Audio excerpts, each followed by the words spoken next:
This world is a place where the blood of the weak is spilled and the strong drink it. A deer grazes peacefully on the herbs in a dense forest. Hidden in the foliage, Johann aims his bow while his instructor whispers for him to stay calm. Johann pulls back the string with immense pressure. He releases the arrow the moment Joseph gives the signal.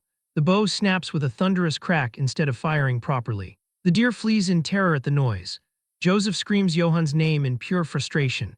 Johann laughs nervously and holds up the broken weapon while claiming it snapped because it was too old. Joseph grabs his head in agony while shouting that he bought his beloved Angela brand new just a week ago. Joseph weeps while asking why a noble insisted on learning hunting for no reason. He yells that Johann could have just learned swordsmanship instead. Johann states that swordsmanship does not make money until you get hired. He declares that they should move to another spot because he needs money to survive in this rotten world. The narrator reveals that Johann was born as Kim Johann and reincarnated into this world after an accident. He knows that being reborn as a noble is pointless because he is at the bottom of the hierarchy. He worries that he will be stripped naked and kicked out during the family power struggles. Joseph suddenly stops him while pointing nervously toward a pack of wolves devouring corpses in the dark. Johann looses an arrow toward the beasts. The shot misses, and the loud impact alerts the wolves to their position. Johann stares at the gruesome scene while nodding that the theme of this world is a realistic medieval era. He watches the wolves desecrating the bodies and remarks on the cruelty. He wonders if the dead are from their village. Joseph says it is hard to know but confirms that the weak are nothing but prey for the strong. Johann tightens the bandages on his hand while resolving to avoid becoming prey.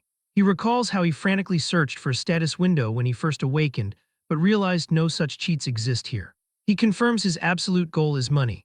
He imagines a golden coin while plotting to leave the territory to become a merchant or a free farmer. He smiles greedily while vowing to scrape together every coin he can find. Joseph calls out to show him a plant called Little Devil Grass. He explains that the rare herb stops bleeding and boosts alertness. Johann interrupts the lecture to ask if it is expensive. He grins upon confirmation and stuffs the herb into his gear. Joseph spots a dropped herb pouch on the ground. Johann denies dropping it. Joseph realizes with horror that no one else comes this deep into the forest, and deduces that someone else must be here. A terrifying scream echoes through the woods. Joseph turns pale with shock. They run toward the noise and find a young girl clinging to a tree branch while wolves circle below. The girl cries for someone to save her. Joseph identifies her as Robert's daughter Dell and wonders why a child is in the deep forest. Joseph panics at the sheer number of wolves and insists they fall back to call for backup. Johann ignores the warning and leaps into the clearing. Joseph screams that these are man-eating predators. Johann calmly tells Joseph to rescue Dell while he draws the pack's attention. Joseph is stunned that a noble would offer himself as bait for a mere commoner. Johann grins while realizing this place is a goldmine filled with at least 10 wolves. He laughs while calculating the fortune he will make from selling their pelts. He yells at his precious moneymakers to wait for him. Joseph watches in confusion as Johann charges with strange footwork. A wolf lunges at him. Johann blocks with his sword. The beast shatters the blade with its jaws. Johann looks shocked as the weapon snaps. Another wolf seizes the opening to bite his neck while Joseph screams his name. The scene shifts to the Eights' family territorial inspection in Baltroden village. Concubine Madame Eights covers her nose while complaining about the foul smell. The first son Philip Eights rides stoically behind her. The lord of the territory Jessen Eights drunkenly curses the miserable countryside. Philip apologizes while reporting that Johann is absent from the procession. He asks if he should send soldiers to find the brat. Jessen yells to forget about the dimwit and claims he does not care if Johann dies somewhere like his wretched mother. Jessen halts his horse before a strange pile of straw stacked at the village entrance. The villagers tremble while explaining they covered the area because Johann's training left ugly traces. Jessen scoffs at the idea of a bug like Johann training. He suddenly freezes in shock when the straw is pulled back. He stares wide-eyed at a massive tree trunk that has been deeply gouged by the force of human fists. Back in the forest, Johann blocks the fatal bite with his wrapped forearm. The wolf realizes its fangs cannot penetrate his arm just as he kicks it away. Johann admits that fighting with a sword is not his style. He assumes a brawling stance and invites his adorable moneymakers to attack. He declares that he needs money to avoid becoming prey. He decides to use strength overwhelming enough to transcend human limitations. Joseph watches in disbelief as Johann punches a wolf's head into the ground. Johann grabs another beast and slams it down with brutal force. He obliterates the pack with bare-handed violence. He stands amidst the corpses covered in blue aura and asks how much all of this is worth while smiling manically. Johann acknowledges that he had no choice but to accept a harsh truth. Life in this world is not easy. His realization stems from a childhood defined by suffering. He recalls being tormented constantly by his brothers, who held rank 2 and rank 3 in the family hierarchy. They stomped on him to show off their higher status and hurled insults whenever they pleased. One brother shouted for the illegitimate brat to die, asking how a motherless bastard dared to talk back. Through this relentless physical and verbal abuse, Johann began to understand just how merciless this world truly is. He internalized a grim certainty that even if he got beaten to death like this, no one would care. He concluded that the only person he could rely on was himself. He constantly asked himself what he needed to survive in a medieval world. Fortunately, Johann possessed one distinct advantage over the people of this era. In his past life, he was a modern student who studied endlessly for jobs and countless exams. His head holds knowledge that medieval people could not even imagine, ranging from political science and sociology to economics, exercise science, TOEIC, and nutrition. He decided to use that intellectual edge. He specifically utilized exercise science and high-intensity training to transform himself. He runs frantically through the village to build his stamina. Villagers look at him with confusion, asking why he is eating discarded food. Despite their judgment, Johann devours oats, cabbage, beans, and quail eggs with gusto. He retorts that these are superfoods, perfect for constructing a nutritionally balanced diet. He created a strict training regimen based on modern exercise science and practiced practical close combat martial arts. Results accumulated over time. After several years, the fruits of his labor become visible. He unleashes a massive punch against a tree, creating a thunderous impact. With each training session, his body displayed even more overwhelming strength. He wipes sweat from his muscular frame, noting that he feels refreshed rather than exhausted. As time passed, no one knew whether this strength was a blessing from God or a new trial. Returning to the present moment in the forest, Johann stands over the carnage he created. He comments that it looks like that is the last of them. Nearby, the companion Joseph checks on the child Dell and asks if she is hurt anywhere. The terrified girl bursts into tears and thanks goodness she is safe. She cries out for Uncle Joseph. Joseph sighs in relief but immediately pivots to scolding his master. He tells Sir Johann that he was unbelievably reckless. He asks if Johann understands how dangerous that was. However, Joseph's tone softens into admiration. He admits that he is moved by Johann's honorable action.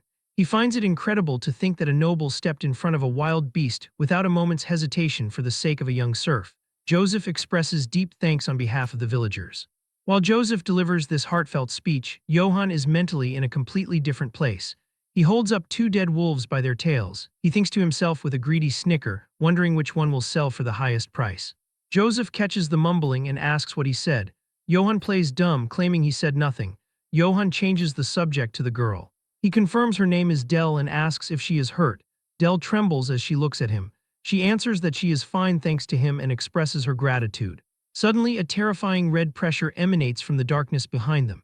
A monstrous growl echoes through the trees, causing the red aura to flare. Dell freezes in terror. Joseph and Johann turn slowly to see what is happening. A giant wolf with glowing red eyes and massive fangs looms over them. Joseph screams in horror, identifying it as a monster. He grabs Dell and shouts at Sir Johann that they must run. He declares that a monster like that requires an entire army to face. Johann realizes something crucial at this moment. He thought this world was just a normal medieval world, but he now understands there are monsters here too. He smiles confidently and addresses the beast. He asks if it is their leader. He apologizes sarcastically, stating he killed all its underlings. He explains that wolf pelts sell for a high price. The giant wolf growls, staring him down. Johann can feel it. This thing sees him as prey. However, Johann does not care. He asserts that it does not matter what the creature is. He declares that its hide will sell for even more. The monster pounces, snapping its jaws. Johann deftly dodges the attack and delivers a powerful punch directly into the beast's face. The impact is heavy, but Johann immediately notices a mistake. He curses, realizing he scratched the hide. He laments that the price will drop because of the damage. The monster wolf roars in fury and pain. A massive sound wave hits Johann, forcing him to cover his ears. Suddenly, the world shifts violently around him. His vision warps. He sees flashes of a chaotic battlefield, a knight in a helmet, and the sensation of being cut. He screams in agony as he feels his strength draining away, wondering what this sensation is. He collapses to the ground. Johann wakes up with a jolt, screaming in terror. He sits panting heavily on the forest floor, sweating profusely. He looks around in confusion, asking what just happened. He checks the area for the monster, but the red-eyed beast is gone. He wonders aloud if it simply left. He looks over to see Joseph and Dell sleeping soundly nearby. He observes that it looks like everyone is safe. He admits he does not know what happened, but since monsters could appear again, they need to head back quickly. He carries Joseph and Dell on his back and begins the trek home. As he walks, he looks back with deep regret at the wolf corpses littering the ground. He internally mourns that he wanted those wolf pelts. He resigns himself to the loss, thinking there is not much he can do, and resolves to borrow a wagon next time. He notices the village ahead is still bright despite the late hour. He wonders if the villagers are all out searching for Dell. A greedy fantasy begins to form in his mind. He thinks that even if he did not mean to save Dell, he could earn some points with his father. He imagines a cartoonish version of his father tearing up with joy. He pictures his father amazed that he defeated a wolf pack and hereby naming Johann his successor. Johann snickers but quickly dismisses the thought as impossible. He settles on a lower expectation. He thinks maybe his father would at least appoint him to the guards. He reasons that if that happened, he wouldn't have to worry about food anymore. His thoughts are interrupted by a blazing torch thrust into his view. Knights on horseback surround him. A blond man at the front screams his name. It is his brother, Philip. Philip demands to know where Johann has been. He screams, asking how Johann dares to disappear on the day of father's inspection. Johann freezes, his face pale. He realizes with horror that the inspection was today. He thinks to himself that he is screwed. The crowd of soldiers murmurs, calling him an insolent brat. A massive armored boot steps heavily onto the ground. Johann gently sets Joseph down and drops to his knees. He stammers out an excuse to his father, claiming he truly had unavoidable circumstances today. His father cuts him off instantly with a single word, silence. The large man draws a massive, ornate axe from his back. He glares down with furious eyes. He asks how Johann dares to ignore him. He threatens that he will crack open Johann's insolent head for this disrespect. Johann internally curses, realizing he is stuck listening to insults right after barely making it back alive. He fumes about the wolf pelts he failed to collect, lamenting how hard his life is. However, a manipulative thought crosses his mind. He decides to stop wallowing and instead create an opportunity out of this disaster. He pivots to ultimate ass-kissing. He screams that he was not absent from the inspection on purpose, but was late because he was saving people from the forest. Suddenly, a villager screams the name Dell. The frantic father rushes through the crowd. He embraces his daughter, thanking God she is all right. He sobs openly, saying he searched for her everywhere and is just so glad she is safe. Johann seizes the emotional momentum. He gestures dramatically to the weeping family. He yells to the crowd to look at this scene. He explains that Dell was surrounded by a dozen human-eating wolves in the woods. He declares that he fought to save the child and defeated the wolves. The villagers gasp, whispering in shock and admiration. Johann continues his speech with knightly flair. He admits he was unable to participate in the inspection, but claims he believes he did his duty as a son of a knight household. He bows to a perfect 90-degree angle before his father. He asks his father to forgive him just this once. He vows to continue doing his best for the safety of the estate. Then he pushes his luck. He mutters greedily, suggesting it would be great if his father could also give him the guard captain position. Philip winces in irritation. Johann internally grins, convinced that was perfect PR for himself. He thinks that if he were the interviewer, he would have hired himself right away. His father bursts into laughter. He mocks Johann, calling him the dear precious future guard captain. However, the laughter cuts off abruptly. The father asks where these wolves are. He scowls, stating he does not expect Johann to believe him without any proof. Johann panics internally. He insists he is not lying and even met the great dark wolf. His father screams silence. A massive roar of fury erupts from the large man. He demands to know how Johann dares to lie to him. He threatens to rip that mouth of Johann's open. Johann changes tactics. He asks if his father wants a duel or something. He offers to prove his skills right now. Johann internally admits he doesn't want to fight his dad even if he hates him, but sees no choice. His father grins menacingly and agrees. The large man accepts the challenge to see how skilled Johann really is. He orders Johann to raise his sword. He stipulates they will duel using nothing but a weapon. Johann freezes. He curses internally, realizing his father never taught him how to use a weapon. Johann stands awkwardly. His father demands he unsheath his sword. Johann looks down at the broken handle of his blade and can only let out a weak noise. His father calls him a piece of shit. He orders Philip to lend Johann his sword. Philip reluctantly agrees. Philip steps close to hand over the weapon. He whispers urgently to Johann. He advises him to beg for forgiveness now, stating it is the only way to make it out alive. Johann ignores the warning. He retorts that begging isn't an option because he didn't do anything wrong. He grabs the sword and declares that a man doesn't run away. He pushes past Philip. He tells his brother to move. Johann steels himself, hopping to learn from this duel. He reasons that if he shows the people here how skilled he is, even his father will have to acknowledge him. He prepares to prove his worth. A monstrous red aura suddenly explodes around the father. Johann stares in horror, wondering what the hell that energy is. His father attacks. The sheer force shatters Johann's borrowed sword upon impact. Johann groans in pain as debris flies. His father strikes him, accusing him of being a parasite. He delivers a heavy blow to Johan's guard, screaming about how Johan dares to insult him. Philip and the villagers watch in terror. A villager whispers that the Lord is serious and really means to kill Johan. The father swings his axe with brutal force. He reveals why he never taught Johan to wield the sword, because he would still be a useless piece of shit either way. He taunts Johan, stating that no matter how hard he tries, he will never surpass him. The father enters a frenzy. He screams that his estate is his and his alone. He yells that no one can take it from him, not Johan, not the emperor, not anyone. Johan, struggling to see through the blood running down his face, wonders what the hell his father is on about. He asks himself if the old man has lost his mind from alcohol. Philip screams Johan's name as another massive attack comes down. Johan desperately blocks. The force is overwhelming. He admits defeat in his mind. Johan collapses to his knees, utterly beaten. His father looms over him, sneering. The large man tells him to know his place.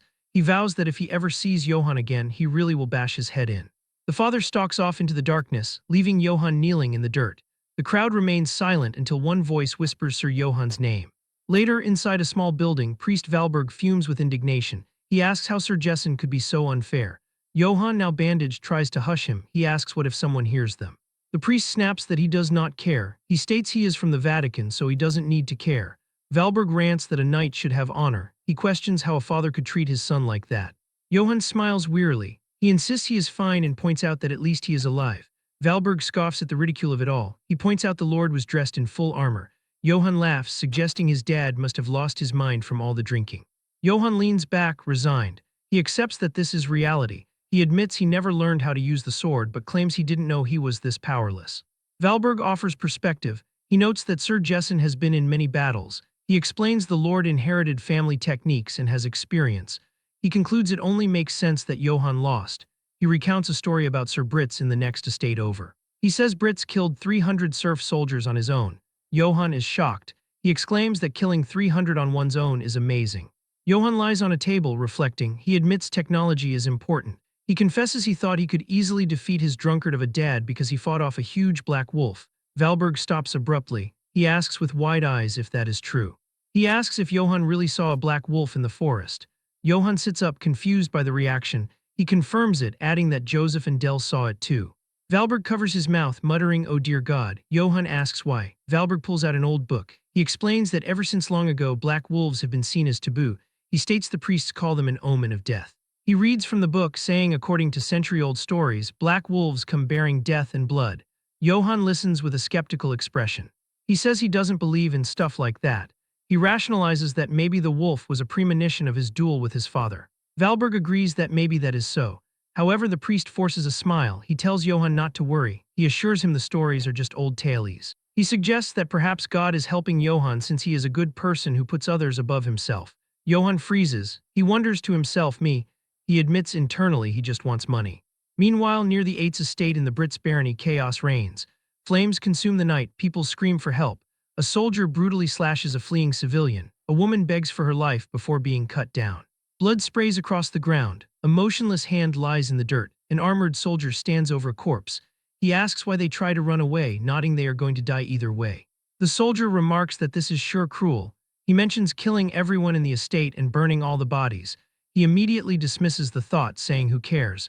He declares they just do their work and get their gold. In front of a burning building, a mercenary approaches a large, cloaked figure. He addresses Sir Karamov.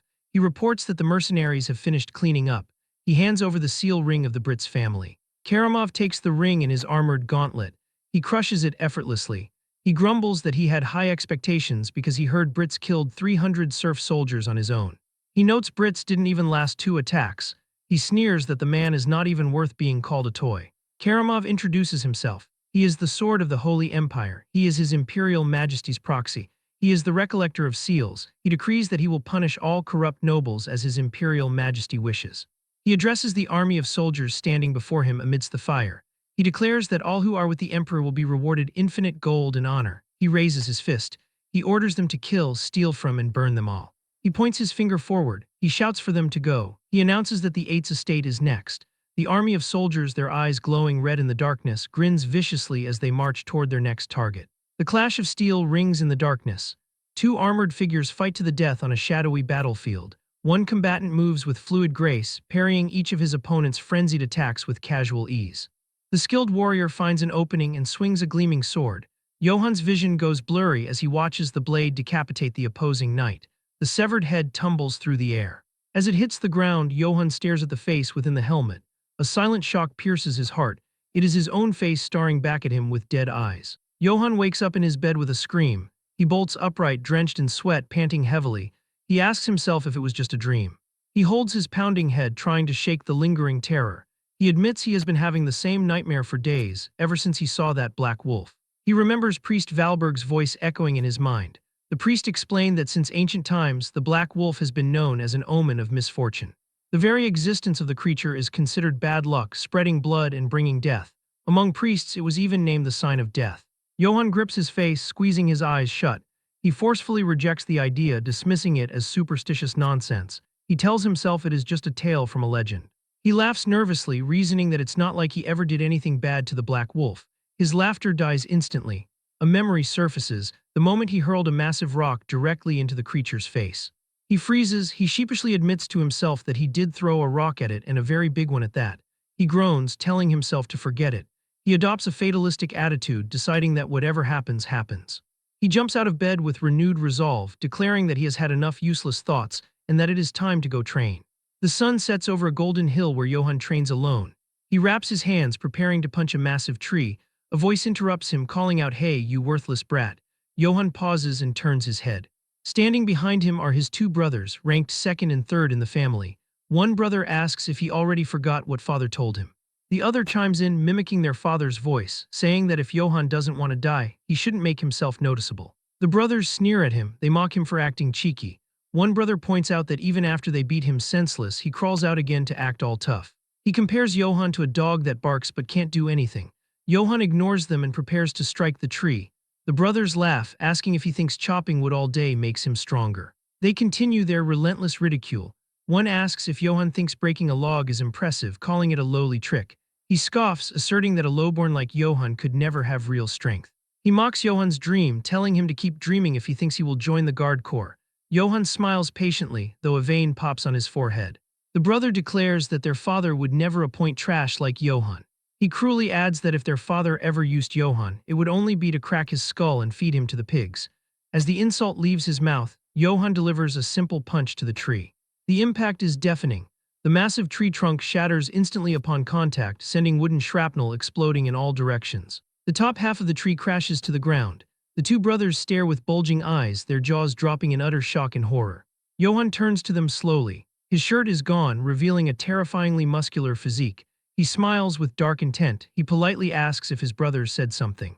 He invites them to come a little closer and repeat it. The brothers scream in panic. They shout that they are good and ask why they would go there. They scramble away, fleeing down the hill. They yell back that they will tell father everything. Johan watches them run, sighing deeply. He calls them pathetic idiots. He wonders how they can live with so little thought, questioning how they prepare to make a living without worrying about their own future.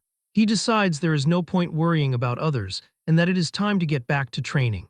Suddenly, a voice comments that what they said is true. Johan pauses. Philip stands nearby, holding a large sack. He states flatly that father has no intention of appointing Johan to any position. Johan acknowledges the presence of the firstborn. He huffs, admitting he figured as much. He notes philosophically that considering their father didn't kill him, it could be worse. Philip asks if he is not disappointed. Johan assumes a fighting stance, shadowboxing against the sunset. He states that it is what it is. He resolves to find another way to make a living. Philip drops a bombshell. He tells Johan that father fears him. Johan stops mid-punch. He punches the tree lightly as Philip explains. Philip asserts that Johan is undeniably strong and that strength is a threat to their father. He explains that father wants obedient children like him. He points out that Johan is different because he insists on living by his own principles. Philip reveals that their father believes one day Johan's strength will take everything from him, just as he overthrew grandfather to take sovereignty. Johan sweats, dismissing the idea as nonsense. Philip ignores the denial. He orders his servant to bring the sack over. The servant complies, handing the bag to Lord Philip. Philip dumps the contents onto the ground. Clattering onto the grass is a set of equipment. A plain surcoat of unknown origin stored somewhere in the castle, a spare set of chest plate and a longsword, nothing else. Johan flinches, recognizing the gear immediately. He stares at the pile. Philip notes that these are the things Johan has had his eyes on for a long time. Philip states firmly that he is not like father. He declares he is not foolish enough to discard someone capable. He smiles slightly. He makes a promise that when he becomes lord in the future, he will appoint Johann as captain of the Eighth Guard. Philip turns to leave, advising Johann not to neglect his training until then. He adds a request to please stop causing trouble. Johann yells after him that he never causes trouble first. Philip raises a hand dismissively as he walks away. Left alone, Johann stares down at the armor shining in the dying light. He realizes with horror that the armor is the one from his dream. His mind races. He asks himself if he wears this, will he die the same way he did in the nightmare? A terrified vision of his own corpse flashes before him. Despite the fear, a different feeling emerges. He picks up the chest plate. He admits that for some reason he feels like he can overcome it, though he has no proof. He equips the breastplate, hearing the leather straps tight. He draws the longsword, its blade gleaming. He declares that whatever the case, he will need equipment if he wants to win. He stands fully armored, looking like a true knight against the backdrop of the darkened forest. Meanwhile, the local tavern is lively. A man slams his mug down, laughing heartily. He tells a tall tale to the skepticism of others. He claims he is telling the truth. He shouts that Sir Johann killed 50 wolves. A crowd gathers. One man points out that Sir Johann left all the pelts behind because a knight shouldn't be obsessed with money. Another villager adds to the legend. He claims Johann drew his sword solely to save Del and Joseph. He points to a heroic mental image of Johann shining with holy light. He praises Johann as so righteous and pure, asking if he isn't the very model of a true knight. An older villager agrees, stating true Sir Johann is far more knightly than Lord Jessen, calling the current lord a drunken, woman-chasing pig. They laugh openly at their lord. One wishes aloud that the pig would just die already. Another jokes that Sir Johann should have cut Jessen's head off that day. A man slams a wooden barrel onto a table. It is Robert, Del's father. He shouts, "Hey!" He declares drinks are on him today and tells everyone to drink as much as they want. The tavern patrons cheer, asking why. Robert yells that it is because Sir Johann saved his daughter Del. He toasts to Sir Johann, the righteous knight. The tavern erupts in a roar of approval. In a dark corner, a hooded stranger sits with two other shadowy figures. The stranger asks, by the way, who Sir Johann might be. He remarks he doesn't think he has seen the man around here before. The villager sitting next to them scoffs. He tells the hooded figure they were bad-mouthing the Lord right in front of a complete stranger. He laughs, guessing the villagers here aren't afraid of anything. The hooded figure's hood hides a sinister grin. Red eyes glow in the shadow of the cowl. He says he finds their story quite interesting. He leans in closer, the atmosphere darkening around him. He commands the villager to tell him more about Johann Eitz. Outside under the moonlit sky, Johann walks happily through the village. He hums a tune, oblivious to the danger brewing in the tavern. He fantasizes about his future. He thinks excitedly that Philip will appoint him captain of the guards once he becomes lord. He celebrates that his golden road has finally arrived. He thinks fondly of Philip, nodding he never thought his brother could be depended on. Johann stops. He spots a figure sitting slumped against a building. He squints, confirming it is definitely a drunk man. He decides right then that a future captain of the guard can't just ignore a drunk citizen. He approaches with a cheerful smile. He calls out Sir, warning him that if he sleeps here he will catch a cold. Johann offers to escort the man home. He leans down, still smiling. The man remains silent. Johann pauses, sensing something wrong. He notices something cold pressing against his neck. His eyes widen as he realizes a knife is held to his throat. The smile vanishes from his face. He freezes, thinking what? Panic sets in as he internally screams, "What the hell?" In a fleeting moment, the man attacks with a dagger. Johann cannot see the attack coming. He groans, wondering in panic about the attacker's identity. He asks himself who he is. He wonders if this could be an assassin sent by Jessen. However, he rules out the idea that his father is behind the attack. He reasons that if it were Jessen, he would have come to kill Johann himself. He then wonders in terror if the madam was the culprit.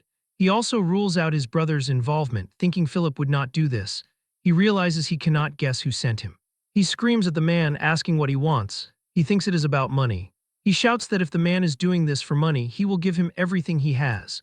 He begs him to let him go. He thinks to himself, however, that in reality he does not have a single coin. The attacker replies coldly that if it is money, he has more than enough. This increases Johann's confusion and terror regarding the real motive. The attacker stops suddenly. He addresses him by his full name, Johann Eitz, and declares he will ask him a question.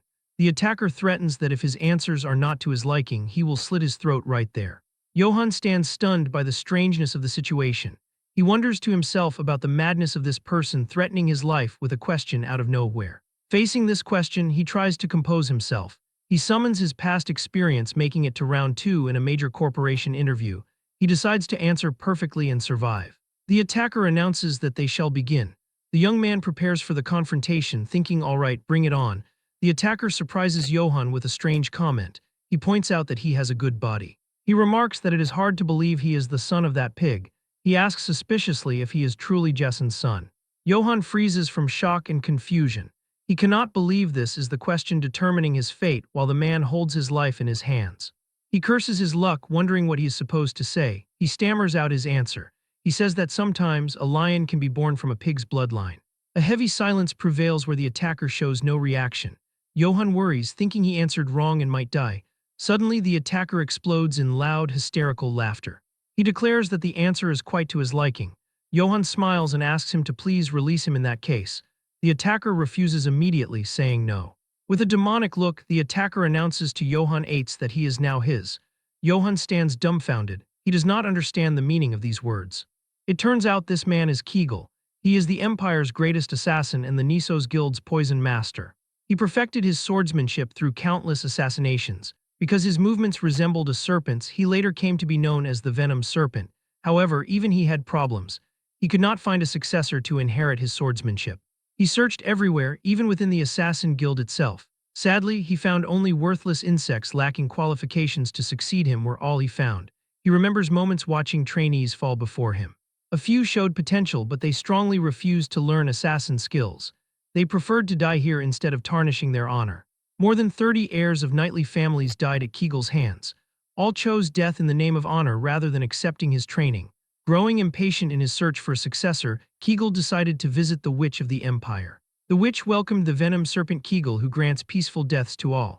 She revealed to him that the disciple he seeks resides in Eitz Castle, a small, forgotten rural territory. She added that he is one of the sons of that lecherous drunkard lord. Kegel mocked the prophecy. He described Eitz Castle as that backwater dump. He underestimated the idea of his successor being there. He noted that a gold coin could buy half that land. The witch laughed confidently. She offered him his money back if her prophecy displeases him. Despite his doubt and worry about the curse he would get from stealing a witch's coin, he decided to believe her as a last resort. Kegel wanted to believe her because he wasted too many years searching for a successor and had no time left. However, even as he stepped foot into the Eitz estate, doubt clung to him. He wondered if the one worthy of becoming his successor really exists in this place. He decided within himself to kill the brat on the spot if he didn't like him. Returning to the present moment, Kegel introduces himself as the Nisos Guild's guildmaster. He declares strictly that he has no more time to waste.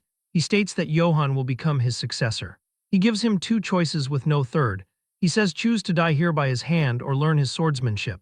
He asserts these are the only two paths he can take. Johann stands amazed. He mumbles, not comprehending the situation. He asks, stammering, how much he needs to pay to learn his swordsmanship. Kegel gets angry, explaining he is not accepting money. This increases Johann's astonishment. He can't believe a guildmaster with incredible skill will teach him for free. He rejoices greatly, considering this a jackpot.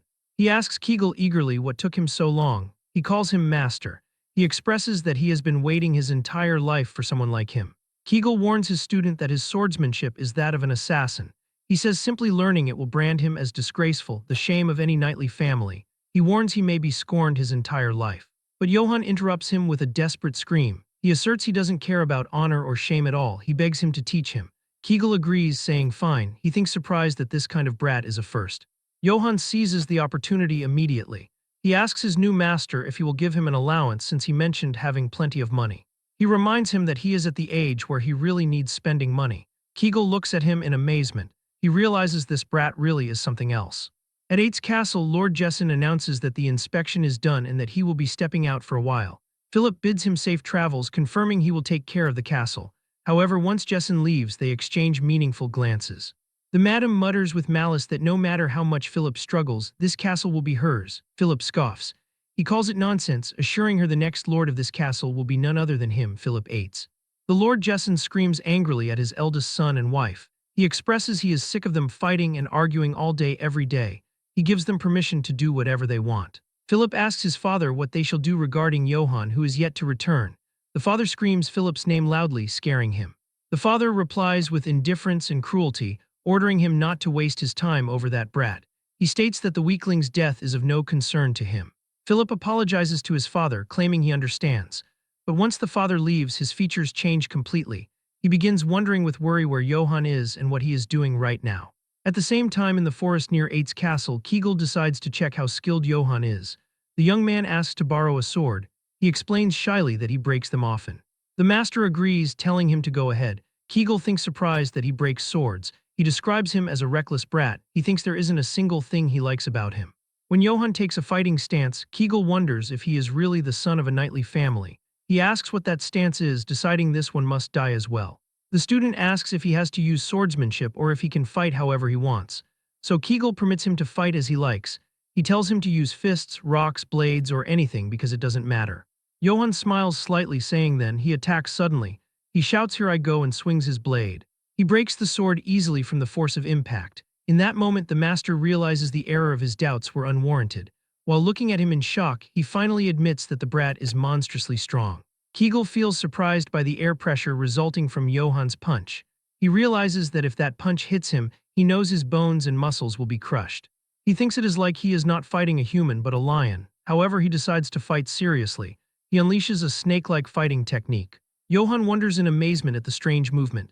He asks where he is trying to go, guessing up, down, up, down. He tries to block, but the attack hits him in the face. He falls to the ground, screaming in pain. Kegel states that he knows he hit him with the flat side of the blade. He notes stunned that Johann didn't even pass out. He describes it as ridiculous. Kegel praises his student, asserting that had he been born 1,000 years earlier, he would have been called a legendary hero. Johann thanks him, calling him master. However, the master adds a warning of a critical weakness. He declares strictly that at this rate, Johann will die no matter what. This sparks Johann's shock and confusion as he asks what he means. Kegel warns him strictly that he can't control his strength and that strength will kill him. Johann denounces this talk.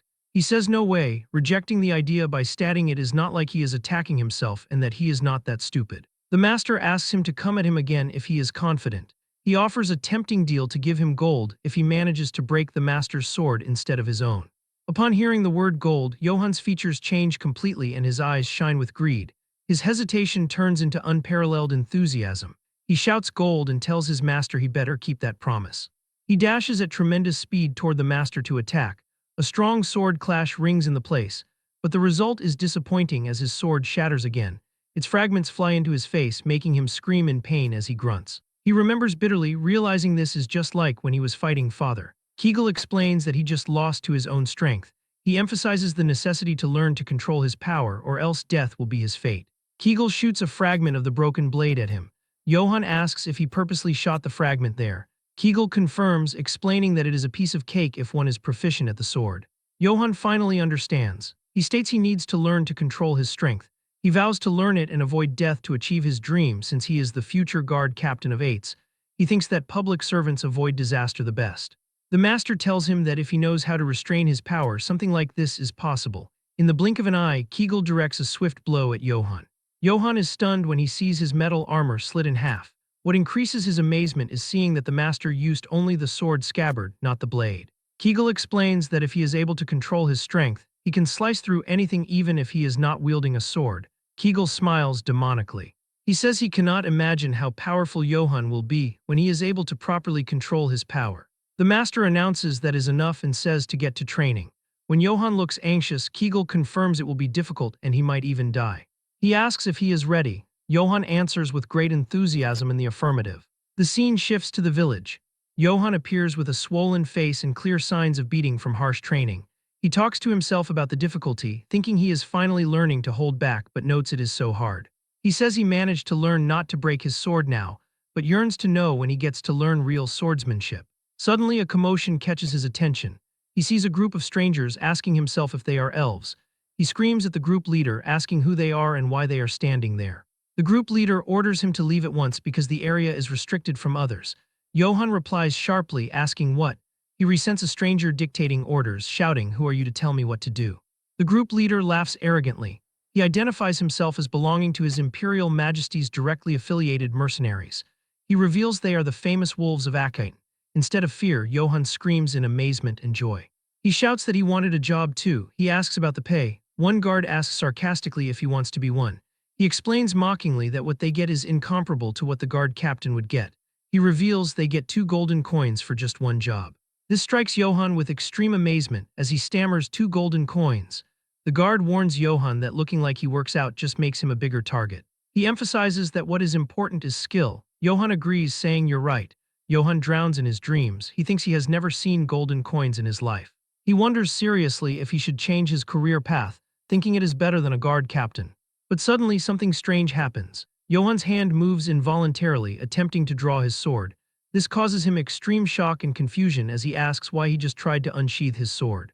The elf accompanying Kamarav notices his movement. She screams angrily, "How rude!" She considers his behavior the height of insolence. She threatens to behead him right away for daring to try and unsheath his sword in the face of Sir Kamarav. Kamarav intervenes to calm the elf Jane. He asks him calmly who he is. Johann stammers while sweating, identifying himself as Johann from House 8. Then Kamarav reveals his identity as the Holy Empire Emperor's Guard Knight, Kamarav. Johann is surprised again, finding his hand on the sword without even knowing. A terrifying feeling overtakes him he hadn't experienced before. He compares it to when he saw the Black Wolf or when his father was trying to kill him. He describes this murderous intent as suffocating. It is as if he is prey placed in front of an apex predator. Kamarav orders him to move because he is in the way. Johann moves, feeling his heart beating wildly. One soldier mocks his fear, saying, "Goodness, he is so scared." He warns him in a sarcastic tone to be careful next time. He laughs, doubting there will be a next time for him though. Jane asks her master if it is all right to just leave him here. Kamarav replies that he doesn't want to cause such a ruckus on a good day like this.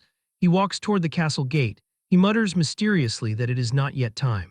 Johann watches them go.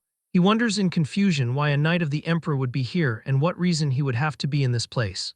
Philip appears rushing to receive the grand guest. He welcomes Karamov, introducing himself as Philip VIII, the next lord of House 8. He asks eagerly about the reason for his visit, inquiring what brings him here. The stepmother interrupts, expressing her intense admiration for Karamov. She describes him as unbelievably handsome. She presents her son John as the child who will become the real lord, ignoring Philip completely. She continues flirting with Karamov. She states that if she had known someone as wonderful as him existed, she would have married later. She asks if they should head inside the inner castle. Karamov does not reply to her. She tries to catch his attention again, saying, "Sir Karamov Tilda, are you listening to me?" However, he ignores her completely. Instead, a massive thud echoes as he slams his hand down. He asks sharply, "Where is Jessen?" Philip objects to addressing his father without titles. He states that addressing Lord Jessen like that is improper regardless of his reputation. The madam interrupts him again. She defends Karamov as the Empire's greatest knight. She claims there is nothing wrong with him calling Lord Jessen however he wishes. She announces that as the rightful lady of the house, she will handle his reception. She hints at Philip not to object. Philip looks with malice at the cunning woman. He thinks she is trying to seize an opportunity to push John as the next lord, but Karamov interrupts them with a resounding scream. He slams his fist down and orders them to shut up. He chases everyone away rudely, ordering all of them to get lost. He demands they bring him some alcohol instead. He announces coldly he will wait inside this castle until Jessen arrives. In the dark forest, Johann swings his sword with immense force, creating great air pressure. During the fighting, he remembers the dangerous, suffocating aura he felt when he met Karamov. Kegel watches him silently for a moment. He suddenly screams at him, calling him a fool for his lack of focus. He throws daggers at him. Johann blocks the daggers with great difficulty while groaning. He suffers a slight cut on his neck, appearing extremely tense. Kegel scolds his student. He states that if the daggers he just threw were laced with poison, Johann would be dead. He asks why he isn't concentrating. Johann wipes his chin and admits something feels off. He mentions the knights claiming to be the emperor's personal knights who came to the village. He argues it is illogical for them to shut the gates and control entry in the Eight's territory in this way. He says it makes no sense. Kegel asks coldly what he can do about it, suspicious or not. He explains that Karamov is the emperor's direct knight. He states he is the strongest warrior on the continent and the core power of the Holy Empire. He adds that even the armor he wears is legendary. Johann asks curiously if Karamov is stronger than his master. Kegel pauses. He admits seriously that if he ever had to face Karamov, he would turn around and run without hesitation. Kegel hits his student on the head to silence him. He asserts that results are only known after fighting. He scolds him harshly, describing him as a half-witted brat who doesn't even know the basics of swordsmanship, but is worrying about others while unable to even control his own strength. Johann regains focus. He holds the sword seriously, announcing, "I'll do it." The master sighs and signals him to come. Johann dashes, attacking powerfully. The master's voice rings out, asking him to do it again. The attacks continue with Kegel screaming again, repeatedly. Johann begins wondering in confusion why it isn't working. He notices the master uses only the sword scabbard, not even a real sword, yet he cannot cut it. Kegel explains that is right. He says it is the flow of strength. He advises his student not to swing blindly. He instructs him to transfer the flow of strength and concentrate it at the sword's tip. As Johann swings his sword, he slowly begins to understand what it meant to control his strength. Kegel notices the change immediately. He thinks the dull sound of his sword is becoming sharp. Johann executes a powerful blow different from previous ones. At that moment, he becomes certain that if he tempers everything he learned so far with the proper amount of strength, this is it. Kegel suddenly feels intense fear, thinking this is dangerous. In a fleeting moment, Kegel finds his scabbard cut without realizing what happened. Johann stands amazed. He stares at the cut scabbard. He screams with overwhelming joy, declaring he did it. He claims he has completely grasped the feeling. He laughs, saying it wasn't even that hard. Kegel downplays the achievement, humming that it must have been luck. Johann is surprised by the reaction. When Kegel calls him, he replies affirmatively with a yes. Kegel announces seriously that this time he won't hold back. He challenges him to come at him again. Johann bares his fangs. He shows a terrifying snake-like attack. The aura of a purple serpent strikes terror into the master. Johann manages to knock Kegel to the ground. Johann jumps for joy because he won again. Kegel wonders in confusion what this brat is. He realizes he clearly taught him nothing but how to control strength, yet Johann can freely use the secret sword technique Serpent's Tongue. The master is stunned that he perfectly absorbed a technique he saw briefly on the very first day. He notes Johann is using it more perfectly than he does. The old assassin's experience tells him that unless a miracle happens, Johann has already become someone he cannot defeat. Kegel mutters in amazement, calling him an absurd brat. Johann laughs maniacally, cheering that he learned the technique and secured his meal ticket. Suddenly, Kegel announces his teachings end here. He states he will leave at sunrise. Johann asks disapprovingly, huh? He notes he only just got the hang of using the sword and asks if he is ending it like this. The master assures him he already possesses everything necessary. Kegel admits grudgingly that Johann has become stronger than him in less than a week. He expresses satisfaction as long as his swordsmanship does not vanish and continues onward. He tells Johann to go live his life as he wishes. He tells Johann he has worked hard until now. Johann thanks him sincerely. He asks if he is really leaving. Kegel says yes. Johann asks if it is because he is an assassin. Kegel denies that. He explains no, it's just how he is, never staying too long in one place. Johann seizes the opportunity to ask his master, by the way, do you know anything about ominous signs? He asks about the black wolf. Kegel says yes. Johann mentions he recently encountered it. He tells him about his dream seeing his head cut off afterward. He confesses he thought Kegel was the omen when he first came for his head. Kegel replies that if he had killed him, then that would have been the ominous sign. He explains ill fortune does not arrive in a fixed shape. Before leaving, Kegel offers some advice. He advises finding a weapon suited to his strength first. He notes the need for at least Dana's steel to withstand his power. Johann asks Danis, what's that? Kegel explains Dana's steel is a metal imbued with magic, existing only as a legendary relic. He adds its method of creation was lost, and it can only be mined from ancient ruins. He states weapons made from it are extremely rare and only a few exist in the entire world. Johann assumes it must be expensive, right? Kegel confirms that even if he saved his whole life, he couldn't afford it. He adds he probably can't buy it with money at all. Johann asks why he recommended it then. Kegel explains he just wanted to tell him to find a weapon that suits his situation. Johann doubts his intentions. He asks if he is hiding true intentions because he is an assassin. Kegel gets angry, asking why he brings up his profession for everything, calling him a crazy brat. Kegel notes that even its color is unusual wearing Danis steel. He warns strictly that if Johann ever sees someone wearing Danis, even from far away, don't look back, just run. He adds another tip, if he doesn't know his limits, he won't live long. Johann promises to keep that in mind. Johann asks if he is leaving now. Kegel asks Johann to carve his next words deep into his bones. He advises do not fight opponents he cannot beat. He says if it is dangerous, run. But if he must fight, he must use any means necessary and kill without fail. Kegel assures him if he follows this rule, he likely won't die. He looks at Johann and commands, do not die. Johann watches him leave. He remembers the words, if it's dangerous, run. If you cannot avoid it, kill, and always survive. He promises Master he will remember those words. At Eight's castle, the madam asks if the alcohol suits his taste. Karamov smashes the cup, saying it tastes like rotten piss. He orders her to take it away. The madam gasps, nodding that was quite an expensive drink. She says it is a shame he didn't like it. She says the only alcohol better than this is in Lord Jesson's bedroom. She suggests moving to a cozy bedroom instead of staying here since he must be tired after his journey. She whispers that Lord Jesson's bedroom is very comfortable. She says she is sure he won't be disappointed.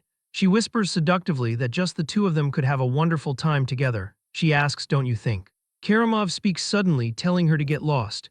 The madam stammers that Sir Karamov, they don't have much time. She begs him to allow her to begin his reception, nodding the Lord will arrive late tonight. Suddenly, Karamov's red eye flashes. He mutters he was getting sick of this anyway. He decides fine, he shall enjoy himself. He clamps down on her neck. He calls the entertainment slaughter. Philip watches the scene in shock, covering his mouth. Outside, Johann reaches the village outskirts. He stops, asking what's this? He sees flames devouring the entire village. He looks in shock, wondering in amazement why the village is on fire. Lord Jessen wonders what in the world is going on. He rides along a dirt path, staring at the smoke rising from the Eight's estate. One of his knights answers that he doesn't know.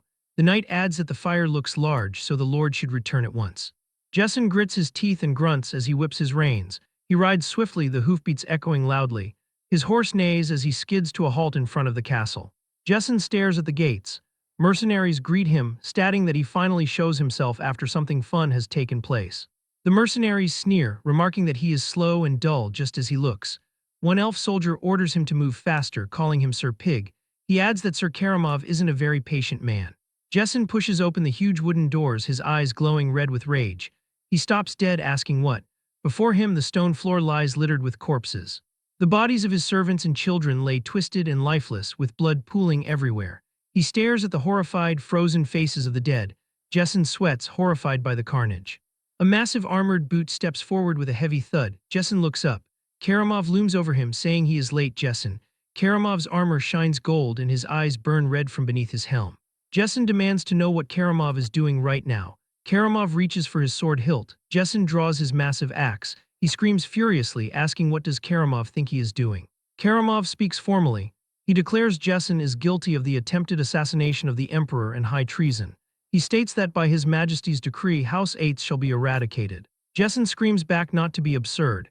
He shouts that this is a purge. He accuses them of just pinning false charges on him to execute him. He raises his axe and charges, yelling he won't let Karamov do as he pleases. Karamov draws his huge purple sword with a screech of metal. He commands his men to blow the horn. A golden knight raises a horn to his lips and blows a resounding note. Karamov orders his men to retrieve the seal of the Eight's family. He grips his glowing purple blade tightly. He commands them to purge everybody in this territory and erase this land from the map. The mercenaries charge, shouting war cries. They slaughter villagers mercilessly. Johann's previous neighbors get cut down where they stand. Flames engulf the wooden houses. The mercenaries laugh manically as they kill. A mercenary stands over Valberg, who kneels on the ground in prayer. The mercenary laughs, calling Valberg a vicious bastard. He asks if it is that hard to tell him where the pig's bastard son is hiding. Valberg remains silent, looking defiant. The mercenary smirks, saying fine. He offers to send Valberg to his god, whom he adores so much. He swings his sword down, shouting die. Suddenly, Johann appears from the shadows. He slashes through the mercenary with a swift, diagonal cut. The mercenary's body splits. He looks shocked as he falls. Johann stands over Valberg, calling out his name. Valberg looks up, asking Lord Johann what is happening. Johann helps him up, admitting he doesn't know either. He explains the imperial troops are killing villagers on sight. Valberg looks grim. He suggests it is possible that Lord Jessen has already been killed as well. Johann freezes, repeating even father. Valberg continues, saying that is not all. He gestures to the inferno around them. He explains they are burning the entire village to wipe everything out. Johann looks determined. He says damn it and decides he has to hurry back to the castle. Suddenly he hears crying. He stops, recognizing the voice. He asks if that is Dell. A small girl crawls out from behind a burning building. Johann sighs in relief, saying good, she is safe. He holds out his hand. He tells her it is dangerous here, so come to him. His eyes widen in horror. Behind Dell, a spear pins a man's corpse to a wooden stake. Dell cries, telling Lord Johann that her dad is dead. It is Robert's body, limp and lifeless amidst the fire. Johann stares at the gruesome sight. Flashbacks hit him hard. He sees memories of saving Dell, Robert hugging his daughter, the villagers drinking in the tavern, raising mugs and laughing. Robert's smiling face cheering for Lord Johann echoes in his mind. Johann grits his teeth in rage and sorrow. Johann turns to Valberg. He pushes Dell toward the priest. He tells Dell it is dangerous to stay alone. He orders her to stay with Father Valberg. Dell looks up tearfully and says okay. Johann turns and walks away. Valberg calls out to him, asking where he is going. Johann doesn't answer. Valberg shouts that he mustn't go, telling him he needs to flee. He screams Lord Johann. Johann walks forward resolutely. He reaches the square. He sees a pike with a severed head stuck on top. It is Lord Jessen Eights' head staring blankly. A wooden sign hangs below. It reads that Duke Jessen Eights has been executed for treason against the emperor. It warns that anyone who retrieves his corpse without permission will be punished for the same crime by Imperial Knight Karamov. Johann stares at his father's head with shadowed eyes. A mercenary nearby notices him. He sneers, asking if he isn't the bastard son. He mocks Johann, saying he thought he ran off. He asks if Johann came back to die. Johann says nothing. He swings his sword. The wooden pike shatters. Jessen's head tumbles to the ground. Johann's foot stomps heavily onto the red banner with the golden eagle, the symbol of the empire. The mercenary stammers, telling others to look at this brat. He orders the others not to just stand around. He screams to kill him now. Johann's blue eyes glow in the darkness. He unleashes a flurry of attacks. His sword moves like a blur. He slashes through 3 mercenaries instantly. They scream in agony. Johann continues to advance, cutting down every soldier in his path. Johann wonders to himself why he is doing this. He asks himself why he is going back to the castle. He admits Father Valberg is right and he should be running away. He knows if he goes back he will just die for no reason. He encounters Philip. Philip sits slumped against a tree, riddled with arrows. He calls out Johann's name. Johann freezes. He whispers Philip's name. Philip smiles weakly. He remarks that Johann is alive. Johann rushes to his side. He touches Philip's shoulder. He asks why he came back. Philip struggles to speak. He tells Johann to go and run away. He warns that if he stays here he will die. Philip coughs up blood. He lifts a helmet from his lap. He says he wanted to give this to Johann for when he becomes Lord one day. Johann takes the helmet. He stares at Philip's lifeless face. He looks down at the helmet in his hands. He remembers Kegel's voice. The image of the assassin appears in his mind, warning him to understand the difference in skill level. The advice echoes that if it gets dangerous, run. The opponent is the Emperor's knight. Kegel told him to run without looking back. Johann clutches the helmet. He remembers the second part of the advice. It states that but if he has to fight then he must kill. Johann stands up. He puts on the helmet. The visor snaps shut. His blue eyes glow from within the darkness of the helm. He confirms right. He declares that time is now. Johann walks up to the massive castle doors. He pushes them open with a single hand. He strides inside. The hallway is lined with mercenaries. They look surprised. One elf asks what the hell. He asks how this bastard got inside and asks where the guards are. Johann charges. He punches an armored knight in the face with overwhelming force. The helmet crumples under his fist. Johann roars Karamov's name. He punches another soldier, sending him flying. He screams for the asshole to come out. He stomps on a fallen soldier's chest, crushing it. A shadow falls over him. Karamov walks out slowly, dragging his massive purple sword. Blood drips from the tip. Mercenaries step aside. Karamov stops. He notes so the runaway son of Eights really survived. He says Johann is that guy in front of the castle back then. He asks if his name was Johann Eights. Johann stares at him through his helmet. He replies he is not in the mood to exchange names. He tells him to just think of him as one pissed-off man, calling him an asshole. Karamov sighs. He tells Johann he should have kept on running. He says if he had, he could have lived. Karamov smirks. He supposes Johann doesn't care about his life. He says fine. He tells him if he wants to die, then come at me. He points his massive sword at Johann. The purple energy hums. Johann's blue aura flares around him. Johann screams that Karamov doesn't need to tell him that. He charges forward, his fist glowing with power. He shouts that is what he was going to do anyway. He unleashes a massive punch directly toward Karamov. They start trading blows with one another. It is just like the dreams Johann was having. They get to the exact moment where Johann readied the attack and swung down. Karamov blocks it. Johann's sword gets cut by Karamov. He goes to swing for his head. Johann drops the sword. He dodges backwards before grabbing another one and charging straight in. Karamov smiles, saying that this is fun. He cuts another one of the swords in half. This happens over and over and over again. Johann is continuously grabbing swords off of the mercs that he already killed. He then dodges a big swing from Karamov while he's stuck from the dodge. Karamov comes in to finish it and swings down. Johann avoids this one. This causes Karamov to slice into one of the pillars of the castle and it begins crumbling. Karamov says this is interesting. He says he is far more entertaining than Brits was from within the smoke of the rubble collapsing. One of the mercs gets thrown at him. Karamov cuts straight through him. He says that this is truly enjoyable. He wants even more entertainment. Johann finally manages to grab another sword. He comes in with a heavy-ass swing to which Karamov blocks using his arm. But the attack pierces through his armor and also takes a chunk out of his arm, though of course the blade gets broken. Karamov is genuinely surprised as he distances himself. It takes a moment for it to set in because he just cut through his Dana steel armor. Karamov begins trembling as Johann grabs another blade. Karamov says that's impossible. He says humans are incapable of harming Dana steel, asking just who he is. Johann charges straight in once more. They continue trading blow for blow while Karamov says that he's never heard of such strength before.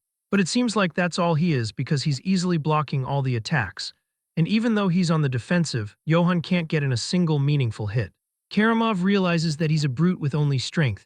There's no finesse to his attacks. He thrusts forward. Johann blocks it. Of course, the sword breaks. He quickly grabs another off the floor and readies himself once more. Karamov says that it's just as he expected. He can't even properly block a simple thrust. He's swinging purely by instinct right now. There's no technique behind him. This makes him think that Jessen never taught him real swordsmanship. He can tell that he's dangerous. He needs to finish this quickly because if he grows, he will become someone nobody can stop.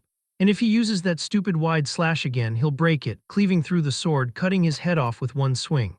Johann then starts to do exactly as he thought, but it was just a fake as he does a quick change-up. Karamov is completely caught off guard. He goes to react. Johann uses Kegel's technique, changing his direction to Karamov's open side.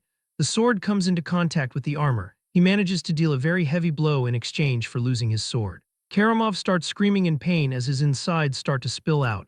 He sees Johann rearing back his fist. He comes in hitting him straight in the side where he just cut him. The Danis armor begins to dent. We see a massive shock wave from the punch. That's not all as it explodes out the backside, causing him to spit up a ton of blood. He stabs his sword into the ground. Nothing but blood comes out of his mouth. His eyes begin to go a little hazy. He recognizes it as Kegel's swordsmanship. This means that Johann was hiding his true skill all along and that he completely let his guard down. Johann points a broken blade at his throat, while Karamov continues to bleed out from all the internal damage. There is a literal pool of blood underneath him. He begins coughing his jaw. He lowers his blade and raises his helmet. He drops it onto the floor, asking him why he did all of this. Karamov says that it was all for his imperial majesty, as the Holy Empire is now more unstable than ever. His majesty has unsheathed the imperial sword to correct the empire. Before he finishes his next sentence, he starts coughing violently. He holds onto his side while spitting up even more blood. He then starts to laugh. He tells Johann he's moved. For decades, he's crossed battlefields and fought countless knights, but he's never encountered anybody as strong as him before. He needs him to go with the Empire with him, as his majesty needs a strong talent like him right now. The Empire's endless gold will grant him glory. He shall receive vast and fertile lands. He'll see to it as well that his majesty will appoint him as an imperial knight. He becomes the imperial sword. He'll get anything he wishes. Johann thinks about endless gold, but says that it's strange. It's the life that he once dreamed of, but for some reason he doesn't feel anything. He looks down at Karamov. He tells him that he refuses. Karamov's confused, asking why. Johann says that he has not only killed his family, also innocent serfs, people who did no wrong. Karamov surprised, asking if he's really declining his offer over mere serfs. He grits his teeth out of frustration, asking why their deaths even matter. Then says that it must be because his mother was a low-born serf. That insect blood has tainted him. He needs to understand that the world's law is that the strong drink the blood of the weak. Johann grits his teeth and apologizes to Kegel, saying that he can't control his strength anymore. He swings, hitting Karamov in the face, sending him flying backwards. He doesn't stop there as he comes in with blow after blow. He asks why he thinks that these were worthless lives and if the Emperor means that much.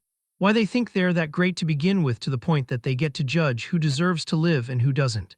The Danis armor begins to start warping on his skull. As blood fills Karamov's eyes, the last sight he sees is none other than Johann.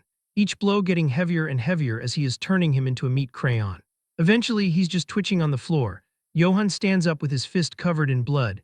Karamov, though somehow still alive, begins coughing. Johann starts to walk away. Karamov calls him a fool, saying that he should have taken his offer because now it's too late. The one who broke the Emperor's sword will only know suffering from this point on.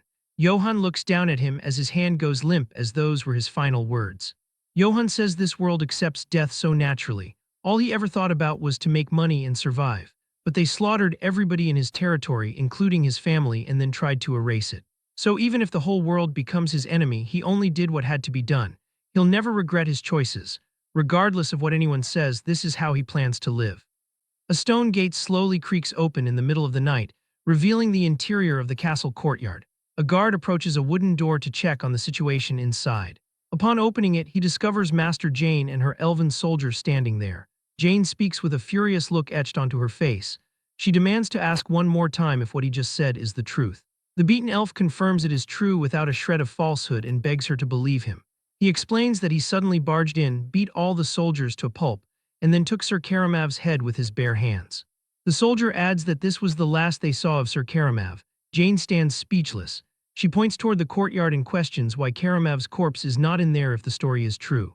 The elf maiden shouts that she cannot believe such nonsense without any proof. The soldier replies that he does not understand it either, but he definitely saw it with his own eyes. Just then, another soldier arrives to announce that the pursuit party is ready. Jane pulls herself together and starts walking with firm, determined steps. She turns to her troops and passes the order down to everyone present. She commands them to chase him down and kill him. The elf maiden reveals that the target is Johann Eitz. The troops begin to move out to follow the order. She calls him a filthy traitor to his own bloodline and the one suspected of murdering Sir Karamav. Jane screams for them to hunt him down. She orders them to kill him if they must, but to bring him back no matter what. Meanwhile, Johann runs through the forest with determination.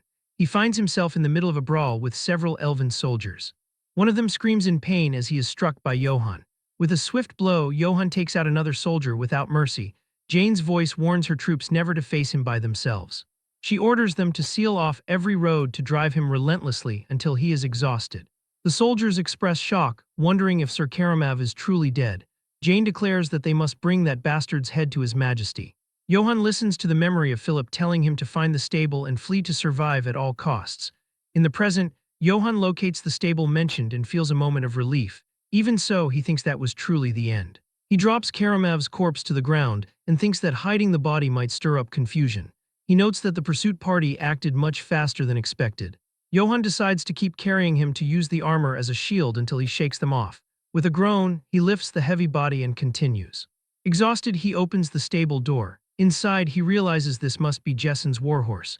Johann approaches the animal and thanks his brother. He notes that with this guy, he should be able to rest a bit on horseback. He decides to see what to call him. The horse stares at Johann with bright blue eyes. He decides his name will be Philip. Meanwhile, an elven soldier shouts that he saw something shining nearby. He claims he is sure it was the glow of Dana's steel and orders a search of every inch of the area. The leader declares that the bastard is definitely nearby. Suddenly, a soldier asks a question. He says he hears hoofbeats. In the next moment, Johann flies past them atop Philip. He is focused on escaping. One of the elves yells in shock that it is Johann Eitz escaping on horseback. He vanishes into the darkness of the forest. The leader screams to shoot him down and not let the bastard get away.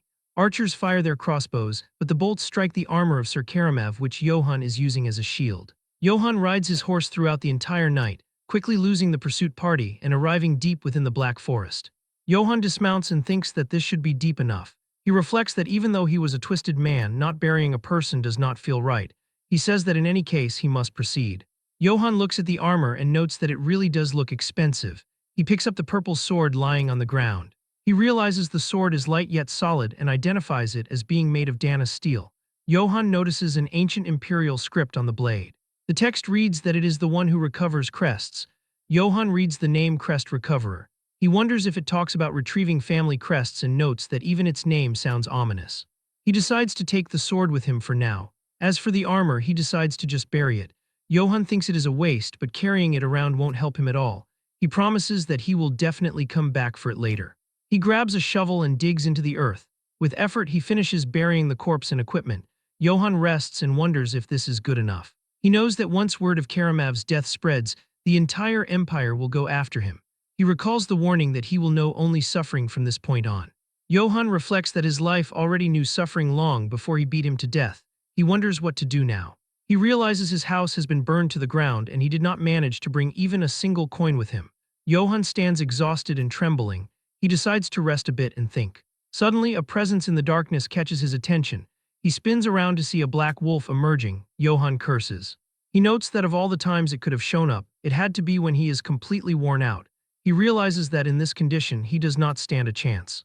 He knows he cannot hold his sword with no strength in his hands. He decides he needs to get to the horse and somehow flee. Suddenly, an elven soldier shouts that they have captured the bastard's warhorse. The leader declares he has to be nearby. Johann identifies them as the wolves of Akite. He is shocked they are already here. A soldier points and shouts that he heard something over there. The group appears in the distance. Johann realizes a monster is in front of him and the pursuit party is behind him. He realizes there is no room for escape. He wonders if this is the end for him. Suddenly, the wolf charges past him.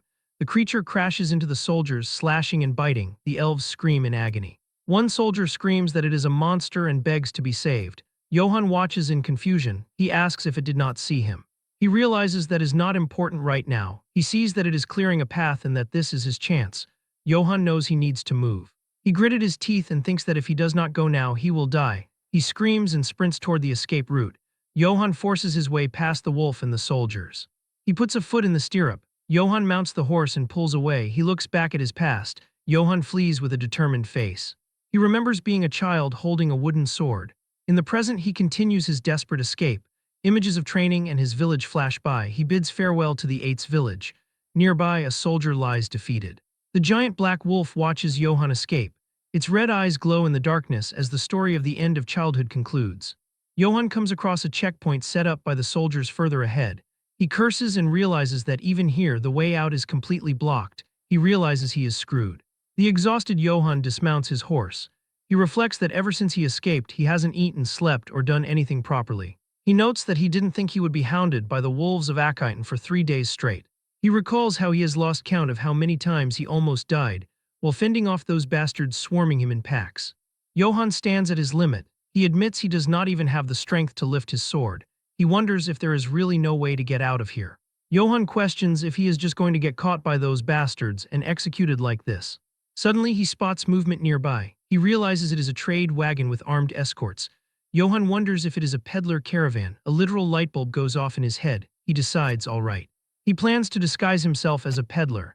Johann thinks that if he looks like he is part of their group, he will be able to avoid suspicion. With a serious gaze, he decides he will use them to get through the checkpoint. Nearby, a wagon bearing the crest of the Katana Trading Company rolls forward. Inside sits Eldens. One of the guards, Kan, calls out to Sir Eldens. Eldens asks what it is. Kan reports that up ahead is a heavily armed cavalry. Eldens reacts with a loud what. The terrifying figure of Johann on horseback looms in the road. A mercenary named Kan suggests they should prepare for battle. A younger mercenary named Gamson questions the order. Gamson asks why there is all the fuss over one guy on a horse, stating that if it comes down to it, the 9 of them can charge at him and end this immediately. Goran tells Gamson to look closely. Goran points out that unlike them, he is fully clad in armor and riding a warhorse. Kan adds that on top of that, he is wearing a plate helmet and a breastplate. Kan gestures violently and asks if they see the sword hanging at his waist. He tells them to look at that hilt. Kan explains that the purplish sheen means it is definitely a sword forged from Dana's steel. He warns that if he swings that sword down on them, their armor will be sliced like butter. Gamson sweats and suggests they could get wiped out if they clash head-on with him. Gamson hesitantly asks if wiped out is not a bit much, considering they have 9 people. Kan shouts to get this idiot out of his sight, claiming he cannot think properly because of him. Another mercenary slaps Gamson and tells him to come here, calling him a dumbass. He warns him that if he doesn't know anything, he should just shut it. Eldens orders Goran and Kan to get everybody ready so they can attack the instant that man moves suspiciously. He states he will go ahead and check the situation out first. The catfolk warns that when he gives the signal, they must all attack at once. Goran and Kan confirm the order. Johann struggles with his horse as Eldens approaches. Kan whispers to the group to listen up. He instructs them that once the fight starts, they must knock that guy off his horse first. He adds that after that, they should calmly thrust their swords into the gaps of his armor. Eldens stands before Johann and offers greetings. He introduces himself as Eldens of the Katana Trading Company. Johann is shocked to see a catfolk. He realizes the men are tense. He thinks this is bad and wonders if he is suspicious because of how he looks right now. Johann decides he needs to get him to lower his guard first. Johann wishes that the blessing of the gods be with him. He tells them his name is Johann. He lies that he looks like this because he was attacked by bandits while traveling earlier. He tells Eldens that he need not be overly wary. Johann points a finger and asks if he could please tell the gentleman glaring at him back there not to attack him. Eldens suddenly bursts into laughter. He apologizes for being terribly rude. He explains that as a peddler, he always has to be prepared for the worst-case scenario. Johann says that of course he understands. He states that is why he has a request. Johann asks if he could please let him travel with their group. He explains that as they can see, he lost all his travel funds from the attack. He proposes that if they could provide him with a little food and a place to sleep, he will help guard their caravan. Eldens observes him closely. He thinks that Johann certainly looks strong enough and does not particularly seem suspicious either. Eldens agrees to do that. He points down the road and states they are on their way to Marseille. He adds that since it will be a fairly long journey, he should go and get acquainted with the mercenaries over there. Johann bows and expresses his gratitude. Internally, Johann wonders where Marseille is. The mercenaries watch as Eldens walks with Johann. Gamson asks Sir Eldens what is going on. Eldens explains he is just a wanderer and nothing more. He says they will be traveling together for a while. However, with a dark look, Eldens whispers to his men to keep an eye on him just in case. He orders that if anything happens, they should not hesitate to kill him. Goran and Kan agree. Johann exhales and thinks that it is good. He focuses on the fact that now he just has to get past the checkpoint. The caravan moves out as the sun sets. An elven soldier shouts that people are coming this way. The wolves of Achaton stand in the road and order them to halt. The elves declare they are the wolves of Achaton. They announce that if the travelers want to pass through, they must cooperate quietly and let them hold a brief inspection. Johann stares from behind his helmet. He thinks that they finally arrived at the checkpoint. He hopes he can slip by without drawing attention. The elven leader notes that he has done business with the Katana Trading Company a few times. Eldon speaks directly with the one in charge. The leader is shocked to hear it is the Katana Trading Company. He stammers, realizing it is the trading company that has its main office in Marseille, the commercial hub. He recognizes that the Katana Trading Company is from the city of Marseille, a place even the Emperor can't touch without caution. The elf laughs nervously and says it is a pleasure to meet Mr. Eldons. He explains they are just following orders to search for a runaway trader. He asks if he would please cooperate for a moment. Johann freezes at the words runaway trader. He realizes these bastards really did set this checkpoint up just to find him. The elf points at him and shouts to the one there. He orders him to take off his helmet and show his face. Johann curses internally. He coughs and claims that the thing is, he has got a bit of a condition on his face. The soldiers laugh cruelly. One asks what did his mother clench too hard while giving birth to him. He taunts him to let them see his mashed-up face and orders him to hurry up and take it off. The leader asks aggressively if he is hiding something. Johann stares intensely. He puts his hand on his hilt. He thinks that if it has come to this, he might have no choice but to fight. Suddenly, Eldon screams enough. The mercenaries and elves pause. Eldon steps forward furiously. He asks if they are seriously suspecting the Katana Trading Company. He yells that that is not it, they are simply carrying out imperial orders. Eldon screams at him, asking if he didn't tell him to go bring his commanding officer. Eldon threatens that if they interfere with them any further, he will have no choice but to file a direct complaint to his captain. He emphasizes he will do it at the Marseille branch personally. The elf freezes. He orders his men to clear the way for them. The soldiers look annoyed and click their tongues. Johann rides past, relieved. A mercenary comments that he got lucky, calling him a sorry bastard. The caravan enters a forest path. Johann thinks that at last he is getting out of here. He rides off into the distance. Later that night, the group makes camp. Goran tells everybody to check their gear one more time. He assigns the night watch to the oldest and newest recruits. Eldon sits reviewing a scroll, humming to himself. He notices Johann. Eldon realizes it is Johann. He tells him that he does not particularly have anything to do, so he can go ahead and sleep. Johann stammers a thank you. He lays out his bedroll. He collapses onto it. Johann reflects that he didn't think getting some sleep would be this hard. He grips the cloth and sighs that finally he can rest. Johann falls into a deep sleep by the fire. Deep in the bushes, a sinister figure watches. The mysterious man smiles with sharp teeth and says good. He orders someone to get everyone ready. He declares they will surround them from the hill and strike them all at once. In a dream, Kim Johan listens as a staff sergeant speaks. The narrative takes us back to a time of battalion-level tactical training. He executes a military strategy known as defense in depth, seeking to delay rather than prevent the advance of an attacker. Kim Johan successfully carried out the defense against a large company-sized enemy force with only a small number of troops. Because he displayed outstanding tactical sense and became an example to other service members, he is awarded a commendation and 4 nights and 5 days of reward leave. The battalion commander, Lieutenant Colonel Kim Yibak, hands him the award. Johan salutes and shouts "Sir" with vigor. He smiles and thinks that this is insanely awesome, believing that maybe the army actually suits him since he studied strategy and tactics in advance. But then, the reality sets in. He remembers an outdated, backward top-down culture, murderous duty shifts, and scorching hot or freezing cold work conditions. Worst of all, he recalls a paycheck smaller than a rat's tail. In the dream, Johan realizes this isn't it and tries to escape. A giant hand grabs him. The superior officer asks where he thinks he is going with a terrifying smile. He tells Johan he can come in whenever he wants, but he cannot leave as he pleases. Johan screams in despair as he is dragged back. Suddenly, Johan wakes up on his bedroll in the forest. He breathes heavily and asks if that was a dream. He complains that he could not even sleep properly because of that dream of him in the army. Johan rubs his shoulder and notes that his whole body aches. He pauses, sensing something. Under the full moon, a sharp sound cuts through the air. Johan realizes it is an arrow. With a swift movement, he snatches the projectile out of the air just inches from his face. He realizes it is an attack. Johan curses, thinking those damn bastards are after him again.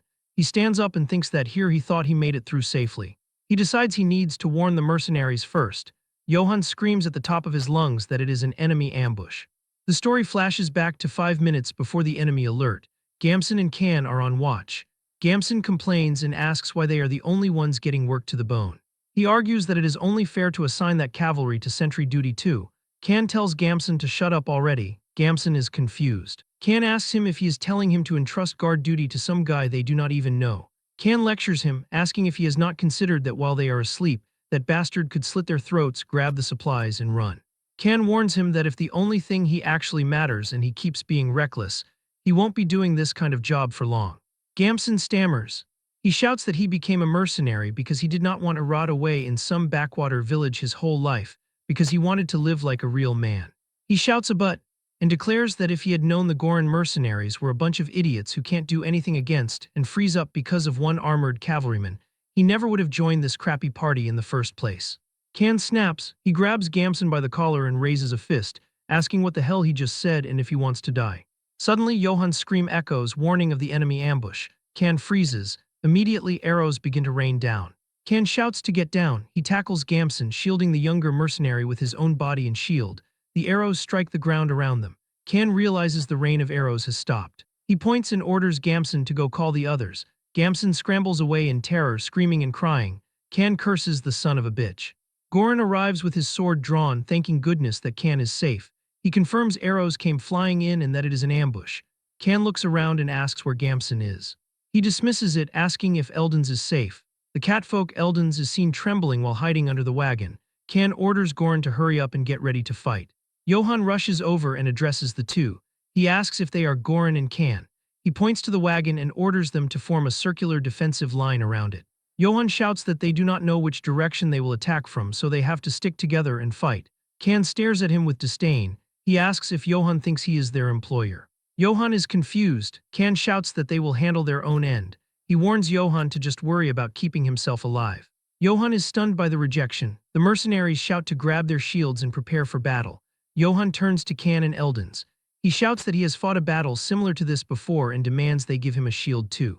Eldon screams back, absolutely not. The catfolk yells that they do not even have enough shields for themselves and tells Johan to figure out how to survive on his own. Johan curses, realizing they don't trust him at all. Suddenly his eye widens. He senses enemies rushing in. A horde of bandits charges out of the darkness with terrifying screams. Johan wonders who those guys are, nodding they are not the wolves of Akite. He realizes they are just a bandit gang. Goran draws his sword and screams, now. He orders all units to charge. The mercenaries rush forward with a battle cry. Johan stands bewildered. He shouts what? Asking himself if everyone rushes in who is supposed to guard the wagon. The melee begins. A mercenary demands to know who the hell these bastards are. Another asks how they dare ambush them. The bandits shout to push them back with numbers since they outnumber them. Goran crosses blades with an enemy and orders his men to stand their ground. He screams that giving them space means death. A large bandit looms over Goran. He shouts at Goran to shut up and smashes him in the face. Kan screams Captain Goran. The bandit raises his sword over the fallen Goran and yells at him to die. Suddenly a purple flash cuts through the dark. Johan strikes, the bandit freezes, he utters a confused sound. His sword hand falls away. Johan stands breathing heavily, gripping the Dana's steel sword. The bandit realizes his torso has been cut clean in half in an instant. The other bandits watch in horror as red markings glow on Johan's blade. They realize the rune letters carved into the sword are absorbing blood. A bandit screams that it is a demonic sword. Johan stands ominously with the glowing weapon. The bandit panics, wondering why a peddler escort has a demonic sword and realizing there is no way they can beat him. Johan bellows at them to listen up. He declares that he is Johan Yates of House Yates. He screams at them, asking who they are to attack him.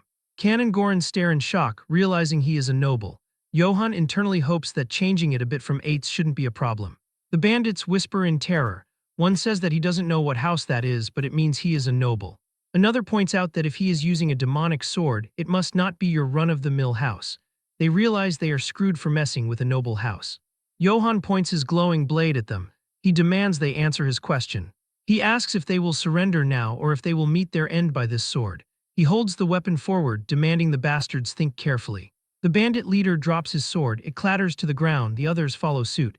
The leader stammers that they surrender. Johan lowers his sword and sheathes it slightly. He calls out to Goran. Goran stammers a yes, Sir Johan. Johan orders him to bind them. The bandits are huddled together on their knees.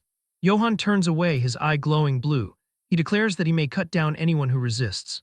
Johan bandages his arm and stares ahead, leaving Eldons unsure of what to do next. The catfolk whispers about that noble and that he thought he was just a wanderer with good equipment. Goran wonders if there is no way he will hold a grudge because they treated him poorly. He suggests that maybe they should have at least put up a private tent for him. Eldons rationalizes that they let him join when he asked, which surely counts as showing goodwill. He decides he will smooth things over so they should just stay quiet and watch. He greets Johann of House Yates loudly, nodding that he must have had a rough night. Johann acknowledges Eldons simply. Eldons thanks him, stating that he helped protect his caravan. He says he is not sure how he can repay him. He bursts into tears, exclaiming that if he had known he was a noble, he would have lent him a shield. Johann asks what he is talking about. He declares that more importantly, he is glad he is safe. Eldons freezes, asking if he is not going to take compensation. Johann walks away quietly. He stops and turns back. He tells Eldons that by the way, next time lend him a shield. Eldons sweats and bows deeply, promising that next time he will definitely lend him a shield first before anyone else. Johann says good. He then adds that he is thinking of interrogating them and asks if he could get the mercenaries' help.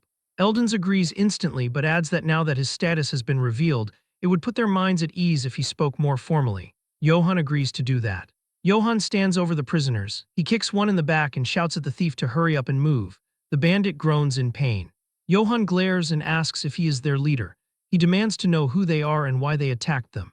The bandit reveals they are the private soldiers of House Brits.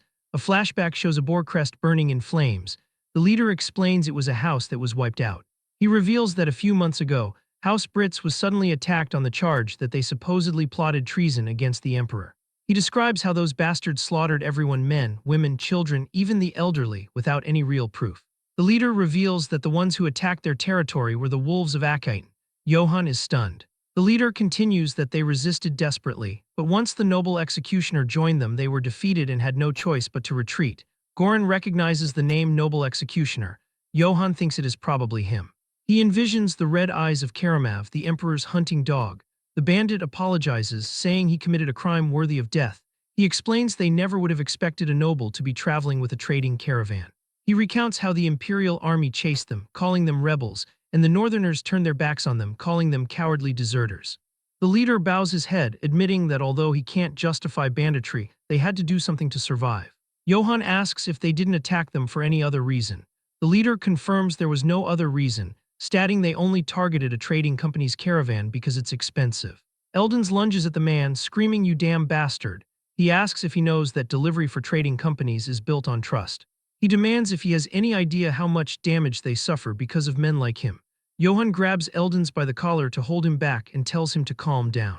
Johann ponders the charge of treason against the emperor. He remembers that when he fought Karamav, he said all of it was for the emperor. Johann realizes that now he gets it.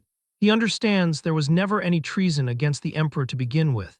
He sees a vision of the emperor and Karamav. Johann deduces the emperor just needed a pretext to purge the nobles, an excuse to unleash Karamav. He curses Karamav, asking what piece of shit claims it's for the emperor. He declares that guy deserves the most horrible death ever. Johann looks at the bandits and realizes they are in a situation similar to his. He acknowledges they are victims of power. With that said, he notes it's also true they became bandits. He admits he is not sure what to do with them. Goran asks Sir Johann what they should do with them. He tells him to just give the order and they can beat the living life out of them until they spill more. Johann stops him, stating they have gotten all the information they need. Goran says he understands. Suddenly, Gamson shouts that they should then beat them to death. He raises a mace to strike a bound prisoner. Goran blocks the strike with his own weapon. Gamson stammers, asking what he is doing and why he is stopping him. Goran scowls and states they surrendered to Sir Johann, so they don't have the right to punish them. Goran emphasizes that especially Gamson has no right after he abandoned his comrades and ran away. Gamson nervously laughs it off. The bandit leader begs the Sir Knight to please spare them.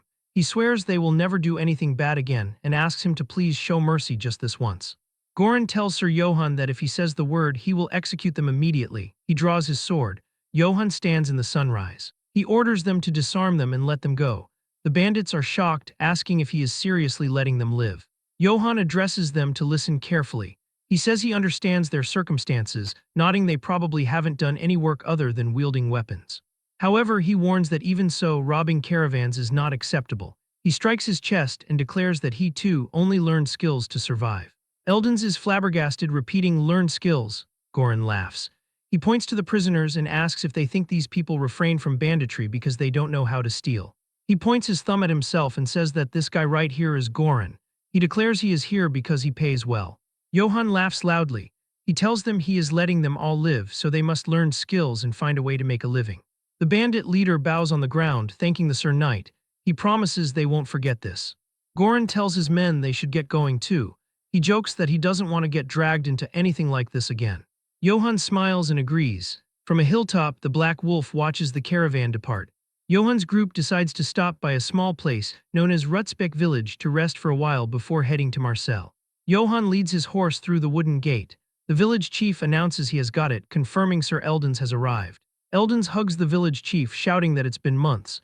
The chief tells him it's nice to see him. He asks if anything happened on the way there.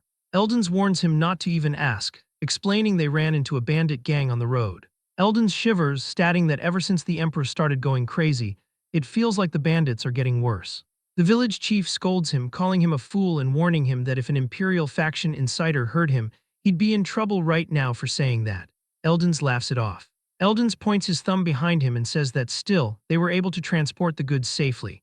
He credits the noble who traveled with them, praising him as unbelievably brave. The chief asks, "Oh, a noble, huh?" He scratches his chin, nodding that now that he mentions it, a noble came through there a few weeks ago. The chief reveals that it turned out he was just some nobody pretending to be one, so he beat him half to death and chased him out of the village. Eldons facepalms, telling him that he still acts recklessly when he loses his temper. He assures him he doesn't need to worry this time. He praises Johann as brave and very upright, emphasizing that even after he protected them from the bandits, he didn't ask for any reward at all. The village chief is stunned, asking what kind of noble does someone a favor and doesn't shake them down for money. He says that can't be true, but admits this old fox isn't the type to talk nonsense though. He muses that with bandits everywhere these days, simply having that night stay there would benefit their village. The narration explains that in this era a proper knight is strong enough to slaughter an entire mercenary band, making them a great help to public safety. The chief realizes it is perfect timing. He grabs Eldons by the collar and suggests that since they are here, why don't they stay for a few days or actually a few weeks and get some real rest? Eldons pushes back, arguing he can't impose on him. Eldons thinks that though they have the kind of relationship where we shamelessly haggle each other down in broad daylight, this wrinkly baldy is trying to snatch his companion away. The chief laughs maniacally. Eldons wonders where this precious noble of yours is. Meanwhile, Johann sits slumped against a tree in the dark. His stomach growls, he thinks he is starving to death. He worries it looks like he is about to die on the street like a beggar. Goran approaches him hesitantly. Johann asks what it is. Goran holds out a pouch. He asks him to please take this. Johann stares blankly. Goran explains it is the money he seized. He opens the pouch to reveal gold coins, saying they sold off all the bandits' properties and weapons. He notes it is not a fortune, but it's a decent amount. Johann stares at the coins, thinking money. Goran asks if he didn't take any for himself. He reminds him that he is the one who captured them, so of course not. Johann sweats and hums thoughtfully. Goran thrusts the bag forward, telling him to take it and split it with his men. Johann reacts with a what? Goran insists this is far too much. He argues that they surrendered to him, so it only makes sense for all the spoils to be his. Johann forces a smile and tells him it is fine and not to worry about it. He claims he already took his share. He holds up a few paltry copper coins, saying, "See." Goran asks in disbelief if he is only taking that much. Johann laughs, insisting it is fine. Internally, Johann screams that it is not fine at all. He cries inward tears of blood, lamenting that it hurts to give up the money he got with his blood and sweat. But he reasons that compared to running into the wolves of Anicap alone, spending some money to stick with a mercenary band is 100 times better. He stops Goran's protest with a raised hand. He states that besides, he didn't fight by himself. He declares that they fought together, which means they are now comrades in arms. He holds up a silver coin and smiles charmingly, asking if this should be enough to earn some goodwill. He says that if that is all, he will get going. Goran blushes deeply, moved by Sir Johann. He thinks about a heart that cares for those beneath him, declaring this is the true dignity of a knight. Later, Goran addresses his mercenaries in the tavern. He tells them to listen up. He announces that Sir Johann has shown generosity to them all and distributed the proceeds from selling the spoils of war. He happily orders them to line up and come forward one by one to receive their share. The mercenaries are stunned. They ask if he heard that right and verify if he is distributing the money that should have been his to them. They break into ecstatic cheers, shouting Johann, Johann. Johann sleeps peacefully in his room, oblivious to the praise outside. In the silence, the doorknob slowly turns, the door creaks open. Johann sleeps deeply. A masked assassin with glowing red eyes stares at him. He raises a dagger, ready to strike. The end of the episode concludes with the threat looming over Johann. During the night, an assassin creeps up and attempts to snatch the sword. However, Johann snaps awake and grabs the man's wrist with an iron grip. The attacker freezes in total shock, never expecting him to be awake. With his eyes glowing in the dark, Johann demands an answer. He asks him if he is one of Karamav's lackeys. The assassin panics and begs him to let him go. Losing his patience, Johann hurls him, smashing the man right through a cabinet. Lying on the floor all banged up, the man coughs and whimpers in fear. Johann walks over and steps on the attacker's leg. He screams for help, realizing too late that Johann is not an average human. The timeline shifts back to 5 minutes before the incident inside the inn. The village chief snores loudly while two young men sneak up the stairs. They are Pra and Gamson, and they are plotting something against Johann. Gamson assures him that Vulin, the village's strongest man, will take care of that guy. He mentions that Pell, the horse fanatic, is already out there snatching the animal. Outside, Pell is completely blown away by the warhorse and tries to calm it down. Meanwhile, Pra asks Gamson if the noble's sword is really that expensive. Gamson asks Pra if he has ever seen a sword that can slice a person clean in half. He claims he saw that weapon split an armed soldier in two and declares that the knight is nothing without his sword. Suddenly, a loud crash startles them. Vulin lies sprawled on the floor. He is terrified as he sees Johann's blue eyes glowing in the darkness. A moment later, Johann drags the man out of the room as he screams for help. Outside in the hall, Gamson stands completely stunned with no clue what is going on. Pra grabs him and asks what is happening. Gamson screams at him to run if he wants to live. He can feel they are screwed and wonders who this guy is. Just then the village chief shows up and demands to know who the two of them are. Without answering, the boys bolt out of the inn. Outside, Pell waits with the horses and notes they are finally here. Gamson yells at him to shut up and hurry. Pell is confused and asks where Vulin is. Gamson shouts that he is dead or is about to be. He orders them to get on the horse now so they can flee. Pra insists he cannot leave without Vulin, but Gamson rushes him, afraid that noble bastard might chase them. Suddenly, a massive explosion rips through the inn. Terrified, the three of them look back, unable to believe their eyes. They see Johann landing on the roof, surrounded by a terrifying red aura. With his eyes glowing, he glares at them with pure fury. On the grim southern outskirts, a hammer strikes a wooden stake with force. Two soldiers finish driving the sign in and confirm that it is solid. The notice warns that by the edict of the Emperor of the Holy Empire, Cardirian Bizelferk, these people are punished for stealing a noble's property. One guard asks what they stole to end up getting hanged. The other reveals they stole just one chicken and 3 eggs from Baron Dvorzub's territory. The first soldier is appalled, asking if they all ended up like this just for something like that.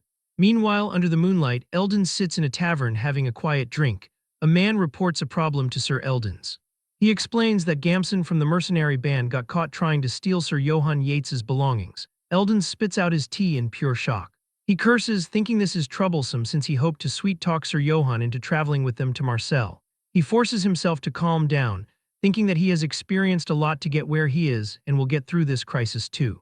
He resolves that he, Eldons, won't die over something like this. He orders the man to capture Gamson immediately and for the rest of them to act as if they have nothing to do with it. The messenger agrees. Eldons tells himself he needs to deal with that noble just in case. Under the moon, a village meeting takes place inside a house. A villager rushes in shouting that this is bad. He reports that those troublemakers got caught trying to steal the noble's belongings. The village chief curses the useless brats and asks what they should do. He orders them to gather up tributes to offer that noble this instant and to throw in one of the slaves holding in the village while they are at it. He adds that they must prepare to execute the troublemakers in front of the noble. The parents panic, screaming they cannot allow their child to die and that he can't say that just because they aren't his children.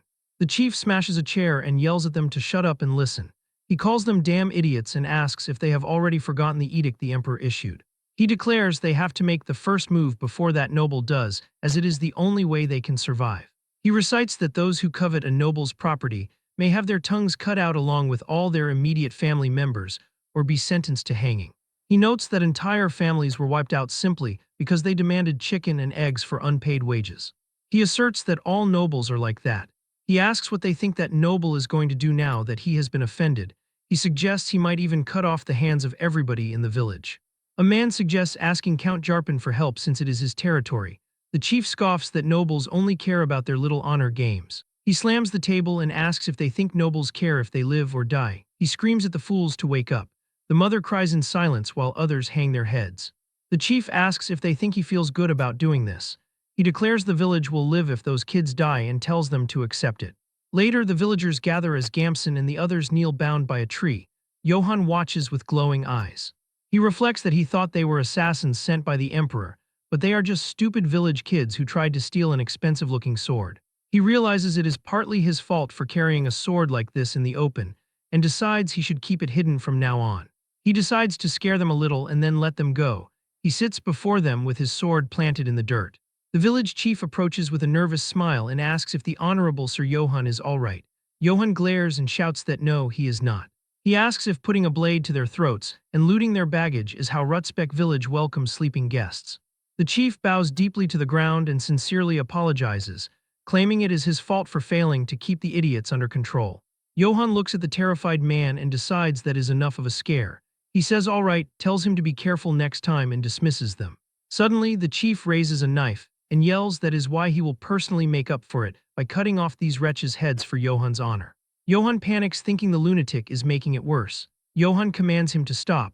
The chief screams that those who have sullied his honor deserve to die and strikes at Vulin. Vulin begs for his life.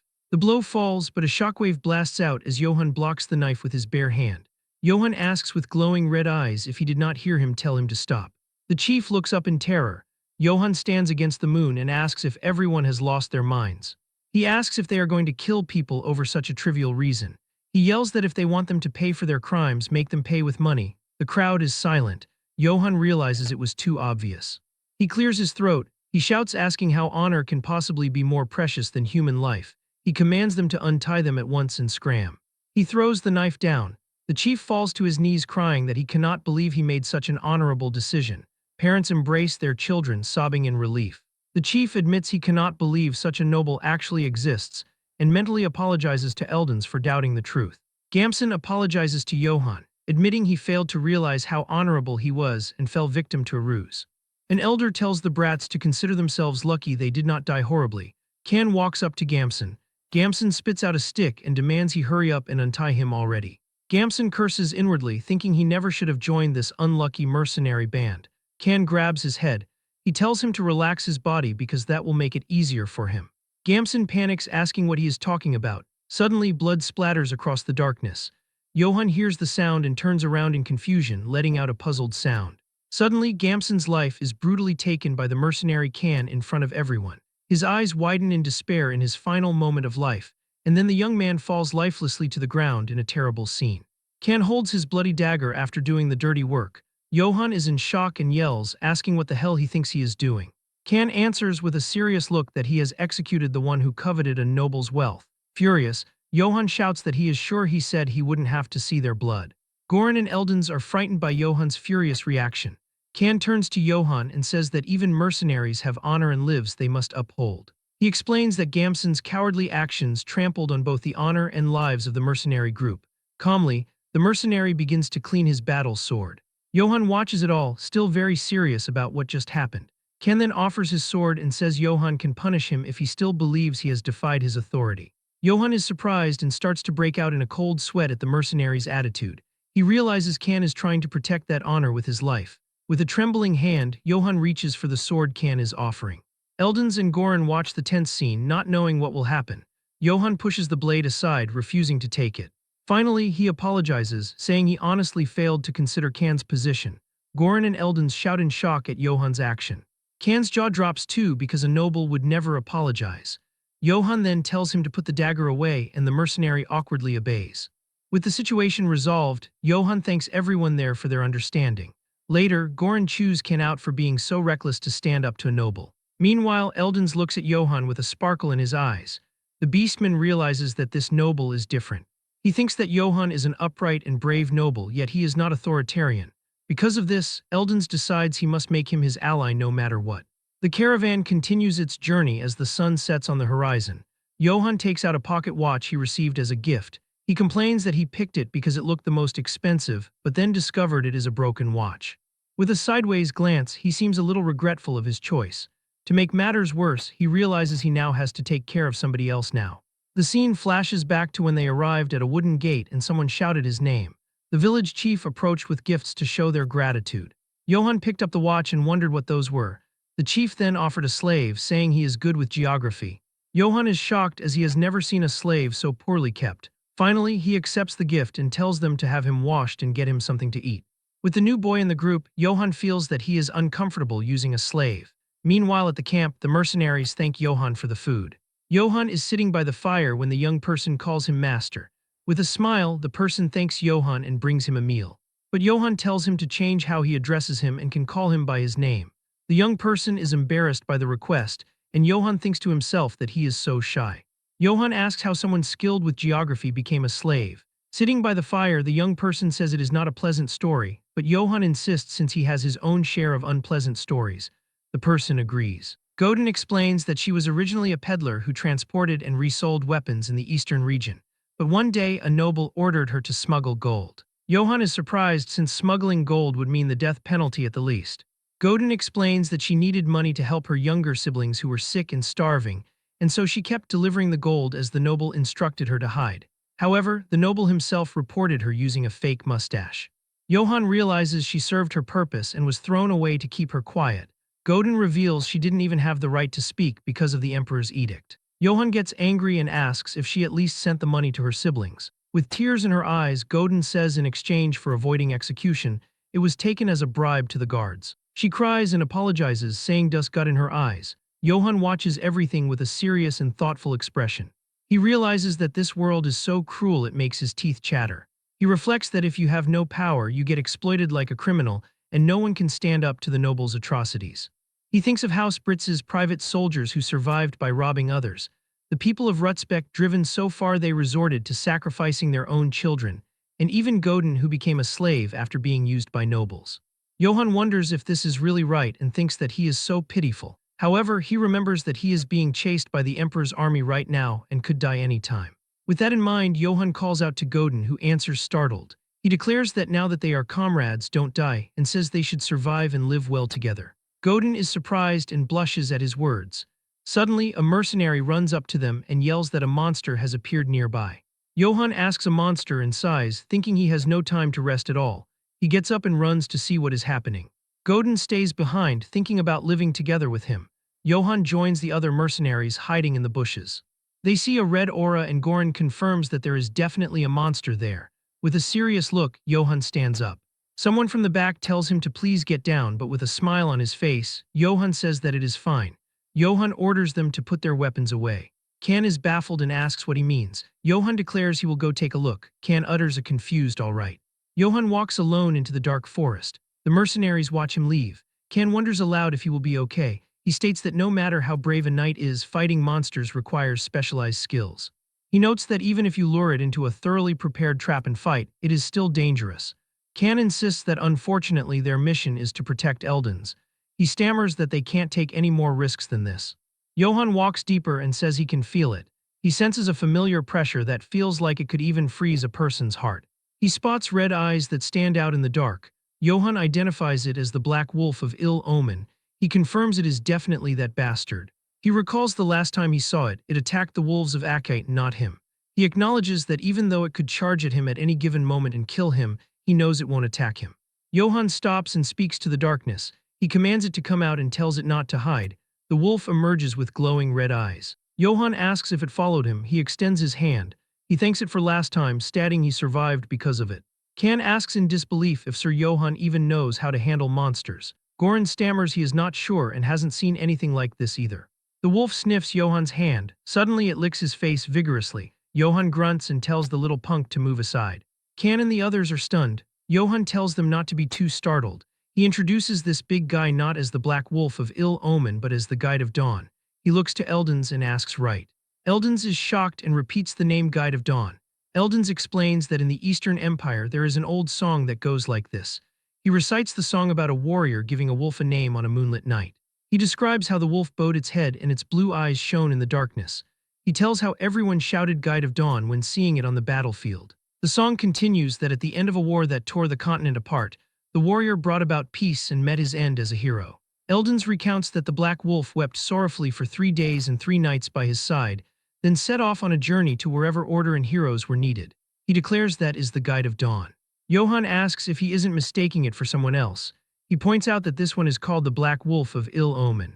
Eldons explains that the Guide of Dawn originates in Eastern Empire folklore, but as it was passed down to the south, some details got distorted.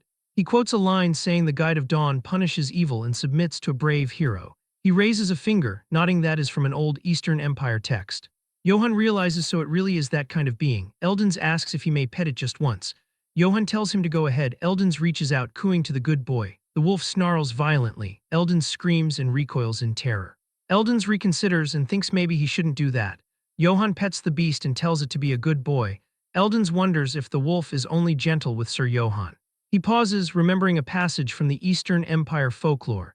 It says if you give a name to the divine beast that follows you, it becomes your vassal. Eldens sweats, wondering if this backwater southerner is the legendary hero. He thinks that can't be it, but asks what if he is. Eldens shouts to Sir Johann. He asks if he has given the Guide of Dawn a name.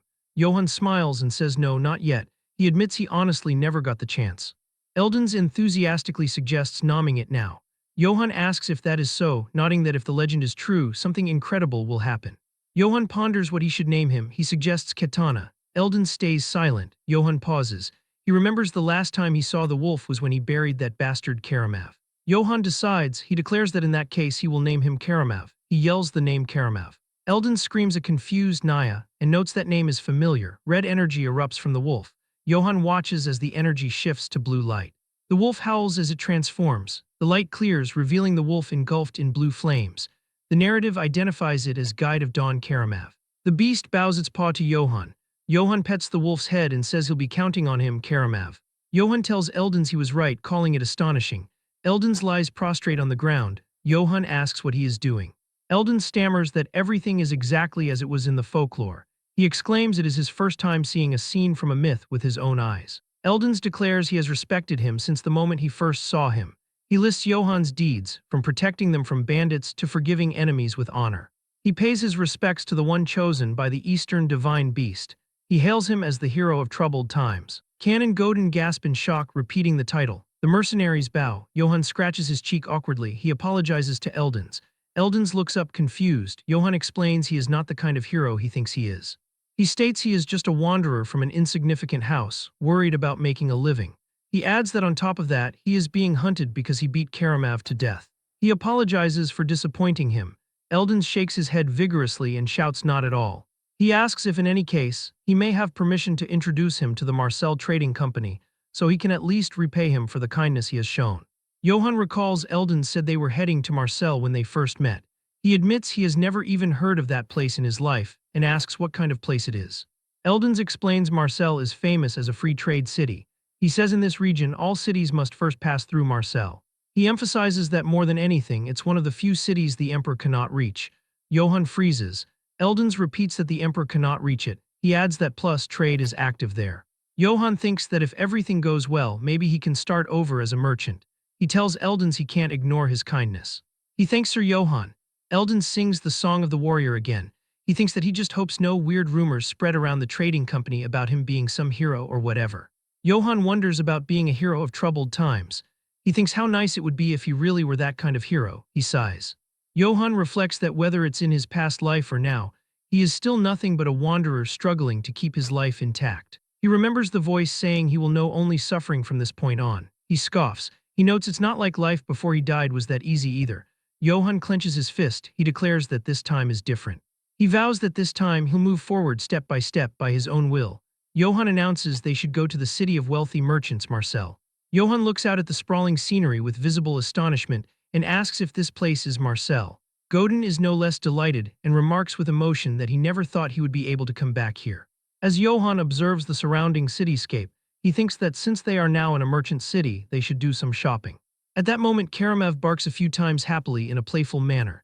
Johann calls out to him curiously and asks what he is doing over there. A nearby shop owner bends down cheerfully, stroking Karamav's head while laughing and nodding that he is a cute little thing. The woman offers him a bite of something to try. Seeing this, Johann pauses and realizes that that guy just looks like a cute little dog to everyone else.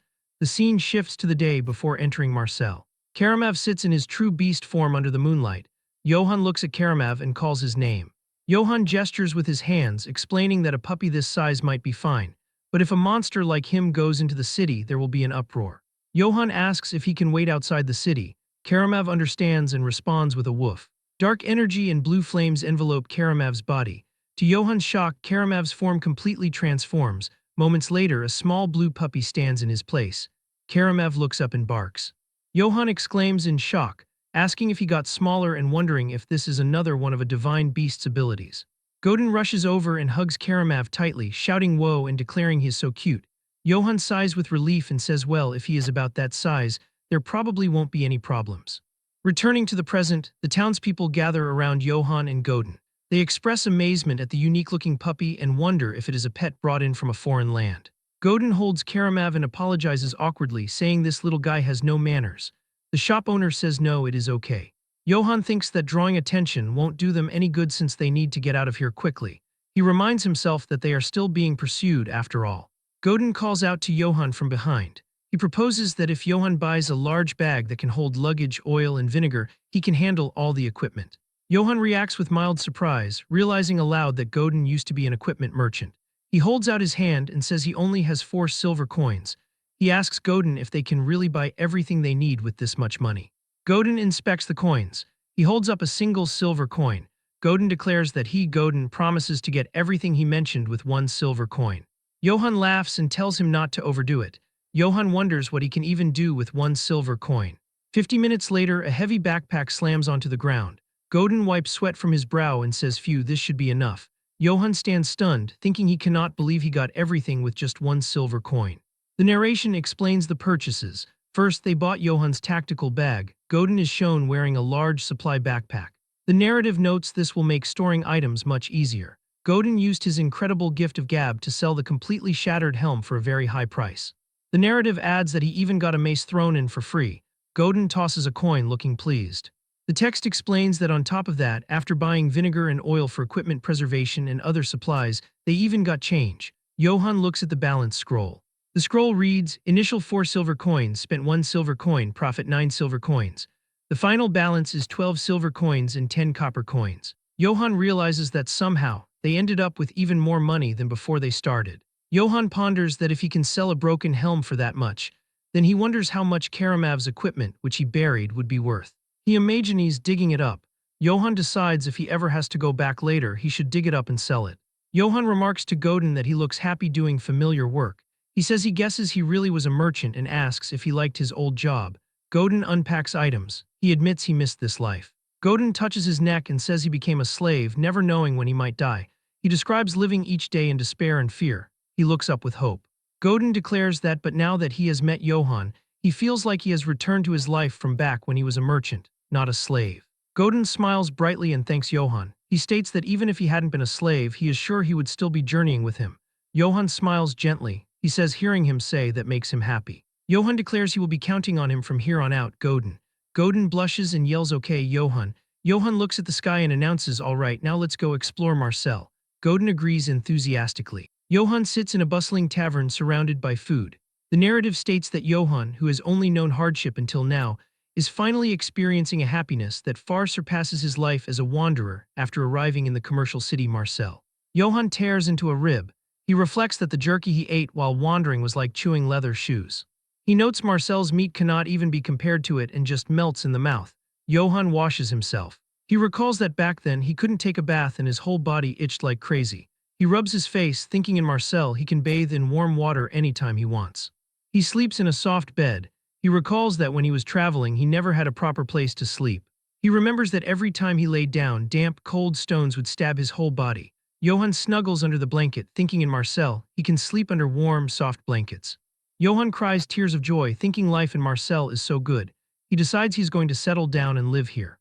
The narrative states, and so, Sir Johann dreamed of settling down happily in Marcel. However, fate didn't go the way he wanted. The next day at Marcel City Square, Johann eats a skewer. He thinks life is so peaceful. He comments it has been so long since the last time he could walk down the street comfortably. Suddenly, a man sighs and says this is bad. A woman asks if it is another band of bandits. The man confirms that yes, this time they took Dave's daughter. He adds that on top of that, all the goods they were bringing in were stolen. Johann bites his skewer nervously. He thinks he is scared of the news he will hear tomorrow. A villager laments that with bandits running wild, people cannot live without worry. Godin whispers to Johann that it looks like there are bandits around Marcel too. Johann curses inwardly. Suddenly, a voice yells that he said he would pay him later. A ragged elf screams at a merchant asking if he knows who he is. The elf begs for just one meat skewer. He yells it has been 4 days since he last ate anything. The text identifies him as a straggler from the mercenary group Wolves of Akate. It explains he lost the main group in pursuit of Johann and drifted all the way to Marcel to survive. The elf repeats that he told him he will pay him later. The elf spots Johann. Johann shouts in surprise. The elf screams, "You bastard." He recognizes Johann and charges with a dagger. Johann realizes it is the Wolves of Akate. Johann panics, thinking they tracked him all the way to Marcel. He thinks this is seriously bad and nothing good will come out of fighting here. The elf leaps into the air screaming, "Die." Suddenly, a blade flashes. The elf's head is severed midair. The head flies. Bystanders scream. The headless body collapses. Johann asks what the hell. A man on horseback appears. He says he thought he was a bandit but asks if he was a mere robber. He complains that with the current security being terrible, all kinds of people are crawling out. The writer asks, "You there, wanderer?" He asks if he is hurt anywhere. Godin answers, "Oh no, thank you." Johann stands silent. The writer smiles and tells them, "Good, always watch yourself." He yells, "Giddy up." The horse gallops away. The writer shouts to the citizens of Marcel. Soldiers march behind him. He identifies himself as captain of the Oak Tree Mercenaries, Brattle. Brattle declares, "Do not worry." He assures them that the 500-strong Oak Tree Mercenaries will wipe out the band of bandits and make Marcel safe again. Godin stares in awe, saying amazing and that he cannot believe he is seeing them in person. Johann asks if they are famous. Godin confirms yes, the Oak Tree Mercenaries. He explains he heard they are one of the top mercenary groups in the Empire. He adds that he guesses there really are bandits going around Marcel and they must have been hired to wipe them out. Johann looks grim. Johann realizes if that man didn't help him, he might have been exposed. He thinks, and if that happened, there is no way he could have stayed in Marcel any longer, with the Empire hunting him down and all. He recalls the prophecy that he will know only suffering from this point on. Johann clenches his fist and tells himself to get a grip, reminding himself he is still a fugitive. He decides the only way he can survive is by building a good relationship with the Katana Trading Company. He envisions Eldon's giving a thumbs up. He notes even the Emperor can't recklessly mess with a trading company. He thinks fortunately, Eldon's thinks highly of him, so he got a chance to interact with the Marcel Trading Company. But he worries what if his identity is revealed before that. He asks if they would still step forward and protect him if they learn that the Empire is after him. He envisions Eldon's holding a sign saying absolutely not. Johann concludes if he is exposed before he builds a good relationship with Katana, he will, without a doubt, die. He strikes his palm and states his goal is clear. He needs to go to the Katana Trading Company and get protection from the Empire. Johann resolves that so until he gains the company's trust, his identity must never be revealed. A voice says, "Excuse me." Johann turns. A woman with cat ears asks if he is Sir Johann. She bows before a green banner. She introduces herself as an exclusive maid of the Katana Trading Company. She says her name is Ibelka. Ibelka states she heard of his exploits from Eldon's and is greatly impressed. Johann looks wary. Ibelka says they would like to form a close bond with him and his house. She smiles and asks if he is not busy, could he please come with her to the Katana Trading Company. The Katana Trading Company Marcel branch stands imposingly against a clear blue sky. Outside the entrance, Godin crouches down next to the blue puppy. He commands Karamev to give him a paw. Karamev growls and chomps down hard on Godin's hand. Godin yelps in pain, telling the dog to stop biting him. Inside the branch, Johann sits alone on a plush red sofa. He waits in silence. Johann thinks that he finally made it to the company. He reflects that this place could be his chance to change his life. He thinks he just has to hope the talks go well. A voice from behind asks if he is Sir Johann, correct. The voice adds she heard about him from Eldon's. A pink-haired catfolk woman bows politely, looking up with a small smile. She introduces herself, stating allow her to formally introduce herself. She says her name is Ayan and she is the branch manager of the Katana Trading Company's Marcel branch. Johann stands up abruptly with a start. He introduces himself as Johann of House Yates. He says it is a pleasure to meet her. Ayan smiles, saying likewise, Sir Johann. She gestures to the seating area, suggesting they talk over a cup of tea. Johann agrees, saying sounds good, let's do that. Later, steam curls from a teacup. Johann stares at the black liquid. He thinks that this is coffee, though. He holds the cup and politely thanks her for the drink. He remarks that the aroma is wonderful, asking if this tea is made by roasting fruit seeds and brewing them. Ayan beams, confirming that is correct. She notes he is quite perceptive. She states it is rare to find someone who recognizes it. Ayan's expression turns serious. She asks if now they shall get down to business. She leans forward with a sharp gaze. She states they can guess why he has come here. Johann spits his coffee out in shock. He coughs, wiping his mouth. He sweats nervously, wondering if they found out he is being hunted by the Emperor. Ayan points a finger at him. She declares it is because he harbors ambition in his heart. Johann stares blankly and utters a confused huh. Ayan explains she heard from Eldon's. She recounts that according to him, Johann protected the innocent and showed mercy to enemies who surrendered. A visual of the blue-lit battlefield appears. Ayan continues that seeing a man like him has come to Marseille where bandits run rampant. She was able to discern his ambition to save the city with his own hands. Johann covers his face with his hand. He thinks he doesn't know what she's talking about, but he should play along for now. He lowers his hand and says seriously that he sees, admitting she has seen through his true intent. Ayan smiles broadly. She states ambition isn't a bad thing. She whispers that on the contrary, it is a virtue of those who are worthy. She leans in close, revealing that their company loves to sponsor the ambitions of those who are worthy. Johann realizes here it is an opportunity for a deal. Ayan adds that if he wishes, they can even introduce him to Marcel's governor. Johann blushes with excitement, realizing she means the governor. He thinks the governor is basically on the same level as the mayor. He realizes he can get the company and the mayor on his side. He imagines the emperor looming in the darkness. Johann thinks that if everything goes well, even if that old emperor himself shows up, he won't be able to do anything to him. He resolves he has to accept this no matter what. Johann laughs and thanks her for the offer. He asks if she could tell him exactly what sponsorship from the Katana Trading Company entails. Ayan smiles, gesturing to a backdrop of gold, food, and buildings. She explains that sponsorship means every service their company provides. She lists restaurants, inns, and even entertainment. She holds up a wine bottle, declaring he may enjoy anything he wishes under the name of Katana. She raises a sharp finger. She states, however, there is one condition. She tells him he must promise one thing. She says he must promise to fight under the company's banner whenever they require his aid. Johann looks serious. He interprets this as meaning she wants him to deal with the bandits threatening the city. Ayan says no. She informs him the oak tree mercenaries have already departed for that. Johann looks confused, asking about something else. Ayan explains that recently, the number of shop districts holding a grudge against the Katana Trading Company has been increasing. Two angry merchants are shown shouting accusations about monopolizing the market. Ayan touches her chest, explaining the louder their complaints, the harder it gets for them to handle. Her eyes glow ominously in the shadow. She states she would like him to remove the members of those disgruntled shop districts. She adds chillingly, preferably their children as well. She smiles sweetly with slit eyes. She declares that is their only condition. She asks, so how about it, Sir Johann? Johann sits in silence, looking down. The sun sets over the Katana Cathedral. Johann walks out of the gate. Godin stands up with his backpack and Karamov, cheerfully saying, Johann, you're back. Godin asks how it went. Johann stands silently in the shadows. Godin asks Johann's name hesitantly. Suddenly, Johann grins widely. He shouts Godin's name enthusiastically. He yells that they should let's go suck on some honey. Godin stammers, asking what. He repeats go suck on honey, looking confused. The scene shifts to 1 hour earlier in the office. Johann says he refuses. He frowns, stating that in a city as large as Marseille, it is only natural for complaints to arise if you monopolize distribution. He looks at Ayan with intensity. He states that yet instead of resolving the matter through discussion, she wants him to kill them. He emphasizes their children too at that.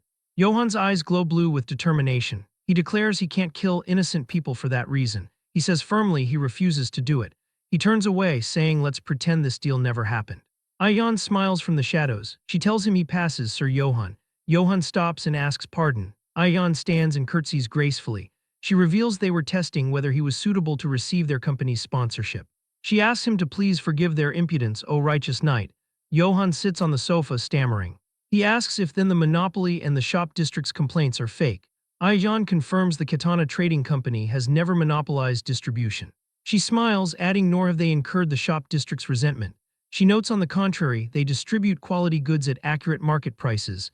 She adds smugly they are rather well liked among merchants actually. She stands straight. She states in any case they wish to keep the terms they proposed. She clarifies that doesn't mean they expect him to head to a battlefield immediately. She reminds him the oak tree mercenaries have already gone to subdue the bandits. She tells him he is free to rest and enjoy Katana's sponsorship in the meantime. Ayan extends her hand with a smile. She asks what he says, Sir Johann. She asks if he will join hands with her. Johann grins. He grabs her hand firmly and exclaims great. He accepts. A golden light shines as they shake hands. Ayan speaks a blessing by the grace of Saint Luak, wishing may this meeting benefit us both. Back in the present on the street, Godin asks what suck on honey means. Johann walks with a spring in his step. He explains that, basically, it is something along the lines of let's go eat something expensive.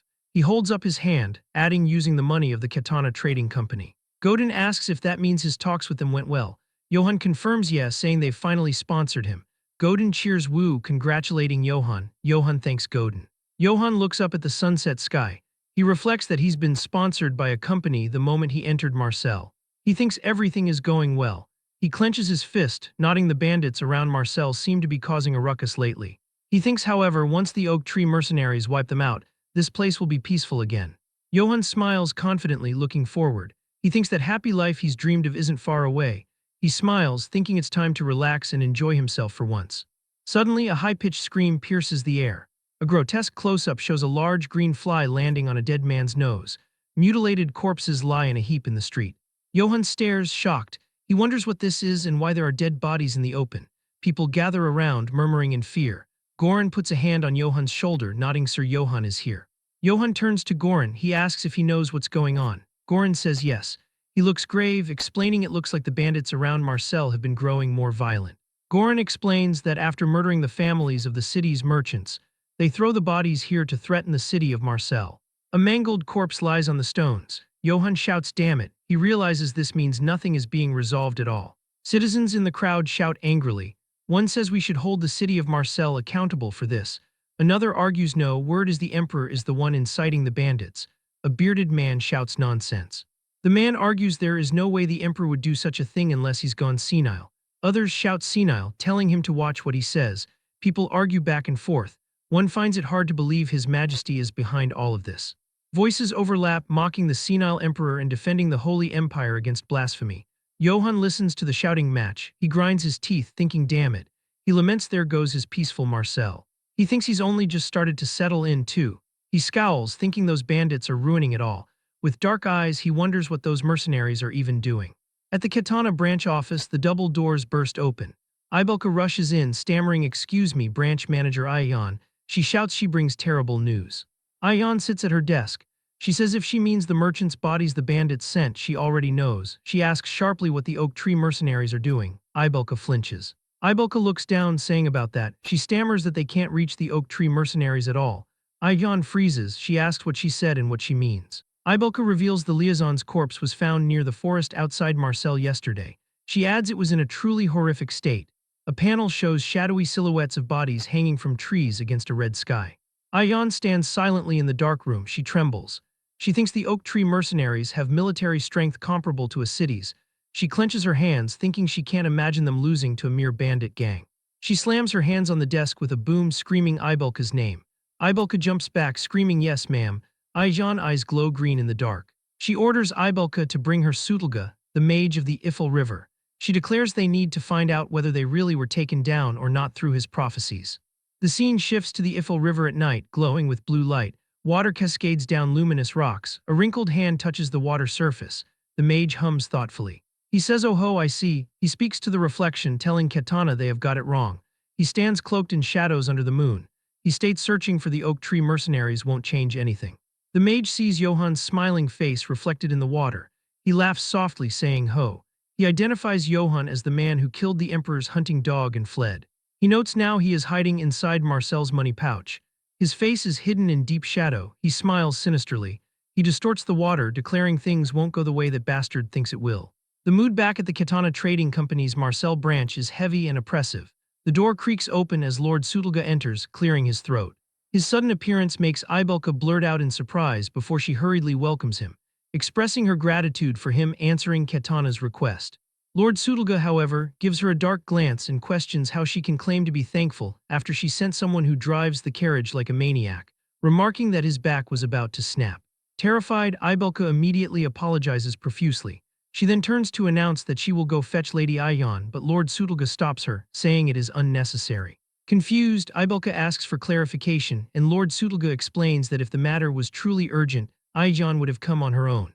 Ibelka stands frozen in an awkward silence, unsure how to respond. As she seems about to speak, Lord Sutulga sternly warns her not to make him repeat himself. She instantly complies, affirming her obedience. Taking a seat, Lord Sutulga clears his throat once more, stroking his long beard, and he states that according to the voice of the Ifil River, he was destined to meet someone here.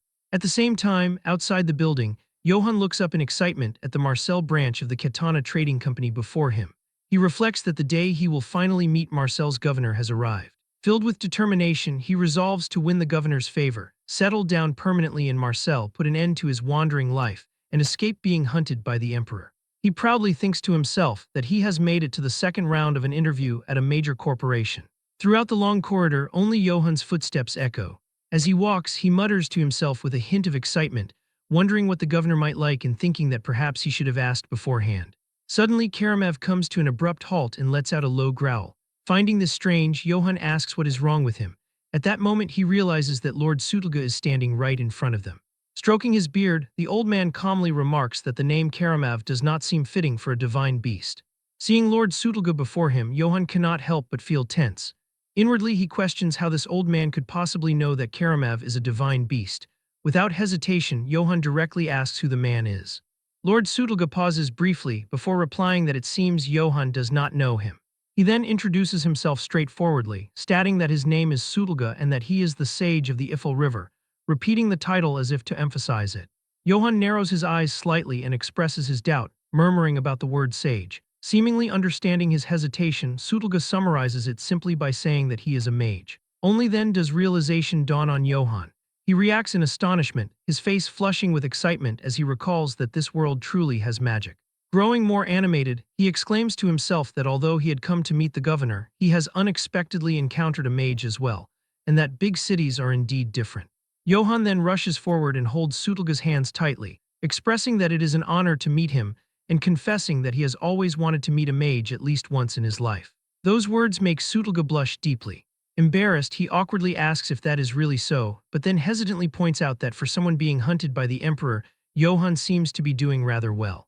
Johann instantly freezes in place, his eyes widening in shock as he asks how Sutulga knew about that. Calmly stroking his long beard, Sutulga explains that it was through magic, specifically through the mystery of the Ifel River. He states that through the river he is able to see both the past and the future. At that point, Johann can no longer remain cheerful.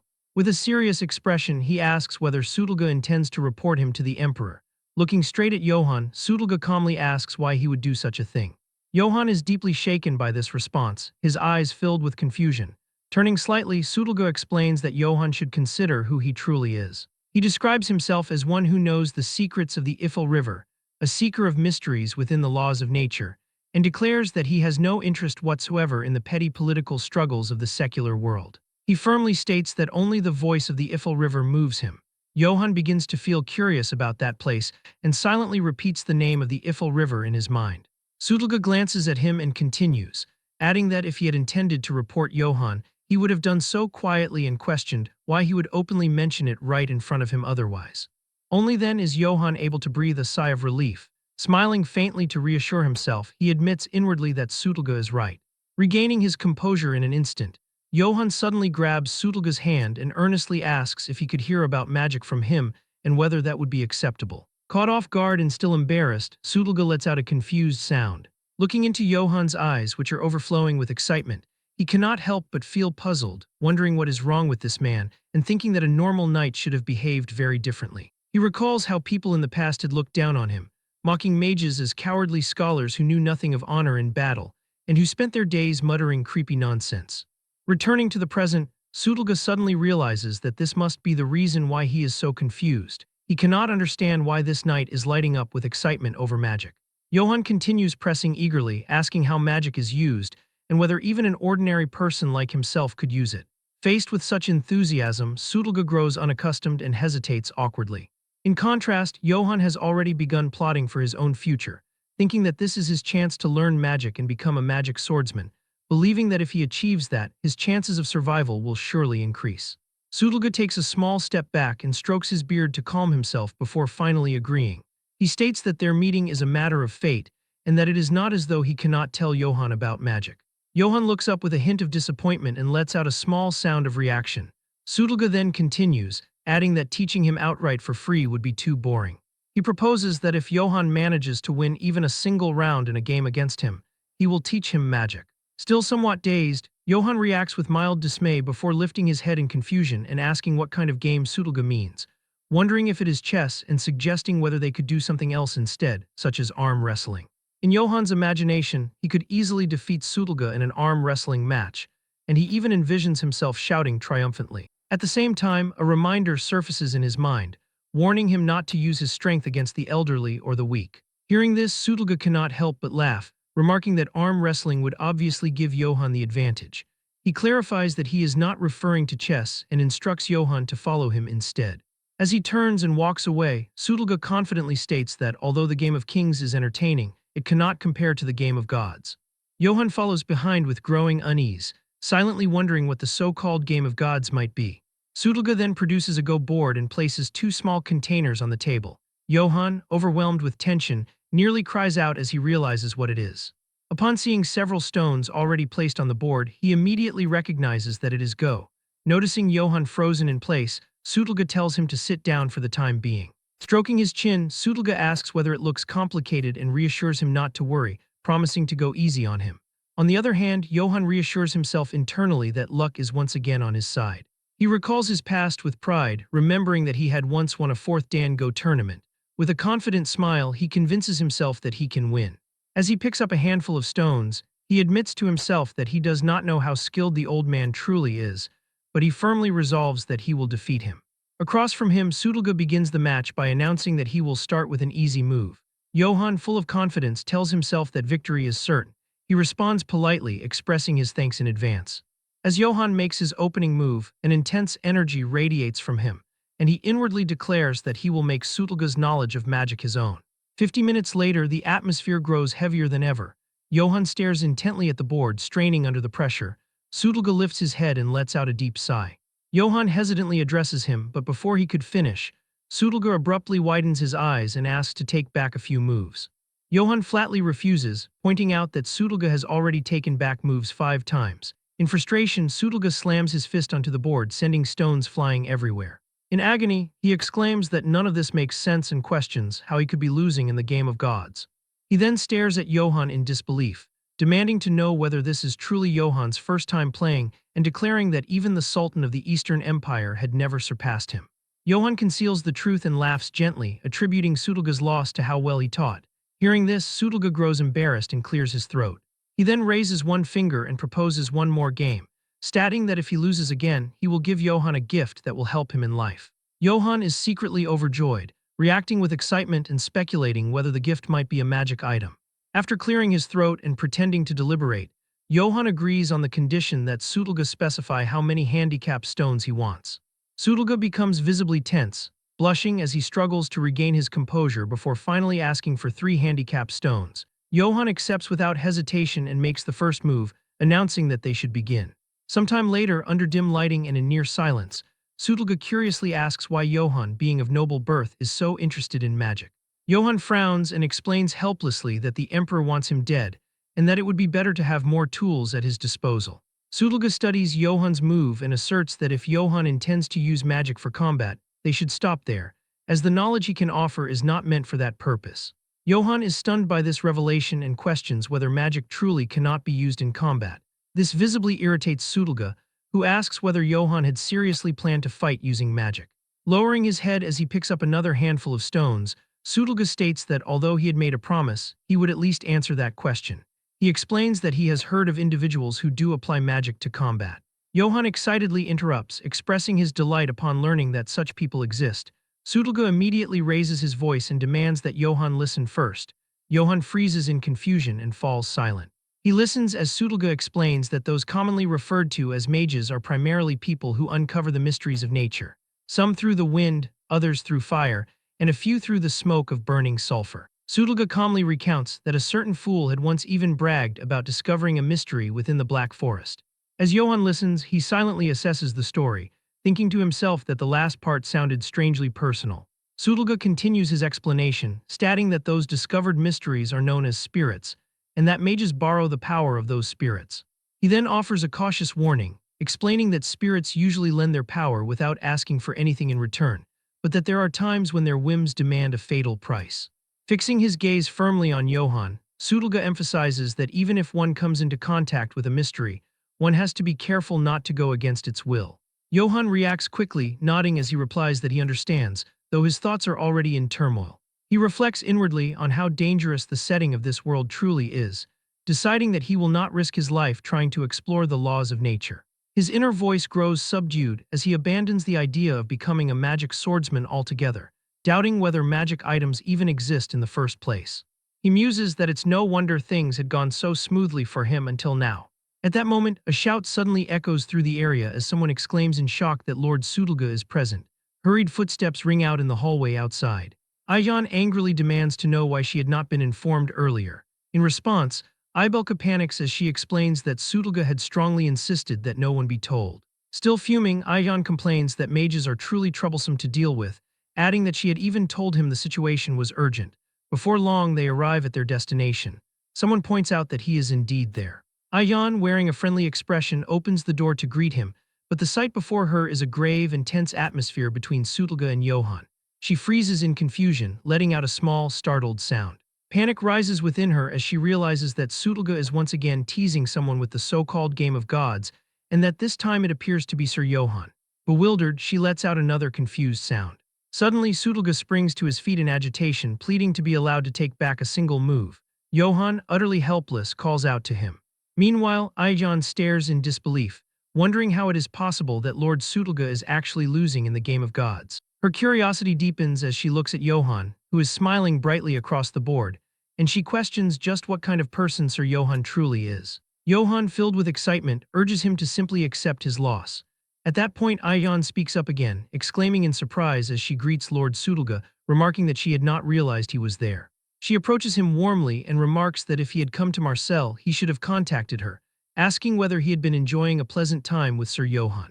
Sudolga laughs heartily as he strokes his long beard, replying that he had merely been playing a few games with the knight. Aijan responds in understanding. Using her arrival as an excuse, Sudolga moves to clear the go board, remarking that since the branch manager has arrived, they will unfortunately have to end the game there. Johann, who had been preparing to make his next move, freezes when he sees that the board has already been cleared. Just then, Sudolga places two flasks, one red and one blue, onto the table and instructs Johann to take them. Johann stares at them in confusion and asks what they are. Sudolga swiftly explains that he had not forgotten his promise, revealing that they are water flasks containing the final secrets of the Ifil River, known respectively as the Water of Wrath and the Water of Blessing. In a flashback at the Oak Tree Mercenaries outpost, their banner flies under a blood-red sky. Captain Brattle and his men are in complete terror, totally overwhelmed by an unseen threat. From the shadows of the forest, a pair of menacing red eyes emerges, fixated on the doomed mercenaries. The attacker is revealed to be a mysterious woman in dark clothes, and her face is obscured by shadow except for a terrifying, glowing red smile. Brattle screams in horror, realizing this terrifying entity is no mere bandit. The reflection in his eye captures the crimson glow of his approaching doom. The flashback ends with a final, blood-curdling scream echoing through the night as the mercenaries are slaughtered. Back in the present, the scene shifts to the Katana Trading Company's Grand Branch in the city of Marcel. Inside, Johann inspects the two magical flasks given to him by Sudolga, identifying them as the Water of Wrath and the Water of Blessing. As he does, Sudolga explains his lifelong, fruitless quest to understand the Ifil River's secrets of life and death, and he reveals that it wasn't until Johann's arrival that the river's mysteries began to unravel for him. After that, he details the incredible power of the red flask, which can heal any wound as long as the victim isn't decapitated. In contrast, the green flask is a deadly poison capable of melting a person with a single drop. Johann is ecstatic to finally own magic items, believing the powerful potions will put his mind at ease for the dangers ahead. Just then, Aijan consults with Sudolga, confirming she called him because of the prophecy and the recent civilian casualties caused by bandits. She reports that the elite Oak Tree mercenaries were dispatched to handle the situation, but the company has since lost all contact with them. He gravely informs the shocked branch manager that the mercenaries already failed their mission 3 days ago. She is stunned into silence by the news that their top-tier group has been defeated. Then he recounts the prophecy foretold by the Ifil River. The will of the oak tree shall be trampled on by a rock of steel, and he concludes that the Oak Tree mercenaries have most likely been wiped out, failing to stop a greater threat that now looms over the city. Recognizing the dire situation, she tells Johann that they must attend a city council meeting as it is time for him to act under its banner. With a grim expression, he agrees, understanding that his peaceful life is already over. After that, the scene changes to an opulent but empty city council chamber, awaiting the arrival of Marcel's most powerful figures. Soon, the various nobles and representatives of Marcel's influential families begin to file into the chamber. Among the attendees is a man with a particularly elaborate and ridiculous mustache, who is revealed. The extravagantly dressed Baron Einbeck Vivant Auvergne makes a grand entrance announcing his fashionable lateness. After that, he takes his seat and with a flourish calls the council to order in the name of Marcel and the Emperor. A comedic effect highlights the sheer absurdity of his curled mustache. Johann can't help but internally mock the man's ridiculous mustache, lamenting the number of weirdos in this era. Just then, the true leader of the council prepares to speak, drawing everyone's attention.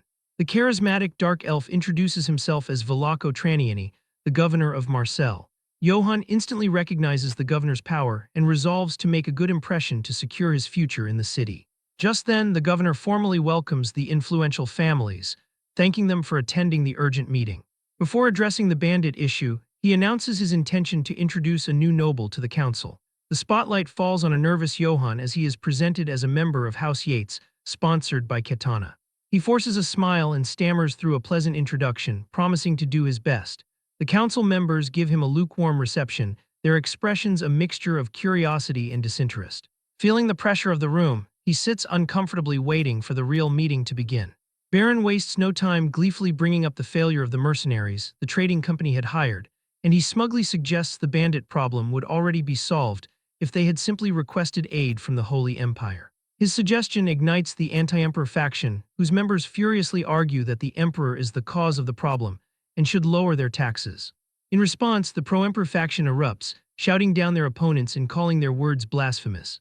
The two factions devolve into a shouting match, trading accusations about the emperor's schemes and the uselessness of their hired mercenaries. Johann smiles blandly, completely lost in the political bickering and complaining internally that his ears hurt.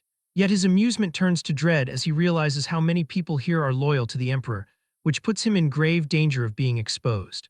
Throughout the chaos, Governor remains silent, his calm and unreadable expression a stark contrast to the scene unfolding before him. With a sharp and commanding voice, he finally demands order, and his authority instantly silences the room. A heavy pressure falls over the chamber as the arguing nobles immediately cease their squabbling, and Johann is visibly surprised by the governor's absolute control over the volatile council. Ayan then clears her throat, preparing to step in and present the governor's official course of action. Speaking on his behalf, she assures the council that he understands their concerns and has formulated a backup plan, and reveals their strategy to form a second subjugation force to bypass the scattered bandits and strike them directly at their source. This bold plan to take the fight to the bandits' home base leaves the council members utterly shocked. Baron Einbeck laughs heartily, praising the governor's wisdom and his loyalty to the emperor's desire for peace in Marseille. Then he renews his offer, stating that the emperor's troops are on standby and can be deployed at a moment's notice. The idea of imperial troops arriving sends Johann into a cold sweat as he imagines being captured and sent to the guillotine. Governor politely acknowledges the baron's generous contributions and his offer of assistance. However, with a charming smile, he firmly but respectfully declines the emperor's military aid, and he cleverly cites the emperor's ongoing struggles with a rebellion in the north, claiming he wishes to lighten his majesty's burden. Instead, he declares that Marseille will handle the threat themselves by organizing a new mercenary force that will include Sir Johann, and Baron gracefully accepts the decision. Wryly hopping the emperor will recognize the governor's display of loyalty. Johann breathes a quiet sigh of relief, thankful that the immediate threat of imperial soldiers has been averted. Still, he observes the friendly exchange between the governor and the pro-emperor baron, questioning if he is truly safe. Then he remembers what Eldon said that the emperor couldn't touch Marseille, yet here everything is the opposite. As the council meeting concludes, the members are invited to a post-meeting gathering. While others begin to leave, Baron remains seated, watching the proceedings with a thoughtful expression. Just as a startled Johann stands to leave, Governor calls out, asking for a private word. He approaches with a wide, friendly smile that does little to ease Johann's tension. His mind races as he prepares to flee, convinced that if the governor is pro-emperor, this meeting is a trap. He curses his terrible luck, fearing his brief respite is over and that he's about to become a fugitive once more. Just then, Governor cheerfully invites him to his office and Baron watches them go, his expression shifting from flamboyance to cold calculation. After entering his lavishly decorated office, the governor cordially invites him to take a seat. Once they are settled, he begins a subtle interrogation, casually asking him to remind him of his house name, to which Johann awkwardly maintains his cover story, stating he is Johann Yates of House Yates. Velako's eyes widen in feigned recognition, exclaiming that he knows of House Yates. To Johann's utter shock, he correctly identifies the fictional house as a real family famous for its liquor, revealing that his bluff was coincidentally true. Proving his point, he produces a bottle of what he claims is the Yates family's signature date palm-infused liquor. Then he picks up the one from the two ornate crystal glasses on the table. And with a warm smile, he offers a glass to Johann, kindly suggesting it might cure some of his homesickness. Trapped, he has no choice but to accept the drink and play along, thanking the governor. As he pours, the governor subtly watches his every move, gauging his reaction. But he fakes a nostalgic laugh after taking a sip, all while admitting to himself he'd never even heard of the drink before. The governor shares a laugh, pleased that the young man is seemingly enjoying the taste of his supposed home. With the trap set, Velaco's demeanor shifts slightly as he casually asks if House Yates has been doing well. His tone turns grave as he mentions the tragedy of the Emperor's recent purge in the north. The words trigger a painful memory for Johann, who recalls the night his own home was set ablaze. He continues his probing, noting that many survivors of the purge are now scattered across the land as bandits. Then he mentions that among the purged families, one specific individual is wanted for treason, causing him to tense up. With his eyes turning a dangerous red, he drops the charade and reveals the wanted man's family name, House Yates. Johann attempts one last bluff, feigning ignorance and claiming he's never heard the name before. A close-up on Velaco's crimson eye shows he sees right through the lie, but he lets out a hearty laugh, dismissing his intense line of questioning as mere small talk, and Johann forces a nervous laugh in return, desperately trying to de-escalate the increasingly dangerous situation. Velaco stands and with a smile tells him there's one more thing he should know. Just then he reveals the final piece of his trap. The drink wasn't the famed Yates liquor at all, but just cheap local whiskey. The truth dawns on Johann, whose face contorts in shock as he realizes his cover has been completely blown.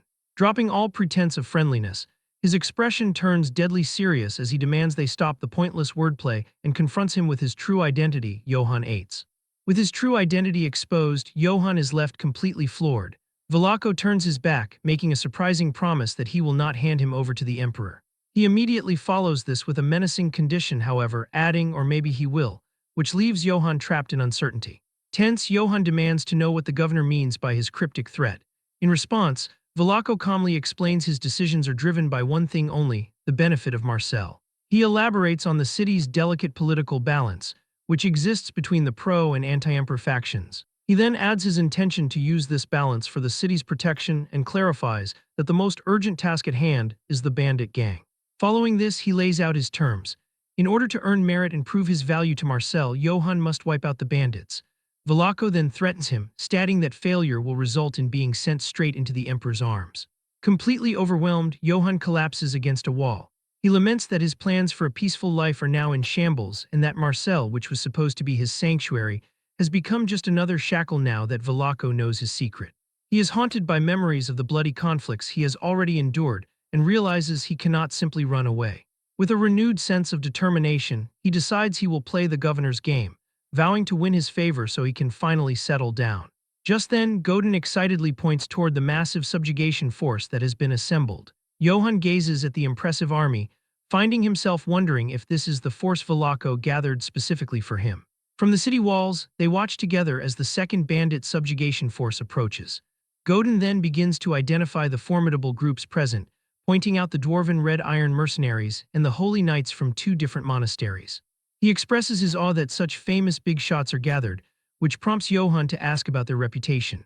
Godin explains that the St. Galanto Monastery is an all-male order of holy knights renowned for its alchemy. He adds that, in contrast, the St. Iena Monastery consists of female holy knights who are said to be powerful enough to hunt trolls. After that, he describes the Red Iron Mercenaries as masters of siege warfare, loyal dwarven warriors who uphold both honor and loyalty while possessing an open-minded outlook. He then points out the arrival of yet another group, Count Bardoc's Elven Knights, who are famous for their skill and bravery. Johann makes a dry comment that elves are typically rude as hell, which makes his companion flinch at the bluntness. Following a quick apology, he decides it is time to meet the people he will be fighting alongside. Down below, the boisterous Captain Kumel of the Red Iron Mercenaries gives an enthusiastic greeting to Lady Aijan, who in turn formally introduces Johann as the knight representing the Katana Trading Company in the battle to come. Johann then says he will be in their care. He politely declines the captain's offer for them to speak casually, citing the importance of upholding Kumel's pride in front of his men. The captain, impressed by his thoughtfulness, assures him his authority is absolute regardless. Seeing the dwarf's sincerity, Johann graciously accepts the offer for them to speak informally. Kumel then turns toward the leaders of the Holy Knights to coordinate their movements for the mission ahead. The commanders from both monasteries agree to move their forces in conjunction with the captain's mercenaries. The commanders are formally introduced as Valian of the St. Iena Monastery and Agante of the St. Galanto Monastery, for whose cooperation the captain formally expresses his gratitude. Johann privately appraises the dwarf, making a mental note that he seems to be a surprisingly reasonable and decent leader. His thoughts, however, are cut short when someone suddenly chimes in, asking her why such a large and powerful force was assembled just for fighting bandits. The speaker is an arrogant elven knight named Gustav, who boasts that his knights alone would have been more than enough for the task. His smirking subordinates are quick to agree, adding that their count must have had a reason for sending them. Gustav then turns his condescending gaze toward Johann and, riding over, addresses him directly, asking if he is the one fighting for the trading company. Maintaining his facade, Johann reintroduces himself under the alias Johann of House Yates. Gustav scoffs at this, claiming he has never heard of such a minor and insignificant house. He then points a finger at Johann, warning the lowly noble not to get in their way or expect any mercy. With a cold glare, Johann quietly vows that he will remember the insult. After this, Gustav publicly disrespects Captain Kummel, declaring that his knights will not be taking orders from a shitty dwarf captain. Changing the subject, he arrogantly demands that she prepare a grand send-off feast in his name, a request she quickly agrees to. With one final shout, the pompous elven knights ride away. Johann sighs, now realizing that dealing with insubordinate nobles is the exact reason the captain must so carefully navigate issues of command authority. He feels a shred of hope despite the obnoxious elves, believing the army's overall strength should be sufficient to wipe out the bandits. Just then, Ibelka hurries over to the branch manager bearing an urgent message. She whispers the confidential information directly into her ear. Turning to Johann, she informs him that someone has requested a meeting with him that evening. His first thought is that the governor is summoning him again, but her nervous hesitation confirms the mysterious meeting is with someone else entirely. That night at their rally point, the subjugation force holds a rowdy feast where soldiers are encouraged to eat and drink heartily. The elven knights are in their element, indulging in alcohol and women while claiming it is a disgrace for an elf to refuse. They toast to their future victory, boasting that their swords and courage are all they will need, much to the disdain of the nearby mages.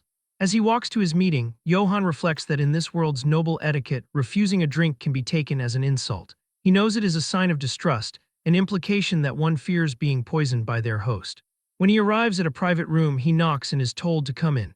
A cloaked figure is waiting inside. Upon asking who requested the meeting, he is simply told to sit. He spots yet another bottle of alcohol and mentally complains about the incessant drinking of the nobility. He is reminded of the cheap whiskey Velaco used to test him yesterday, a memory that gives him a headache. The cloaked figure then identifies him by name and cuts straight to the point, assuming his only motivation is money. Johann feigns a laugh, questioning both the stranger's identity and their rudeness. In a dramatic flourish, the figure throws back his hood, announcing himself as Baron Einbeck. He then proudly reveals himself as a loyal subject of the Holy Empire and a key member of the pro-emperor faction. Johann is immediately on guard as he recognizes the eccentric noble from the council meeting. The Baron then explains his political view. Marcel claims neutrality, but in reality it acts in favor of the anti-emperor faction. He smugly asks if Johann understands his motives now, only to be met with a flat and unimpressed no. The Baron is stunned, left speechless by the blunt refusal to engage in his political games. Johann plays dumb, claiming that he is not good with complicated matters and just wants to keep his head down. The amused Baron offers to give him a life lesson while preparing to pour a drink. He explains that merchants like the Katana Company require two things above all else: profit and strength. Since the company is backing Johann, he deduces that Johann must be their strength, a powerful fighter. Johann questions the Baron's logic, still holding on to his alias. The Baron's face darkens, however, as he reveals he investigated him and found no such house in any record. Johann is shocked, realizing his cover has been blown for a second time. But Einbeck continues, mentioning the eerily similar name of House Eights, which does exist in the records, and he recounts the fate of that house, which was wiped out for treason in a massacre that killed everyone down to the last serf. He dismisses the name as irrelevant, though, stating that the company only took Johann in because they saw his strength. Tired of the games, Johann cuts to the chase, demanding to know what the Baron wants from him. Finally, Baron Einbeck lays his cards on the table. He wants Johann to abandon the bandit subjugation and serve the Emperor in exchange for a greater reward. He dangles the prospect of becoming a core member of the Empire's elite. He also promises Johann a formal knighthood and his own fertile domain if he pledges loyalty. With manic excitement, Einbeck justifies that only dazzling glory awaits those who follow the Emperor. Johann then reveals his cruel philosophy, arguing that it is the natural order for the weak to spill their blood for the strong. He claims it is simply the weak's fate to be slaughtered by bandits, which produces disturbing emotions in the Baron. He laughs hysterically, believing he and Johann are kindred spirits who understand that the one who loses is always at fault. A cold, slight smile plays on Johann's lips as he delivers his simple, definitive answer, I refuse. Einbeck is utterly shocked, unable to comprehend the rejection. After that, Johann begins to tell a story about a man who, claiming the emperor's authority, entered his domain months ago. He recounts how this man slaughtered his innocent family and all of his people. He then reveals that this man, Sir Karamev, made him a similar offer to become the emperor's sword. He states that he refused that offer as well, but points out one crucial difference between then and now. The chilling difference is revealed in a fiery flashback. He died by my hand. The Baron's eyes widen in sheer terror at the unbelievable confession. Just then, Johann coldly details how he crushed the head of the Emperor's direct knight without any hesitation, avenging the serfs who were treated like worms. Stammering in disbelief, the Baron realizes the legendary Sir Karamev is truly dead. Dropping his charade entirely, Johann confirms his true identity as the survivor of the massacred house. The Baron is paralyzed with fear, trembling uncontrollably as the horrifying truth sinks in. He says, why would Johann do something so foolish? Then in a sudden and shocking display of power, Johann crushes the solid pewter cup in his fist and slams his hand down, completely shattering the thick wooden table. Einbeck is left aghast, witnessing firsthand the monstrous strength that could destroy metal and wood with bare hands. Then Johann declares that he will wipe out the bandits, but on his own terms, not for the Emperor and not for Marcel. He gives the Baron a final warning: if he doesn't keep quiet, the next thing to be crushed will be him. Johann slams the door as he leaves, the sound echoing his fury. Alone in the hall, he seethes, enraged that the Baron thinks he can be so easily manipulated. His rage, however, is abruptly cut short as a strange, alarming sensation washes over him. His heart feels as if it is on fire, and he struggles to breathe while his vision blurs. Blood begins to pour from his nose. As he falls to his knees, a terrible realization dawns on him. He then flashes back to the drink the Baron poured and understands the horrifying truth: it was poison. Collapsing onto the floor, he curses his own carelessness, shocked that he was taken down by such a simple trick. Meanwhile, outside the room, the Baron's fear has been replaced by a cold, hateful glare. A wide, triumphant, and utterly terrifying grin spreads across his face, his treachery a success. At the mercenary gathering point just outside of Marseille, the atmosphere is quite lively on the eve of their subjugation mission. Inside the camp, Godin becomes the center of attention as a group of women playfully tease him, calling him a skinny young boy amongst all the grizzled mercenaries. He quickly grows uncomfortable with their forward affections. Flustered and blushing, Godin makes a hasty escape from the playful women. They watch him as he runs off, disappointed that they did not get to dress him up all cute. Feeling scared and out of place, he runs through the unfamiliar corridors, calling out Johann's name. Worried that Sutulga might also be having a difficult time, he begins to cry, desperate to find Johann so they can return quickly. He finally reaches Johann, only to stop short upon seeing him lying unconscious on the ground. His eyes widen in complete shock and horror at the scene laid out before him. Just then, he rushes to Johann's side, screaming his name as he finds him collapsed and bleeding on the floor. In a state of panic, he cradles Johann's head, wondering what could have happened and how he could possibly be bleeding so much. Desperate and terrified, he screams out for help, certain that his friend is about to die. He pleads with the unconscious Johann to hold on, his voice filled with desperation. Later, a recovered but still weak Johann is being attended to by a worried Godin. As Johann calls his name, he responds meekly. The scene then flashes back to a frantic Godin pouring the water of blessing from Sutulga down Johann's throat, begging him to drink it. Returning to the present, he thanks Godin for having saved his life. Godin replies that it was nothing and that he had panicked without even realizing Johann had the water of blessing. He then turns his gratitude towards Sutulga, admitting he would have certainly died from the poison if it weren't for the water of blessing. Sutulga, however, just chides him for his stupidity, questioning why he would seek out Baron Einbeck, a known member of the pro-emperor faction. He sarcastically chides him, saying that if he is going to be so reckless, he should at least die quickly to conserve the remaining half of the potion. To this, Johann replies that there is still half left, so he will use it wisely from now on. Sutulga then asks if he managed to capture Baron Einbeck, nodding that he is needed to prove the charges of treason. Johann admits that by the time he got to the Baron's quarters, the man had already fled. In a flashback, an enraged Johann, still suffering from the effects of the poison, screams for Baron Einbeck to show himself. Fueled by his fury, he and his subordinates charge forward, vowing not to go easy on him for having poisoned the liquor. However, one of his subordinates reports that their target seems to have already run away. As Johann scans the now empty room, his eyes catch something on the floor. He spots a letter with a distinctive red wax seal lying on the stone floor. Back in the present, he reveals to Sutulga that while he didn't catch the Baron, he did find something far more important. He holds up the sealed letter, explaining that it contains documents Einbeck could not take with him which detail the entire incident. To this, Sudolga presses for more details, asking if this is proof that the emperor hired the bandits as the rumors had suggested. But Johann gravely replies that it is not. He explains that the documents contain something far more serious. Miles away, a lone rider approaches a fortified gate under the light of the full moon. The hooded figure is revealed to be Baron Einbeck, riding swiftly through the forest. He smirks to himself, confident that by now Johann is dead from the poison. Pleased with himself, he believes everything is proceeding exactly as the emperor had intended. He soon arrives at a massive, hidden mercenary camp where guards announce his arrival and clear the way. One of his lieutenants greets him warmly as he dismounts his horse. Then he stands before a massive army of assembled mercenaries, their ranks stretching as far as the eye can see. Addressing his troops, he furiously declares that they are not mere bandits. He proudly proclaims they are the strongest mercenaries of the empire, bound by the emperor's own gold. He states they are warriors who swear loyalty to the great emperor, and that dazzling glory will be their reward. Then he boasts that he has spent a long time undermining Marcel from within, and now holds all their plans and strategies in his hand.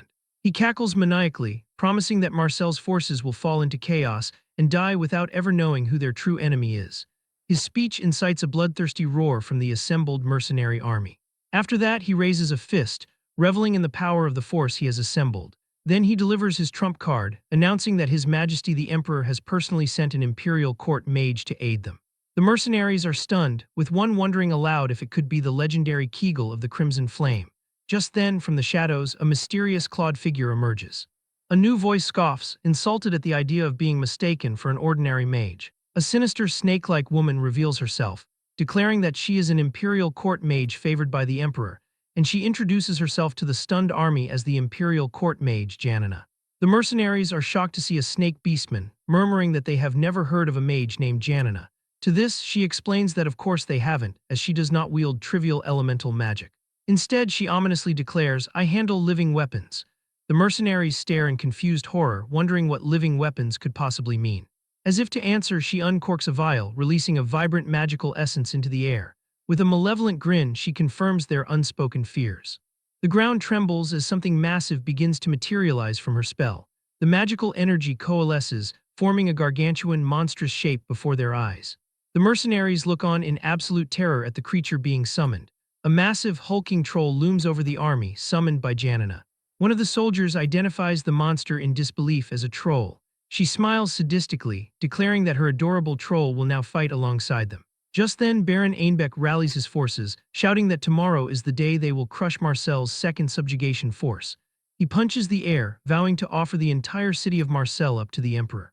The mercenaries roar in unison, cheering for the Holy Empire, and the entire camp erupts in a deafening war cry.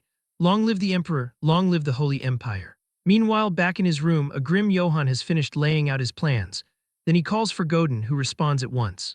He hands him the sealed documents, instructing him to deliver them only to Governor Velako Traniani and tell no one else. Godin accepts the letter, understanding that it contains information the governor must verify for himself.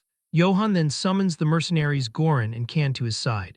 As they prepare, Sudolga wonders in his mind why the Ifel River is trying to save that knight, and what it hopes to accomplish through him. On the day of their departure, the dwarf captain named Kumel positions himself in front of the gate of Marcel. Behind him, the members of the 2nd Marcel Bandit Subjugation Force gather together, completing their final preparations before heading out. Within the ranks, the Holy Knights offer up a prayer to seek power and protection for the upcoming clash. Meanwhile, Johann, who is now serving as a respected commander, mounts his warhorse to meet the front lines. Before he can move, Godin yells out his name while attempting to get his attention.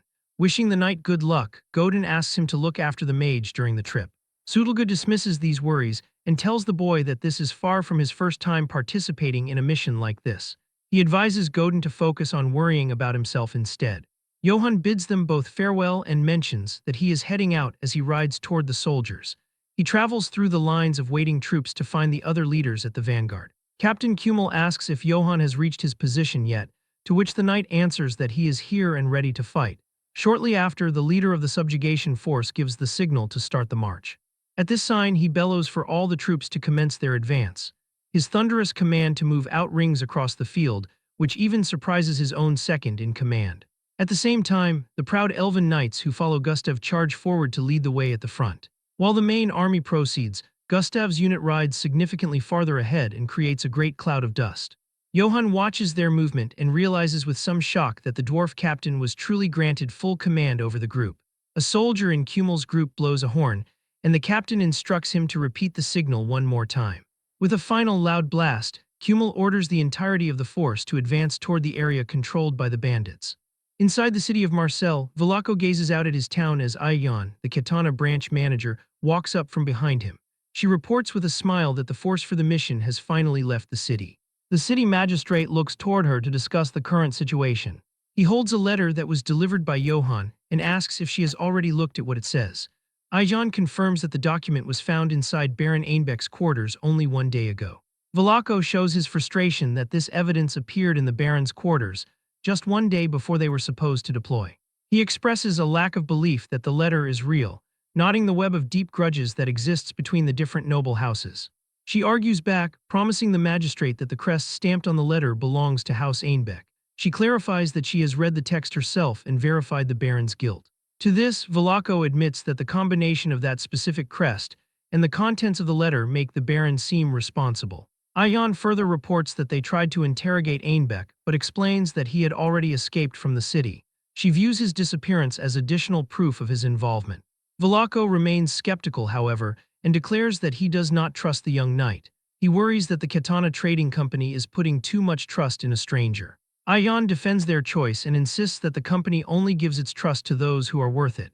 The governor seems to accept this point, but gives her a warning to keep in mind. He warns her that if the actions of that night destroy the peace within the city, the Katana Trading Company will be forced to answer for it. This makes Ayan realize that Velaco might actually be part of the pro-emperor faction because of how manipulative he acts. In the camp of the pro-emperor faction, a man asks Baron Einbeck if it is true that the army has set out. The Baron smiles and says that he just got that message from his courier. He gloats and feels certain that the troops of Marseille will be lured into his trap, and the city will fall to the emperor. Duke Mayhem, who leads the Special Operations Unit, and Imperial Mage Janina laugh at this. The Duke mentions that when he takes over Marseille, his first goal is to find a brothel, a comment Janina finds revolting. The Duke then looks at Einbeck's face and asks why he is so pale and nervous. The Baron sweats and tells them there is no need for worry, though he is clearly afraid of something in reality. He asks Janina if she has received any news regarding Sir Karamov lately. He asks if something could have gone wrong with his expedition, such as a major injury. Both Janina and the Duke find the question very strange. Janina starts to laugh and says the idea of Karamov being hurt is a massive joke. She brags that he is the most powerful swordsman in the Empire who is covered in legendary gear. She views him as the very center of the Empire's military power and thinks it is impossible for something to happen to him. The nervous Baron Einbeck simply agrees with her. He reflects on his meeting with Johann and smiles because he is sure the noble was lying about killing the commander. On the field of battle, Johann's senses detect that something is strange. He comments that it seems Gustav's unit cleared the place with no issues. The area is filled with the bodies of dead bandits, and each one is slowly turning into black dust. A knight serving Gustav tells the arriving dwarves that they are far too slow. Kummel and the elf begin to trade insults. Johann looks on and is baffled by how much they dislike one another. However, Kummel tells the elf that Johann is a nobleman who must be respected. He then tells the elf he will crush his ears if he does not show some deference. The knight screams back in anger and asks the dwarf what he just said. Johann looks exhausted as he realizes elves and dwarves really can never get along.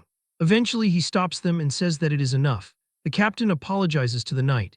Johann turns and asks an elven knight where everyone went after the fight ended. The soldier tells him that the brave Gustav and his men cleared the entire area. He notes that the primary force is now following the bandits that survived. He says with pride that all the loot and the prisoners now belong to Gustav. He tells them they have no right to anything since they are late. At this, Kummel scoffs and tells the elf they already got paid by the company, so they can keep the loot. Johann starts to feel like something is deeply wrong. He recalls that the bandits previously killed 500 members of the Oak Tree group, yet here they were defeated easily. He notices that the elven knights do not have a single injury. Johann looks at the forest to the right and identifies it as a perfect spot for an ambush. He asks the elven knight if they check the forest, and the elf mocks him by asking if he wants to go hunt animals. This confirms what Johann suspected. The enemy left on purpose so they would be lured into a trap. He watches as the vanguard moves into the forest and realizes with fear that a trap has been set. Kummel is unaware and tells his bugler to keep moving. Johann yells out to stop him. He takes the initiative and orders the entire group into a defense stance. He commands the range units to focus all of their fire on the trees. Kummel and the knight are stunned and think attacking a forest is odd. Johann explains that the location is dangerous and an ambush is likely. Kummel says that even if bandits were there, they could just kill them easily. Johann says that these aren't regular bandits since they destroyed the entire oak tree group. He states that they have to make sure the path is safe before moving any deeper. The elf continues to laugh at the plan. The captain hesitates and worries that the elves will mock him and destroy Johann's reputation if there is nothing there. Johann declares that he would throw away his reputation as many times as it takes if it means saving the lives of his soldiers. This moves the dwarf captain and he agrees to follow the plan. Johann thinks to himself that the only reason they listened to him this time is because of his noble title. Kummel screams for everyone to form a line of defense and tells the range units to aim. The knights and the dwarves group their shields together to make a wall. Heavy metal shields are driven into the ground. Shooters are told to aim at the flanks of the forest. The dwarf cannons are positioned for battle. Kummel orders the troops to fire. A massive volley of arrows and cannonballs strikes the trees and breaks them apart. Suddenly, the shots hit something hard and metal is revealed within the shadow of the forest. Armored warriors appear. The elven knight stares in complete shock. Kummel is horrified and realizes an ambush was actually waiting for them. At that moment, a gargantuan monster in horned armor comes out from the woods. This makes it clear that they are not dealing with a bandit gang. On the eve of battle, Johann questions his mercenary allies, Goran and Kan, asking if they have heard of the Bullhead mercenaries. To this, Kan confirms that he has heard of them and explains they are a well-known mercenary group. He elaborates that it is said the Bullheads are even more expensive than the infamous all-elf wolves of Akite. Sensing the gravity of the situation, Johann demands that they tell him what they know about them. Kan reveals that for a mercenary group, they are strangely shrouded in secrecy, their hearing fee is high and they do not take just any job. From what is known, he continues, their movements on the battlefield are like a herd of enraged bulls. He explains their main strategy is a penetration tactic, where they charge directly into the center of an enemy formation, breaking the defensive line to collapse it from the inside. Drawing on knowledge from his past life, Johann internally compares their strategy to Germany's Blitz tactics from World War II.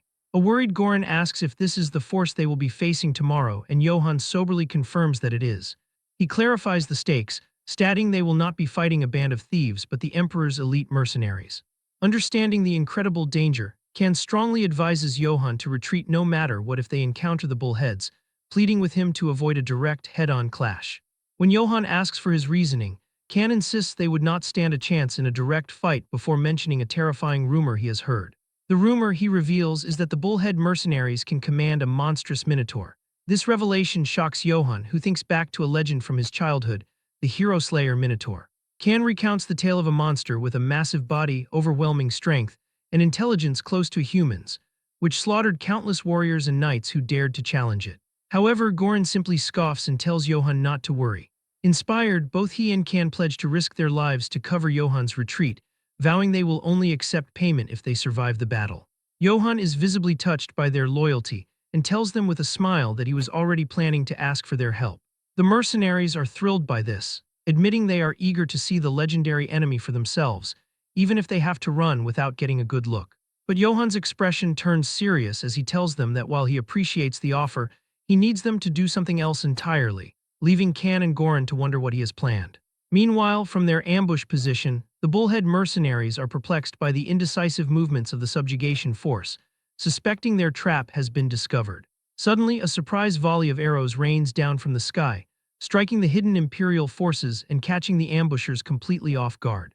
With their position exposed, their commander screams that it is an enemy attack, ordering the Bullhead mercenaries to prepare for a full frontal charge. And so the Bullhead mercenaries begin their relentless, thundering advance. The commander yells for them to press forward as a volley of arrows strikes his body, but they bounce harmlessly off his armor, only fueling his fury. At his command, the Bullhead infantry advances in perfect unison, an unstoppable wall of iron. In response, the dwarven artillery under Johann's command takes aim and prepares to fire. The cannons unleash a fiery barrage that explodes amidst the charging Bullhead ranks, but they are undeterred. The Bullhead soldiers continue their disciplined march forward, their formation remaining solid, showcasing their incredible resolve. A massive, beast-mounted mercenary leads the vanguard, breaking through the smoke and fire. He roars in fury, swinging a massive axe as he leads the charge. The heavily armored infantry follows close behind, their glowing eyes promising a brutal fight as they rush toward Johann's army, the ground trembling in anticipation of the clash. From his position, the dwarven Captain Cumul grimly watches the enemy advance, remarking internally that he is finally seeing the legendary bullhead mercenaries for himself. Nearby, Johann realizes that despite his preparations, a frontal collision is now inevitable and knows he must personally intervene. Riding ahead, he shouts a warning to Captain Cumul to brace for the direct impact of the charge. Ignoring the danger, he boldly declares to himself that he will find a way to break their formation. Cumul protests, yelling after him that charging in alone is far too dangerous. But Johann pays him no mind, spurring his horse forward to meet the enemy vanguard by himself. Inspired by his commander's bravery, Cumul turns to his own troops.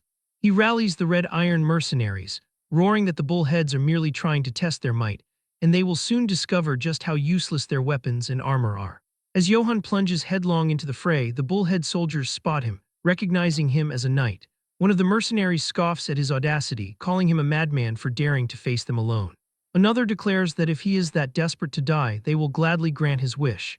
Yet Johann moves with astonishing speed and precision, evading their attacks and severing a mercenary's head. His sudden assault sends the enemy into screams, asking what is happening and demanding someone stop him. A bullhead commander frantically screams at his soldiers to maintain their formation against the disruption. Realizing Johann's objective, the commander orders his men to hold the breakthrough formation at all costs. As he expertly navigates the chaos on his horse, Johann internally notes that the enemy has figured out his plan. Watching the lone knight's incredible display, a stunned Cumul swears by the sacred dwarf's beard in amazement. Ignoring Johann, the bullhead commander redirects his troops, ordering them to focus on the dwarven shield wall ahead and prepare to break through. Johann watches with grim determination, thinking that the two main forces are finally colliding. Leading the dwarven charge, Cumul bellows for his warriors to crack the enemy skulls open. Just then, a bullhead mercenary crashes through the dwarven shields, tearing open the first gap in their formation. As the dwarves surge forward to fill the gap, the bullhead commander rallies his troops to face death with honor, and their maces smash through heavy shields to crush dwarven skulls. An enemy soldier notices Captain Cumul rushing toward him.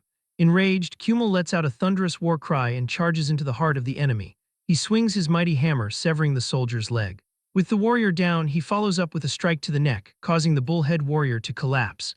Even so, the remaining enemy soldiers stare down their opponents, their discipline unbroken in the brutal melee. Just then, the dwarven captain roars, rallying his comrades as he raises his weapon. Their enchanted weapons begin to glow with a fiery power. Cumul bellows for his warriors to drench their burning weapons in the blood of their enemies. Surveying the battle, Johann sees the dwarves are holding their own and is inwardly pleased, confident that he does not need to worry about that flank. With the dwarven line secure, his expression hardens as he concludes that what is left now is the main objective. He turns his focus and charges directly at the imposing bullhead commander, initiating a head-on clash between leaders. The bullhead mercenaries spot the lone rider charging toward them, one of them screaming that a night bastard is coming. Another mercenary frantically questions who it is, while a third declares that nobody would dare do this to Numaos, the captain of the 100. One of his subordinates recognizes the approaching figure as the knight who tried to break their formation, as the commander, Lord Numaos, dismissively thinks what an idiot, soaked in hero fantasies. A subordinate, a squad leader of 10, steps forward and asks Lord Numaos to allow him to face the bastard. Numaos grants him the chance, and the squad leader thanks his lord for the opportunity. An announcement rings out through the ranks that Lord Numaos has given permission. The squad leader and his men charge forward, shouting for their forces to tear that night bastard to pieces. The clash is brutally swift. In a flash of steel, Johann cuts down his opponent. The remaining mercenaries are stunned, with one of them questioning how the squad leader was taken out so quickly, as Johann continues his charge uninterrupted towards their commander. He comes to a stop before the towering minotaur, realizing with grim certainty that real minotaurs actually exist. He thinks to himself that the rumor Can mentioned was true. He then speaks aloud, asking the mercenary if he is the captain of these mercenaries. The creature, Lord Numaos, asks what of it and without waiting for a reply, sternly demands that the knight get off his horse. Johann inwardly wonders why he would say that all of a sudden. Numaos explains his reasoning with a terrifying grin, declaring that when he chops Johann into pieces, his horse might get hurt. The Minotaur captain laughs, stating he likes the way the horse carries itself, so Johann should get down, which emboldens the other mercenaries to call out dibs on the knight's armor and boots. Johann remains calm, replying that he also wouldn't want the horse to get hurt, revealing that it was named after his brother. Then he issues a chilling counterthreat, stating that if he wins, he will make a stew out of the Minotaur's tail. Johann tells him to come at him, calling him a gift-set-looking bastard. The Minotaur is taken aback, confused by the strange taunt, and asks what a gift-set-looking bastard even means. With no further words, the two warriors engage in combat. Numelos charges toward him with his weapon raised. He swings it, but Johann dodges the attack and lands safely on the ground. Numelos roars and strikes again, but Johann dodges that one too. He deftly weaves around the monstrous blows. He thinks to himself that the difference in their weapons' reach is insane.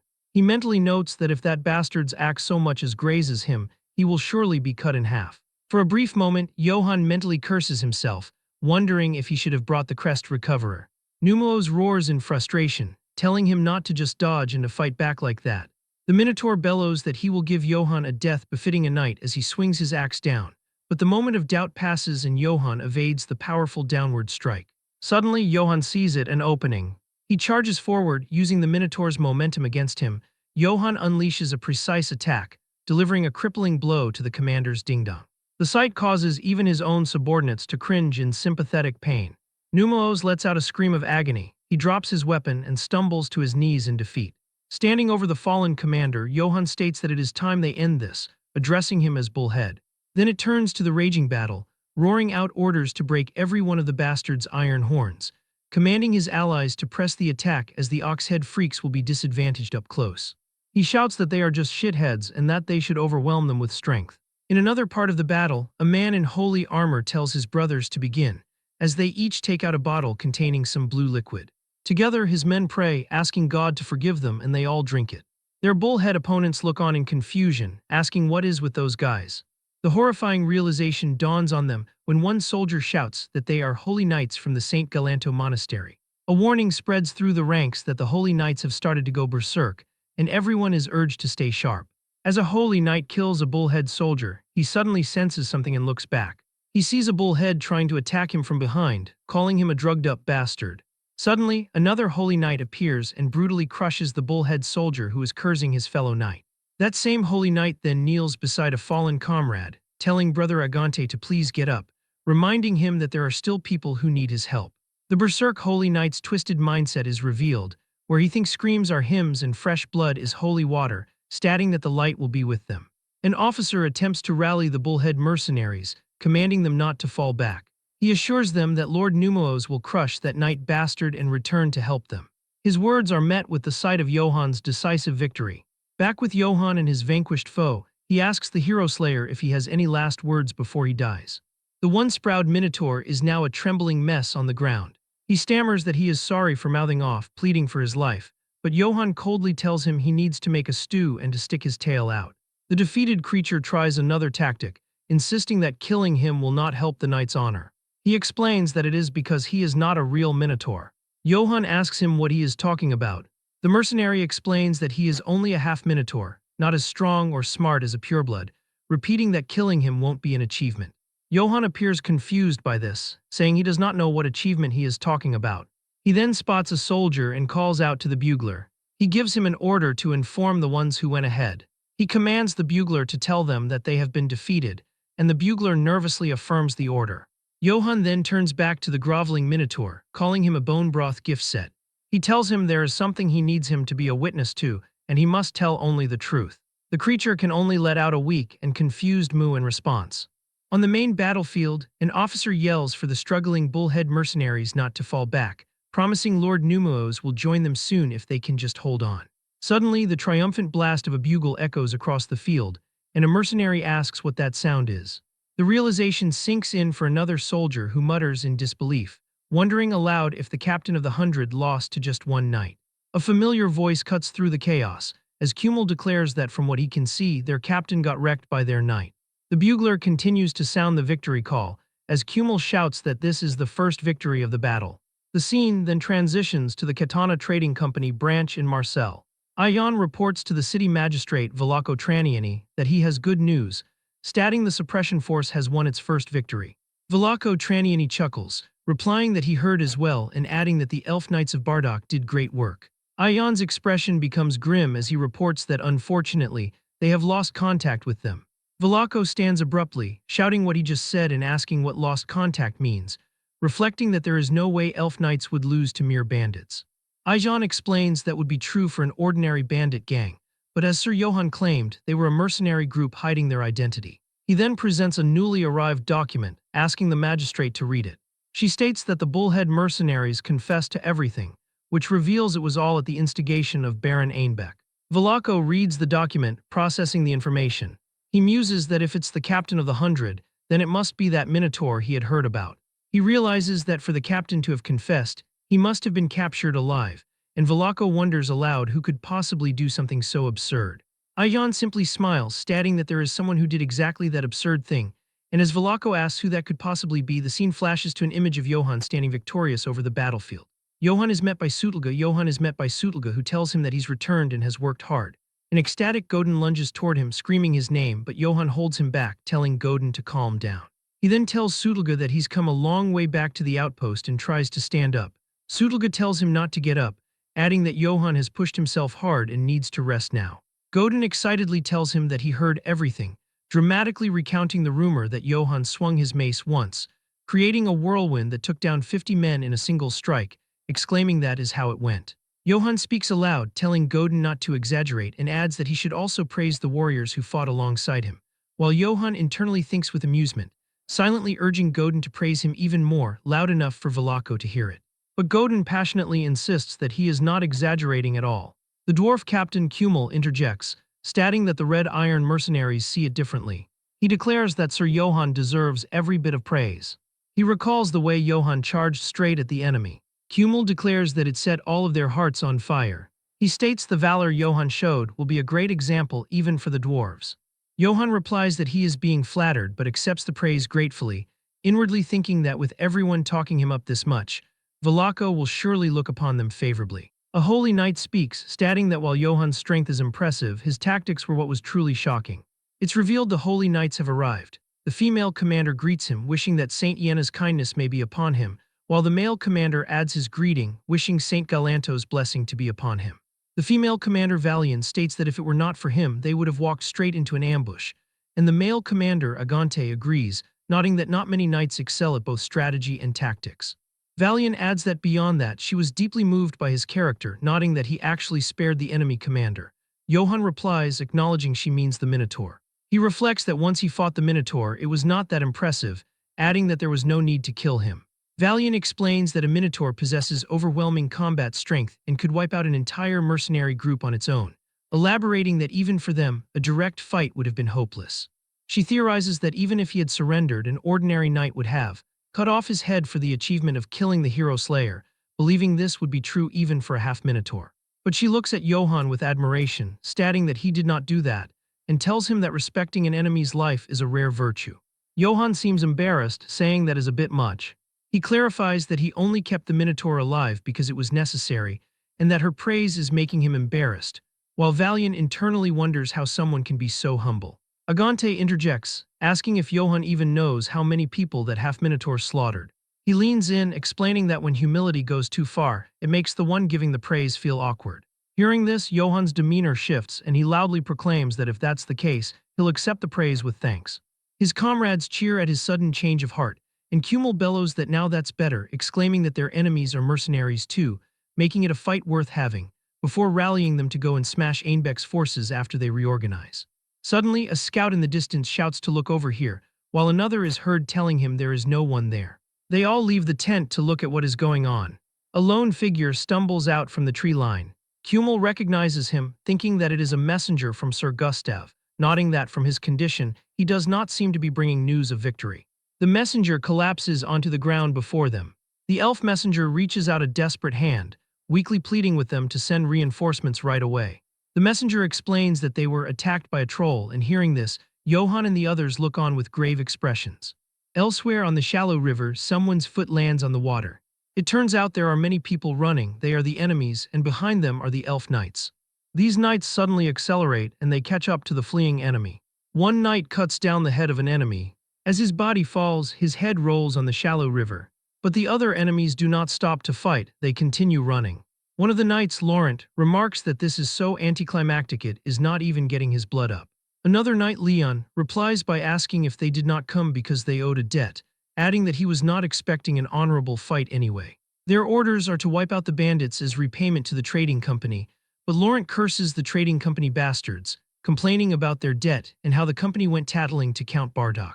Their commander, Sir Gustav, gives an order to keep chasing the fleeing enemies, declaring that they have to take the spoils after all.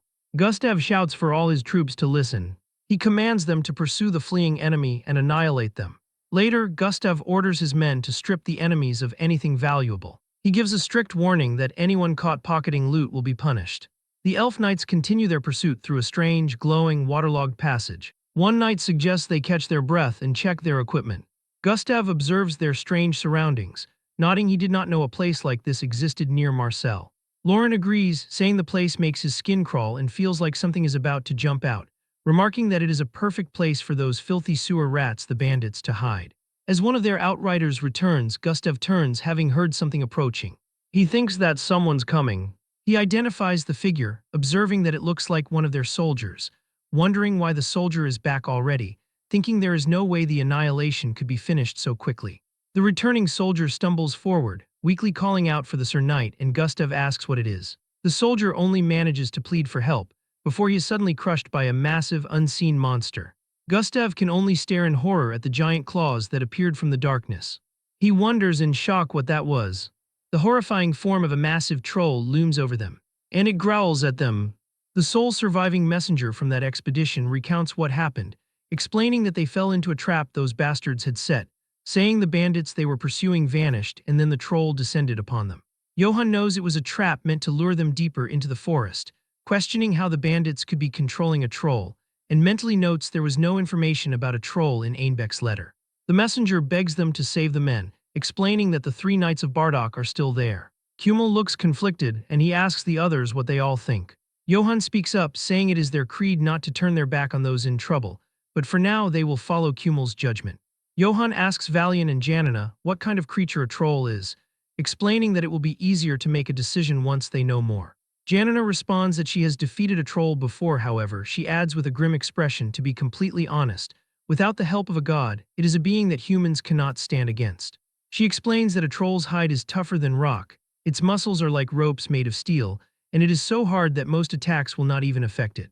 The monstrous strength that comes from its overwhelming size is simply beyond what humans can endure, but she says that what is truly horrifying is its special ability. In the flashback, an elf knight screams at the damned monster as he attacks it, managing to land a clean slice across the troll's chest, but the creature is unfazed. The knight watches in horror as the deep wound on the troll begins to smoke and heal, as Janina explains that even if you manage to leave a wound, it heals immediately as if nothing happened. In the flashback, Laurent is frozen with fear, stammering that it can't be real. Gustav screams at him to snap out of it, yelling at his knight not to just stand there but to move. Having finished her explanation, Janina falls silent. The messenger repeats his plea, telling them there is no time for this, and desperately begs them to please help. Johann asks Janina if she will go to their rescue, and Janina says she will, but only if Kummel permits it. However, she adds that even if they run at full speed, it is likely the knights will have already entered their eternal rest by the time they arrive. Kummel turns to the elven soldier with a heavy heart. He apologizes, but he does not think he can send a rescue party. He states that their primary mission is not yet finished, and besides, he continues, they cannot guarantee the knights would even still be alive. The messenger looks down, his last hope extinguished. But Johann steps forward, firmly declaring, "I'll go." Kummel looks at him in complete shock. Janina and the others also react with surprise, asking if he is serious, and Kummel warns him that this is not a decision to be taken lightly. Johann reasons that with so many brave warriors remaining here, he does not think his absence will be a serious problem, stating clearly that if a rescue party is being sent, he will be the one to go. Kummel tries to argue, reminding him that it will likely be a meaningless trip, and warns that it would only put Johann himself in great danger. Johann simply asks, but what if they're still alive? With an expression of firm resolve, declaring that he cannot simply stand by and watch them die. Kummel is left speechless by his determination. Johann presses his point, asking if even one of them is still alive, then isn't it worth trying to rescue them? Janina is visibly moved by his words, in awe of his nobility. Johann turns to his commander and formally requests, "Send me Captain Kummel." Kummel lets out an exasperated sigh. He yells honestly, telling Johann that he surprises him every single time before reluctantly agreeing with an impressed expression, "Fine, I'll organize a rescue party." As Johann prepares, Godin looks on with admiration, wondering to Sutelga just how noble Sir Johann's character can possibly be. Observing from a distance, Sutelga has other thoughts. He thinks to himself that Johan's real motives are actually quite obvious. Meanwhile, Johan internally reasons that even against a troll, elf knights are not weak, believing if they hurry, a rescue might be possible, before recalling that the knights are from Orangs and hearing that the elves from there are famously wealthy. His thoughts drift to a potential reward, a pile of gold coins flashing in his mind, and a greedy smirk appears on his face as his true goal becomes clear. I'm going to squeeze a huge payout out of them. In a dark room, Baron Ainbeck's faction receives a dispatch, confirming that their trap for the elf knights has succeeded. Hearing this, all three of them laugh. Mayhem, a co-conspirator, laughs sadistically at the news of the elves' misfortune, gloating that if the elf knights of Orangs are wiped out just like that, the political relationship between Marcel's city magistrate and Orangs will be finished. However, the imperial court mage Janina swiftly shuts him down, warning him not to celebrate prematurely. She points out their plan's failures, stating they didn't manage to draw in the main punitive force, and the bullhead mercenaries surrendered. Questioning what could have possibly happened for such a well-funded mercenary group, on whom the emperor spent a considerable amount of gold coins, to surrender so easily. Sweating, Baron Ainbeck dismisses the bullhead mercenaries as having been disposable from the start, but Janina says that's the first she's hearing of it and asks if he just made that up. To change the subject, the Baron reveals a letter with a green wax tree seal claiming his real plan lies elsewhere, so she shouldn't worry. He then turns the conversation back to her, asking more importantly how her troll is doing. He voices his only concern, stating he heard trolls are weak to fire and wonders what will happen if the elf knights figure out some way to counter it. Janina, however, confidently tells him there is no need to worry, explaining her strategic genius by revealing she stationed the troll in a swamp because that whole area has higher humidity than most places, so even torches don't light well there. Adding that ordinary fire wouldn't mean anything to a troll in the first place, and Mayhem wholeheartedly agrees, concluding there is nothing to worry about. Janina confirms this, stating that's right, and concludes her explanation by saying that without even being able to light their torches, they'll meet their fate in the abyss of darkness. The scene shifts to the swamp where her trap has been laid. As Johan's rescue party arrives, he notes how well Valian's lantern burns despite the damp conditions and asks her what she called this fire again. She proudly explains that it is Iena's fire, a holy magic. She elaborates that it's a spell passed down through their monastery for generations, mainly used when exterminating monsters, and as they speak, they run through the swamp while Johan's divine wolf, Karamav, leads the way. Johan then confirms with her, asking if they hunted trolls with Iena's fire, and she affirms this, stating exactly so. She explains that a troll's rapid healing ability can be suppressed with the holy magic Iena's fire, and with a confident smile she credits this sacred flame, saying that thanks to it, they were able to kill the troll. Johan presses further, asking if it is different from normal fire, and to this she explains that it is, nodding the casting speed varies depending on the scale. But once it catches, it won't go out even in water, and it burns what it has seized to the very end. It's a flame of purification that incinerates the impure according to the caster's will, truly a cleansing fire. Johan is stunned, realizing from the description that this holy magic is essentially white phosphorus. As they ride on, he praises her, telling her she's impressive in so many ways. Her holy magic, swordsmanship, and even stamina that doesn't fall behind a horse's speed. She laughs, attributing her strength to receiving God's grace and training every day. Johan then confesses that he was a bit worried since they are such a small, elite group, but finds it reassuring to have her accompanying them, and she asks if that is so. He then outlines his simple strategy. They don't need to hunt the troll the hard way, they'll just draw its attention enough, then rescue the elf knights. He notes that the elves have brains, so there's no way they'll keep fighting a monster that regenerates endlessly, and he assumes they'll probably be hiding somewhere. Ironically, the elven knight Gustav is screaming at his terrified troops not to hide, no matter what, ordering his men to maintain formation. Driven by a thirst for glory, he orders his men to kill it and seize honor.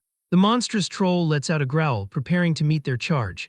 Back with the rescue party, Karamav suddenly begins barking frantically. Johan notes that it looks like Karamav found something, while Valian comments internally, questioning if he actually named his dog Karamav. Just then, the party is startled as the Elven Knight's horses come stamping out of the woods, riderless. Valian asks why the Elf Knight's horses are here. A blood-curdling scream from the direction of the fight reaches them. Johan tells Valian that he thinks his prediction was wrong, cursing the idiots, unable to believe they've been fighting this whole time. Valian, however, excitedly declares that's actually good news because it means they're still alive. She then warns Johan that with flames of this level, they can't handle a troll and asks him to please wait a moment while they prepare a stronger flame. Johan starts running from where the scream came, announcing, "All right, then I'll go first and buy us some time." Panicked, Valian yells after him, trying to clarify that's not what she meant. Ignoring her, he orders Karamav to go herd the horses that ran off. Valian watches him go, then orders her sisters to focus, stating they have to create a stronger Yenna's fire to help him. She presses her sword on the ground, beginning the ritual. Kneeling, Valian begins a solemn prayer to Saint Yenna, stating that today as well she dares to kneel before God and offer prayer. She prays for the souls longing for the hand of salvation. The holy fire in her lantern burns brighter as she and her knights create a ritual circle with their swords in the water, their combined prayers calling upon their God to grant them thy holy flame and guide the wandering with God's light. Meanwhile, amid the chaos of battle, the troll swings its massive fist, aiming to crush Gustav. However, Gustav sidesteps, narrowly dodging the attack, but the troll raises its arm once more and tries to attack, but this time Gustav charges towards it. Gustav manages to land an attack on the troll's arm. He then steps back and looks up. The troll's arm regenerates in an instant. He curses in frustration. The troll roars at him. Gustav says it's not over yet. He realizes that the soldiers' morale is broken and his comrades are exhausted. He gasps for breath, wondering what they should do, realizing that right now, all they can do is maintain this standoff. Suddenly, the sound of a sword hitting the water breaks his concentration. Gustav calls out Laurent's name, asking what he's doing. Laurent apologizes to Gustav, admitting he can't go on any further. He urges Gustav to leave him behind, take the men, and go while that damn troll finishes him off, but Gustav screams, telling him not to be absurd. But before he can act, the troll notices Laurent and attacks him. Gustav screams his friend's name. Laurent closes his eyes, bracing himself for death, but nothing happened to him and he looks up in confusion, trying to process what he's seeing. A spear suddenly impales the troll's head, bursting through its jaw with tremendous force. The troll recoils and the elf knights are stunned, wondering how someone managed to drive a spear into that hard body and who in the world it could be. Suddenly, Johann calls out to Gustav, who looks back. Johann charges toward them, screaming, "Don't just stand there blankly, make haste and run." At the Katana Merchant Group's Marcel branch, the night sky is dark. Inside, Velako Traniani sits at his desk, pondering aloud if a ghost letter has arrived. He examines a sealed envelope, explaining that the 500 men of the Oak Mercenary Group are requesting that Marcel's gate be opened at midnight tonight.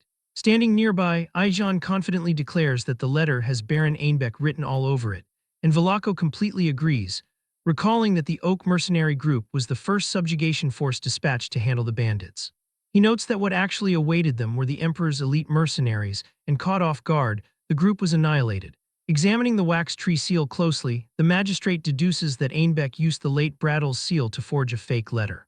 He concludes that the letter is just a deceptive ploy to breach Marcel's final line of defense, a deduction that Aiyan wholeheartedly agrees with. She declares with a fierce smile that even if there really are survivors, they will not be allowed inside tonight, and they will deal with them tomorrow at sunrise. Velako smiles in satisfaction, pleased that they are finally of the same mind, and reveals that he has already instructed the captain of the guard. Looking out over the dark city, he promises that not a single threat will pass through Marcel's walls tonight, while over at the camp, Godin kneels in prayer. The boy earnestly asks that the claws and fangs of the profane do not harm his master, but is suddenly startled when Sutulga asks if he is worried about Johann. The sage looks down solemnly as Godin admits he knows his lord is brave, but points out that trolls are not enemies that humans can defeat.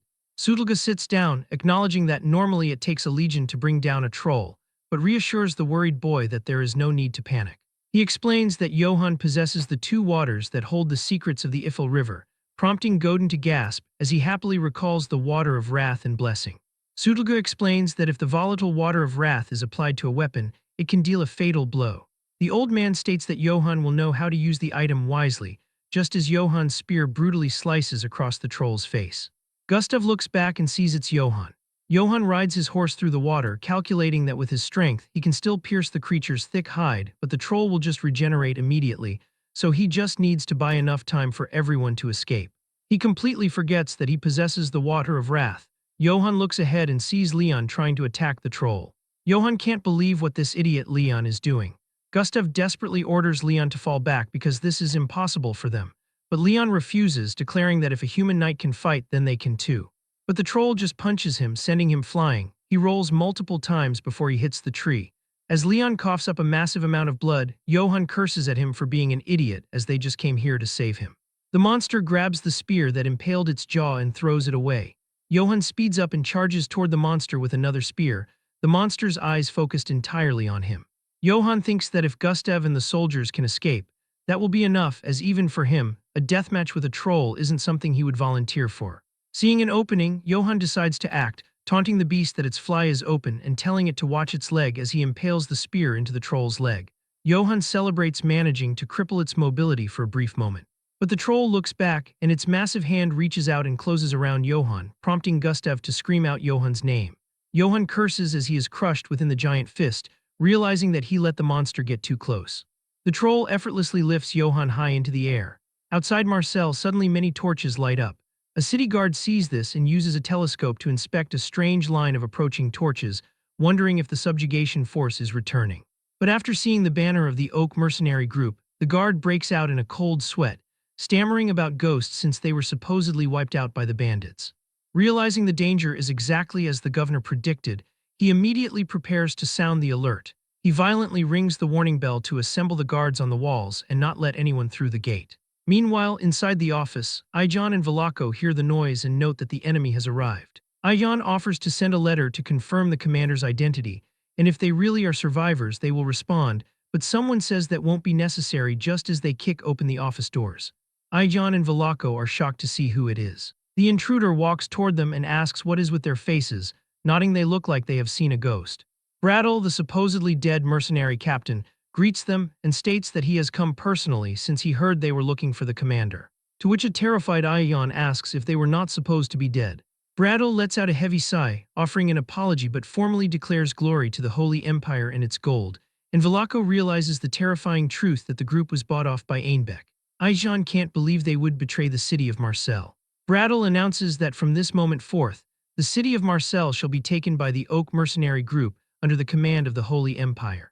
Back at the swamp, Johann screams in absolute agony as the crushing pressure of the troll's grip intensifies. Gustav watches in absolute horror as the troll mercilessly slams Johann down into the swamp with its full strength, creating a devastating explosion of water from the sheer force of the impact. Gustav stares in shock as he tries to comprehend the situation. Johann floats motionless, face down in the murky water, blood coming out of his mouth. He thinks that Johann is dead. Some time ago, a group of mercenaries stands beneath an oak tree banner. An officer instructs his men to hold the flag tight and maintain a steady grip. He asks if they are ready, and upon receiving confirmation, he orders them to set the torches ablaze. It turns out that they are using scarecrows with torches attached to them. A man chuckles to himself, nodding that the fools in Marcel are acting exactly as Baron Einbeck predicted. He looks at the city wall with a smile and declares that the actions of the city guards do not matter, because his group is gaining entry regardless of what they do. At the same time, at the city wall, Marcel's soldiers are preparing for an attack. As they run, they shout for everyone to hurry up and get to the wall now before the enemy comes near Marcel. But one soldier slips out and starts opening the sewer gate, as it turns out that the Oak mercenary group has bribed one soldier to open the sewer gate for them. The soldier opens the gate and with a big smile says, "Long live the Holy Empire." An arrow comes flying from the sewer and hits him in the head instead of a reply, killing him instantly. As the body falls to the ground, one man comes out of the sewer holding a crossbow and replies to the dead soldier, "Glory to the Emperor." The man looks back at the sewer, as another man comes out of it and reports that the bribed guard has been successfully dealt with. It is Brattle, the leader of the Oak mercenary group. He commends his men for their good work and remarks that the Empire finds no value in a man who would betray his own people for a few silver coins. After some time, more mercenaries come out and Brattle addresses his assembled unit, announcing that from this very moment, Marcel belongs to them. He orders a detachment to capture the city captain while the guards are distracted at the wall, and tells the rest of his men to follow him, stating that he is looking for the city's leader. He finds Velako Traniani sitting at his desk. Brattle tells the dark elf not to look at him with such hostility. He explains that even though they are seizing control of the city, they will allow Velako to retain his title and authority. This statement enrages Lady Ayan, who shouts at Brattle that he has a lot of nerve to speak in such a manner after attacking Marcel, and she asks how they could ever trust him. Brattle responds by slowly clapping his hands, calling her Lady Ayan and nodding that she possesses spirit.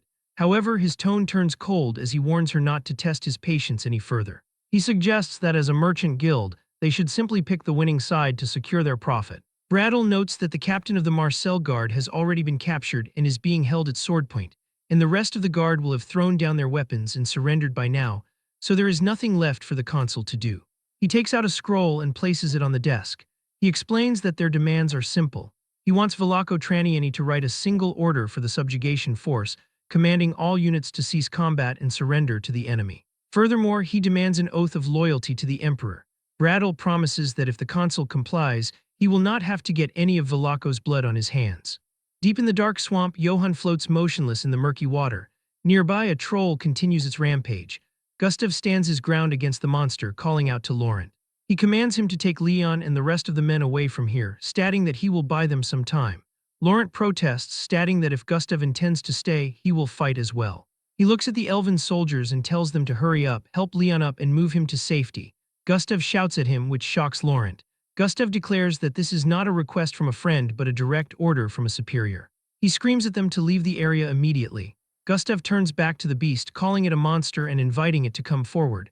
He demands an honorable death as he charges with his blade. The troll roars and prepares to strike. Meanwhile, Johann remains submerged, drifting through the dark water. He recalls his master saying to carve words into his very soul, to never fight an opponent he cannot beat, and to run if a situation is too dangerous. However, if he must fight, he must kill them all. He commanded Johann never to dare to die. Johann apologizes to his master, thinking that this might be as far as he goes. His body refuses to move and he feels incredibly tired. Below the surface, he sees the bodies of fallen knights. He reflects on his life, realizing it has been full of nothing but pain. He feels his heart beginning to slow and wonders if it is finally going to stop. He just wants to rest now, thinking that everything will be peaceful soon. Suddenly, a blue light flickers in the depths, and a spirit made out of water comes near him and kisses him on the cheek. Johann's eyes snap open, thinking, "No, I do not want to die." He clenches his fist and hits himself on the armor where his heart is, thinking that if he cannot escape death, then he must kill death. The punch is so powerful that it makes a massive dent on the armor, and his heart begins to beat with energy. Johann immediately stands up, gasping for air. He repeats the words once more, "If you cannot escape death, then kill death." As the troll raises its hand to attack, Gustav sees the movement and charges at it, shouting for his honor and for errands. Just as the troll is about to strike, a spear comes flying through the air and hits the troll's hand. This attack is so powerful that it injures the troll and the monster screams in pain. Gustav stops in his tracks, staring in disbelief. As he looks around, he sees Johann holding a spear and asks him how he is still alive. Johann glares at him, telling him he is in the way. "Get lost, you pointy-eared bastards." At Baron Einbeck's outpost near Marseille, a soldier approaches and reports that they have received word that the city of Marseille has officially fallen. Upon hearing this, Einbeck pumps his fists and shouts in pure triumph, exclaiming that he told everyone this would happen and that everything has gone exactly as he planned. Janina, the snake beastman, sits across from him and admits that she honestly thought he was just a useless brat riding on the coattails of his family's name, but he actually seems to have some use after all, so she asks him to confirm that the situation is not over yet. Einbeck smiles, confirms that she is correct, and announces that Velako and Aijan will be executed. He wonders how mere merchants could ever think they have the right to meddle in their politics. He intends to round up every single merchant involved in the anti-imperial union who caused him trouble and give the city of Marseille a thorough purification. In doing so, not just Marseille, but every merchant guild on the entire continent will realize the truth and submit to the Holy Empire. He snaps his fingers, and a maid comes in with drinks for them. Baron Einbeck raises a cup and declares that no matter how much gold a merchant hoards, they can never buy noble blood or honor. Janina says, "Long live the Holy Empire," and they all cheer, saying, "Long live the Holy Empire." Mayhem then announces that he will head off immediately to deliver this good news to the Emperor personally, and Einbeck tells him to go ahead. But he demands that Mayhem make sure the Emperor knows that he, Einbeck, was the one who conquered Marseille with his own 2 hands. As Mayhem walks away through the dark forest, he thinks that Einbeck is an arrogant fool for believing he will receive all the credit, as there is absolutely no way he will report the events exactly how Einbeck wants them reported. Instead, he plans to stir up trouble by providing a creative report to the Emperor. Mayhem suddenly stops when he notices horses standing in the deep forest and wonders why horses would be in a location like this. He thinks that they appear to be the horses of fallen knights. He approaches a white warhorse and tells it to be steady, calling it a good boy. He mounts the horse and notes that he does not know which noble household it belongs to, but it is a magnificent warhorse, thinking that he should be able to reach the capital in no time at all on such a mount. He kicks the horse and shouts for it to go. However, the horse refuses to move and comes to a dead stop, leading Mayhem to ask the horse why it has stopped. Suddenly, a terrifying growl echoes through the trees, and when he looks toward it, he screams in terror as he sees Karamav, the divine wolf, wreathed in blue flames and baring its teeth. Back in the humid swamp, Johann tells the elves that they are in his way and demands that they get lost, to which Gustav can only say, "Okay." The massive troll lets out a deafening roar that shakes the swamp. Laurent asks Gustav if it is truly all right to let a human knight fight the monster all by himself and wonders if they should jump in and help him. Gustav watches his trembling hand, nodding that they slashed and pierced the troll dozens of times, but despite the wounds, the creature did not even let out a whimper. Yet the moment the troll was hit by Johan's spear, it actually screamed in pain, making him realize that they could not even manage to land a wound significant enough to cause such a reaction. He tells his men that if they were to join the battle now, they would simply be dead weight. For now, they must bear witness to that human knight's honorable battle. Johann stares at the beast with glowing blue eyes, his face set in a grim expression. The troll roars and charges at him through the murky water. Johann just stands there holding 3 spears. He steps forward and takes an attack position. He raises a spear and aims at the beast's location, and with incredible speed he throws all 3 spears. All 3 spears pierce through the troll's chest, but the attack is not that powerful. Gustav is confused by the strategy, wondering why Johann is throwing more spears when it seems unlikely to deliver a fatal blow. He wonders what on earth Johann is planning to do.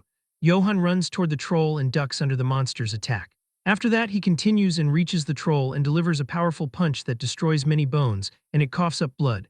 Gustav and the other elves are shocked, shouting in disbelief that he is fighting a troll with his bare hands. Johann is relentless as he dodges every attack from the troll and delivers punch after punch. But suddenly, the creature notices him and raises its hand to attack. But he doesn't dodge this attack. Instead, he meets the monster's punch with his own. As both of those attacks collide, Johann's power is so strong that it destroys the troll's arm and the monster screams in pain. Johann doesn't give it any time. He jumps, grabs the troll's head and slams his knee into it. Blood sprays from the troll's mouth, and its massive body falls into the swamp. Laurent asks Gustav if he can explain what they just saw, but Gustav screams for Johann to fall back now that he has the chance, urging him to retreat before the troll regenerates its wounds. Johann ignores the plea. Gustav asks what he is doing as Johann stands on top of the troll's body. Johann sits on the troll's neck, reaches down and grabs its lower jaws with his hands. The monster screams as Johann begins to pry its mouth open. The troll swings its massive hand in a panic and finally manages to grab Johann, but it is already too late. With a final surge of strength, he tears apart its jaw. Gustav and Laurent cannot believe what they are seeing. Johann takes a deep breath and drops that part of the lower jaw into the water. Johann stands above the now-dead troll and says that if he does it like this, it will not be able to regenerate. In the dark woods near the city of Marseille, the elven horses are running back. Karamav is running behind them with Mayhem caught in its jaws as he screams in terror, demanding that the beast let him go. As the wolf pulls him along, he sees the horses running nearby and wonders if the creature intends to eat him alongside the animals. He groans in despair, fearing that his life is going to end in such a pointless manner. Back at the edge of the swamp, the elven knight Leon is at death's door. He tells Gustav not to make a sad face and asks if dying in this manner wouldn't be an honorable end for a knight of Orangs. Gustav looks at him with concern as Leon struggles to breathe, and he asks Gustav to tell his father how he fought because it looks like he won't be able to tell him himself. Gustav cries and replies that he will definitely tell his father how bravely he fought, leading Leon to thank him and offer a final farewell to his brothers and friends of Bardock, stating that the moments he spent with them were the greatest of honors. Gustav weeps, calling out his friend's name. Johann looks at this drama and approaches the group, thinking that while it feels like a waste to use a rare item on an NPC, it is better to make an investment now. He calls out to Leon and tells him to drink the liquid to ease the pain as Leon looks at the vial, saying he is about to see something interesting as he meets such a brave knight. Johann bluntly tells him to shut up and just drink. Leon complies and drinks the liquid. Almost immediately, he loses his strength and stops moving completely. Seeing his eyes close and his body stop moving, Gustav cries and tells his friend, who was like a brother to him, to rest in peace. After that, he says Johann's name and thanks him for easing Leon's pain, saying that if it were not for him, Leon would have suffered until his final breath. Someone coughs and they realize it is Leon. Leon asks in shock what kind of medicine Sir Johann just gave him, nodding that his pain is completely gone. Gustav asks if he is truly okay, and Leon tells him he is, saying it is strange how clean he feels since his vision has cleared up and even breathing feels easier. Johann smiles proudly and asks how it feels to be born again. Leon hears this and looks at the vial, asking if the thing he just drank is by any chance the water of blessing. Johann says yes, explaining that the vial contained the water of blessing, a miracle elixir given to him by Sutlga, the sage of the Ifel River, and notes that it can save anyone as long as they are not already dead. Laurent hugs Leon as Leon asks what he is doing, thinking it is gross, while Gustav looks at Johann. He then hugs him, thanking Lord Johann for saving a friend who was like a brother to him. He declares that Johann is, without a doubt, the most honorable knight he has ever met among the human race. Johann scratches his head, stating that he appreciates the praise but that the credit should go to Sutlga. Gustav and the other elven knights aren't listening, saying it is true but that it was Johann who used something so precious on Leon, so the credit goes to him. He then looks back and yells out for everyone to see that the Honorable Sir Johann saved their brother. As soldiers of Bardock who know honor, they offer their greetings and praise to the Honorable Sir Johann. Johann stands there awkwardly as the elves shout about honor. He thinks that the situation is incredibly embarrassing and that he has never felt so much pressure in his life. Gustav grabs his hand, declaring that Johann is now like a sworn brother to him. He announces to his troops that from now on, anyone who insults Johann will face the wrath of Gustav. He takes out his sword and declares that anyone who becomes Johann's enemy will have to face his greatsword. The elven soldiers cheer loudly. Johann manages a small smile and thanks Gustav, but secretly thinks that instead of honor, he would much prefer they just gave him money. Don't these guys love flaunting luxury? Elsewhere at the camp, Godin runs toward Sutelga's tent, shouting for the master. He excitedly reports that everyone is saying Sir Johann fought a troll and won. Sutelga chuckles, figuring as much since he added the mystery of the Ifel River to Yenna's fire, nodding that even on a small scale, the subjugation must have been possible. However, Godin clarifies that is not it, and that Johann used neither magic nor special fire, but instead ripped the troll's mouth apart with his bare hands to kill it. Sutelga laughs, saying right, the mystery of the Ifel River, but he stops in absolute shock. He grabs Godin's shoulders and screams in disbelief, asking how it is possible for a human to kill a troll by ripping it apart with his bare hands. In the forest, Johann and Valian stand over the massive corpse of the troll as Valian thinks that it is unbelievable. She observes the internal damage, noting that the muscles and ligaments were torn, the bones were shattered, and the internal organs were destroyed. Finally, even the entire jaw was ripped off. She concludes that the beast died because it couldn't recover from such an excessive, rapid attack. She also asks how he managed to keep the corpse in such an intact state. She explains that her sisters usually have to hack away at trolls with the flames of purification until they become nothing but black charcoal. Johann thinks about how they kill one and realizes he thought it was like in a game. Valian offers her congratulations, telling Johann that from today on, whenever someone introduces him, the title Troll Slayer will accompany him. She offers to take care of distributing the troll's corpse for him, nodding that since the hide and blood are so well preserved, they can be sold for a very high price at the Marcel Trading Company. As Johann's eyes light up with the thought of money. He reflects on his previous life where no matter how hard he tried, he was only ever called trash. He then remembers that Bullhead Guy mentioned achievements too, and realizes that when one defeats a strong individual, a corresponding title is granted, just like in a game. He smiles, thinking that Troll Slayer is his first achievement in this world. The moment of peace is broken when a soldier screams that a monster is approaching, shouting that the beast followed the horses that ran away. Valian realizes it looks like Sir Johann's puppy brought the horses back and tells him she will go explain, though he tries to stop her and she doesn't listen. Valian smiles and tells the soldiers to calm down, explaining that what they see is not a monster, but the puppy that Sir Johann is raising. She looks up and sees Karamav still in its original form, carrying a terrified Mayhem as the man begs for help. Valian draws her sword and calls upon the holy flame, declaring that the creature is definitely not a puppy. After some time, Johann asks Mayhem if he is just a traveler and notes that the wolf attacked him out of nowhere. Mayhem replies that yes, that is exactly what happened. But Johann calls the story a load of crap, pointing out that this area is a battlefield between disguised bandits and Marcel's expeditionary force, before asking why a traveler would come here knowing that. The man nervously laughs, saying that it might be hard to believe but he just likes this kind of thing, and then asks if he can go now. Gustav steps forward and asks his honorable brother Johann if he can have a talk with the fellow, to which Johann agrees. Gustav walks over and immediately stabs his dagger through the man's hand, pinning it to the ground. The man screams in agony. Gustav tells the traveler to listen well, stating he doesn't care who he is, but since he is in a bad mood, he's going to cut off his fingers one by one starting now. The man breaks instantly, confessing that he is Lieutenant Brandon Mayhem, a member of the Imperial Army's Special Operations Unit. Gustav is impressed, nodding that Sir Johann's intuition was spot on and admits he was actually just guessing, making Johann realize Gustav stabbed the guy without even suspecting him. Johann asks if, besides the name and affiliation, he found out anything else, to which Gustav reveals that he found a gold mine, the exact location of Baron Einbeck's command post, which leaves Johann shocked. He realizes that if they catch Einbeck, they can end this battle once and for all.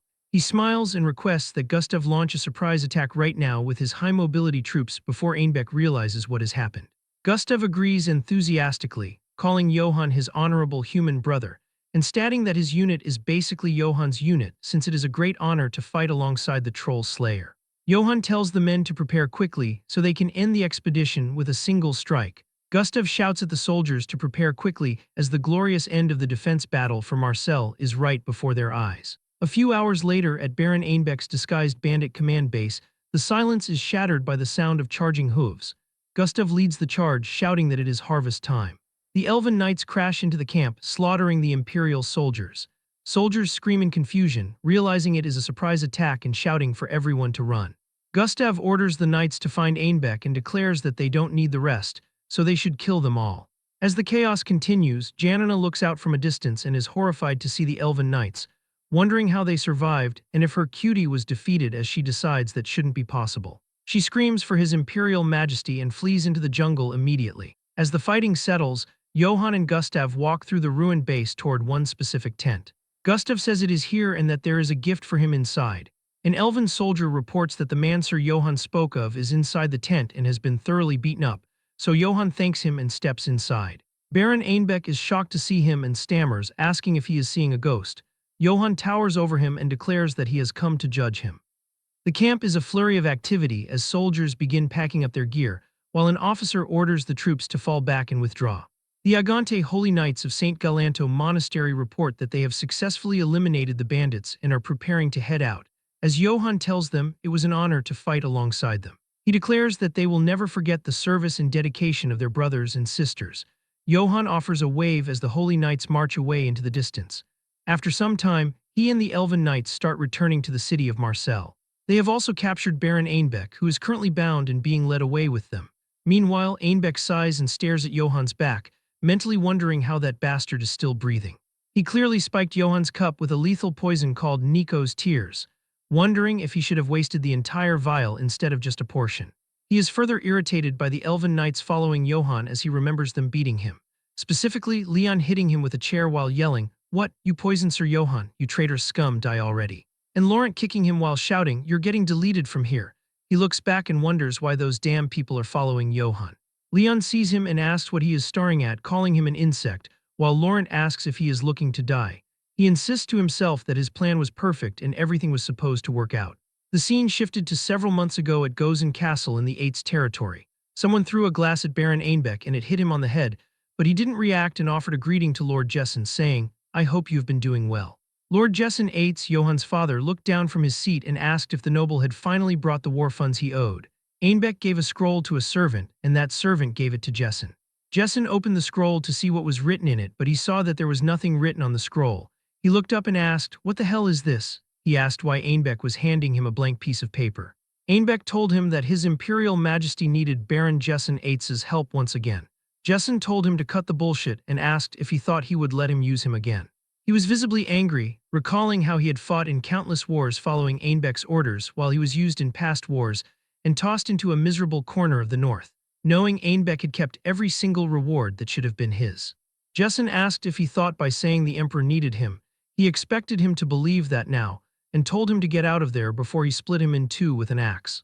Ainbeck asked for help once more and told him to just put his seal on this document. He explained that it was a blank document with the Eitz family seal, claiming it would serve as a symbol of loyalty to the Emperor. In return, he promised that the Emperor would personally grant Jessen the title of Count, and Ainbeck swore this on the name of the noble Auvergne family. Jessen mocked Ainbeck, nodding that it had been 50 years since the Auvergnes fell and that Ainbeck was still clinging to his pathetic pride. Despite his clear hatred for the man, he stamped the seal onto the blank document. He threw the paper at Ainbeck, warning him that if he stole credit again, he would rip out Ainbeck's tongue and feed it to the dogs. Ainbeck picked up the paper and said that Sir Jessen's loyalty would be a massive help in advancing the Emperor's cause. A wicked smile appeared on his face. After that, under a crescent moon, a man reviewed the document and said that Sir Ainbeck forged this quite well. He observed that it was a well-crafted letter conspiring for rebellion. This man was none other than the Imperial Guard Captain Karamav. He realized that Ainbeck intended to frame the northern families for treason to carry out a massive purge. He sarcastically called it a holy plan. Ainbeck sensed poison in the man's words and asked if it was just his imagination. Karamav said that Ainbeck had an impressive talent for making disgusting schemes, wondering who would have thought someone like him would come from the honorable Auvergne family. Ainbeck became angry and shouted at him to watch his mouth. He asked if Karamav thought he didn't know what he did in the Northern Territory and told him to stop pretending to be noble, nodding that Karamav had slaughtered women and children during the Northern War. He asked how a man like that dared to speak of honor, and Ainbeck screamed that Karamav was nothing but the Emperor's hunting dog. Karamav suddenly grabbed Ainbeck by the throat and lifted him off the ground. He said his full name, Baron Einbeck Bivang Dovergny, and asked how someone like him dared to talk about honor to him. He had sworn to become the Emperor's sword and acted only according to sacred orders. He declared that the Emperor's honor weighed more than every life on this continent, and that was his own honor.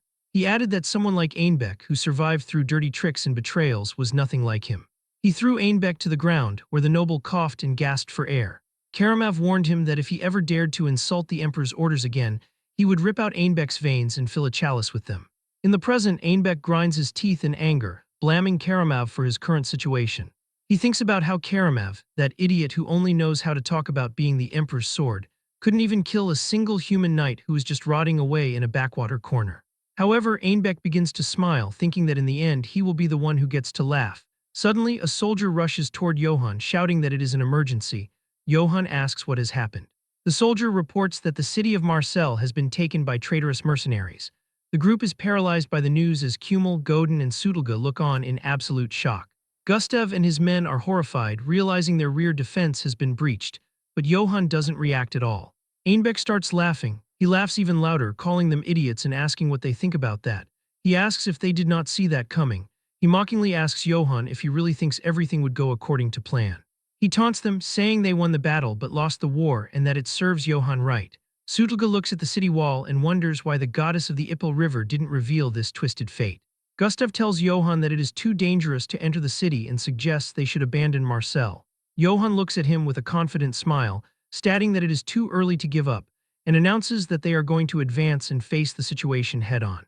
Einbeck gives him the middle finger, saying that the only thing going to break is the knight's head, as he reflects on how Bradel captured Governor Velaco Traniani and remains certain that the mercenary will bring the document for Marcel's surrender.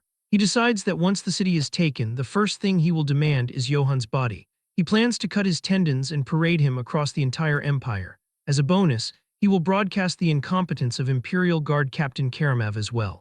Einbeck envisions putting Johann on the gallows once he is no longer useful. He imagines leaning in at the very last moment and whispering in Johann's ear that he was the one who killed his father. The group approaches the massive gate of Marseille. As the heavy gate begins to rise, they see the silhouette of Bradel standing before them. Einbeck grins widely and claims that he has won. He runs forward and calls out for Bradel, telling him the plan worked exactly as he said it would, as he demands that they bring the knight to him. As he runs, the silhouette becomes clear and his expression shifts to one of pure shock. Standing there are Velaco Traniani, Goran, and Can. Einbeck stammers in disbelief, asking why the governor is even there. The elven knights behind him are equally confused, wondering what is happening inside the city. Velaco steps forward and offers a deep bow to Johann Eitz to thank him. He states that as the governor of Marseille, he recognizes Johann's efforts and sincerely congratulates him on his safe return. Johann smiles and says he appreciates the welcome, adding that he is glad to see the governor is doing well. Velaco says that the victory was all thanks to the work of these mercenaries, while Goran and Can laugh and say they were just following Sir Johann's orders. The night before their departure, Johann had told Goran and Can that he had another request for them.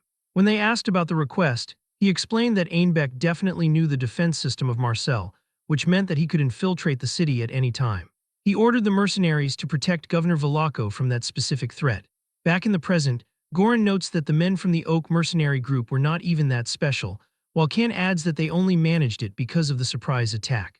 Johann gives them a thumbs up and says they all did a fantastic job, telling the Goran mercenaries he knew he could trust them.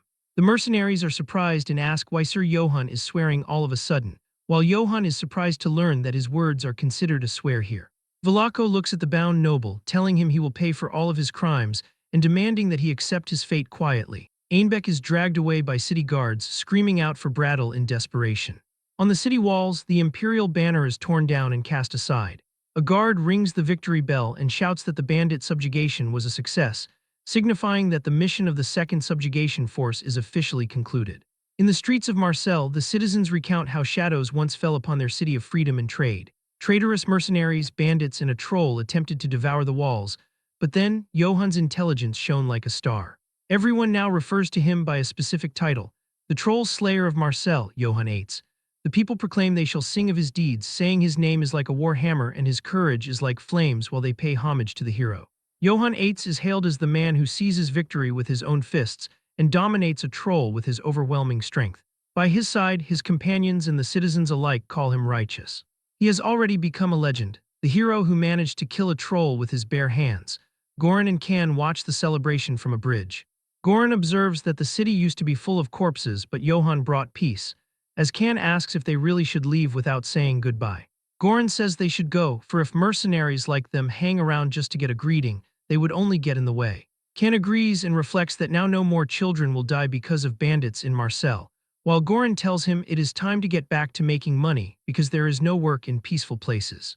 Later, Johan sits in a private office with Ayan, who thanks him for leading the difficult battle and pours some tea, asking if he would like a drink before they settle up the finances. Johan agrees and then asks if he can request the payment now. Ayan bows and presents the report for the mission reward and the division of spoils. Meanwhile, Johan takes a sip of tea, thinking that after the division, his share probably won't be very big. Ayan reads the numbers aloud, stating the subjugation mission reward is 40 silver coins. She adds that the indemnity from the Oak mercenary group is 30 silver and 130 copper. Johan tries to look calm, but inside he wonders why the amount is so high, as it is completely different from when he looted those bandits in Rutsek. Ayan continues with the sale value of the monster spoils, noting the troll hide sold for 10 gold coins and 60 silver. Troll blood, tendons, and special cuts of meat sold for 25 gold and 100 silver. Johan suddenly spits out his tea in shock and asks how much that is in total. Ayan reports that the total amount is 35 gold coins, 230 silver, and 130 copper. Johan looks at her and tries to hold back his happiness.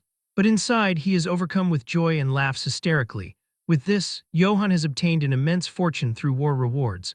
Will he finally be able to end his wandering life like this? Under a bright crescent moon, the sound of laughter and clinking glasses fills the air.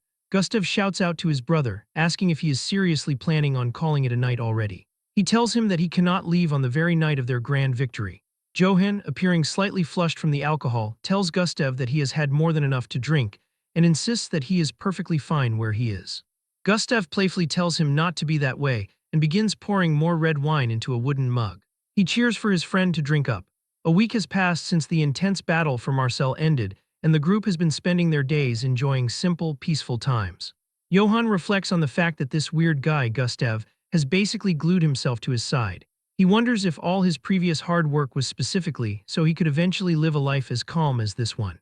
Gustav stands up on a table, raising his glass high for everyone to see. He bellows for everyone to raise their glasses in a toast to his brother, Johan, who bravely took down the troll. He adds a toast to Lady Valian, who saved their brothers in arms, and finally to the great sage, Lord Sutelga. Sutelga watches them, thinking it is incredible to hear elven knights say things like that, nodding that they have truly changed. Gustav screams cheers, and the entire room erupts into a massive cheer. Later that evening, Gustav is surrounded by a group of admiring noblewomen. He regales them with his version of the fight, claiming that the damn troll tried to kill him with an arm the size of a tree trunk. He insists that, of course, he wasn't scared at all and was fully prepared for an honorable death. Johan sits nearby, quietly eating his meal and thinking to himself that the food is actually quite great. Gustav continues his story, explaining that Sir Johan then appeared and started ripping the troll apart. He describes the swamp being stained red with blood and claims that his friend Johan stood over the corpse, as he remembers Johan saying that the troll was dead and himself asking if he was telling the truth, but Gustav does not tell that part to the girls. He tells them that after defeating the troll, Johan said, "Tell me who's the troll's slayer now?" The women blush and swoon at the tale, their hearts beating fast. Johan tells Sutelga to be honest with him and asks what Gustav is even talking about. Sutelga tells Johan that he has accomplished an extraordinary feat this time, explaining that this incident won't just affect Marseille, but it will shake the entire empire. The sage looks Johan in the eye and asks what he truly wants: wealth and glory, or perhaps power. Johan continues eating and dismisses the idea, telling Sutelga he must be joking and declaring that he just wants to live a quiet life here in Marseille. Sutelga remains silent for a moment and reflects on the fact that someone who is actually able to kill a troll with their bare hands wants to live a quiet life. Johan reminds him that he almost actually died during that fight. Sutelga points a finger at him and shouts, calling him a brat. He gave him the mystery of the Ifel River, and Johan went and used it on something so weird. He asks if Johan really thinks he gave him that precious elixir just for it to be wasted like that. Sutelga remembers how Gustav suddenly lunged in and hugged him, shouting that thanks to the holy water the great sage gave to Johan, his friend Leon survived. At that time, Sutelga grumbled that it would have been less of a waste to let a pig drink it. Johan calmly explains that he couldn't just let them die, nodding that someone was dying right in front of him, and he believes if he can save someone, he should. But internally, he adds with a smirk that by saving those guys, They will put in a good word for him with Velako, which earns him bonus points. Sutulga calls him a cheeky little brat but admits he is glad he made it back in one piece. The sage watches him and reflects on the past. He recalls when he first saw Johan's reflection in the river, and the Eiffel clearly told him that Johann Eitz would never be able to settle down in Marseille. He knows that the prophecies of the Eiffel River never fail and wonders if Johann has managed to change his own fate through his own strength. While he is looking at him, Johann pulls out an empty bottle and asks Sutulga if he could give him a bit more of the liquid since he used it for a good cause. Sutulga looks at the empty flask and notes that it doesn't look like it was used for anything particularly good to him. However, he takes the bottle and tells Johann to stop by his room later and picks him up. Before Johann can leave, Sutulga asks if he shouldn't go and save manager Ayan. Johann is confused and asks what he means by that. He looks across the room and sees drunken elven knights surrounding Ayan. They are pestering her, saying that cats are flexible and they want to see their little kitty's dancing skills. Ayan looks extremely uncomfortable, saying she isn't much of a dancer. Johann watches them and thinks that when they drink, even elves turn into dogs. He walks over and calls out to Sir Gustav. The drunk elves look up as Johann smiles warmly. He asks if he could have a dance with Lady Ayan and wonders if they would mind. Gustav and his men immediately agree, calling him his friend and asking if she is his type. They cheer as they leave the manager in Johann's hands and they begin to dance, someone calling out, "Nice move, Johann," while another says, "So he was an intense guy like that all along," while Ayan looks at them with an annoyed face. Ayan then thanks Johann for saving her. She hopes that the situation won't cause any misunderstandings for him. Johann tells her it is fine and instructs her to just follow the rhythm for now. He notes that the song will end soon so she can just slip away naturally afterward. Ayan blushes deeply and looks up at him, saying no. She whispers that she doesn't want it to end with just one song. She comes closer to him and looks him in the eyes, asking if he will dance with her for real. Johann wonders how much longer this peaceful life will last, but decides that for now he will let their bodies follow the rhythm, thinking that he will simply continue to live this way, choosing to go with the flow. The scene shifts to the next morning as the sun rises over the city. Johann groans as he wakes up in a large bed, his eyes bleary. He realizes that he cannot even remember how much he had to drink last night. He stretches his muscular arms and lets out a loud yawn. Suddenly, he feels something fuzzy and looks down to see a furball in his hand. He is confused, wondering what it is and what even happened last night. He walks through his room, realizing he doesn't remember a single thing from yesterday. He suddenly notices something and stops. It is a bottle of red liquid and a note on his side table, and he recognizes it as the water of blessing.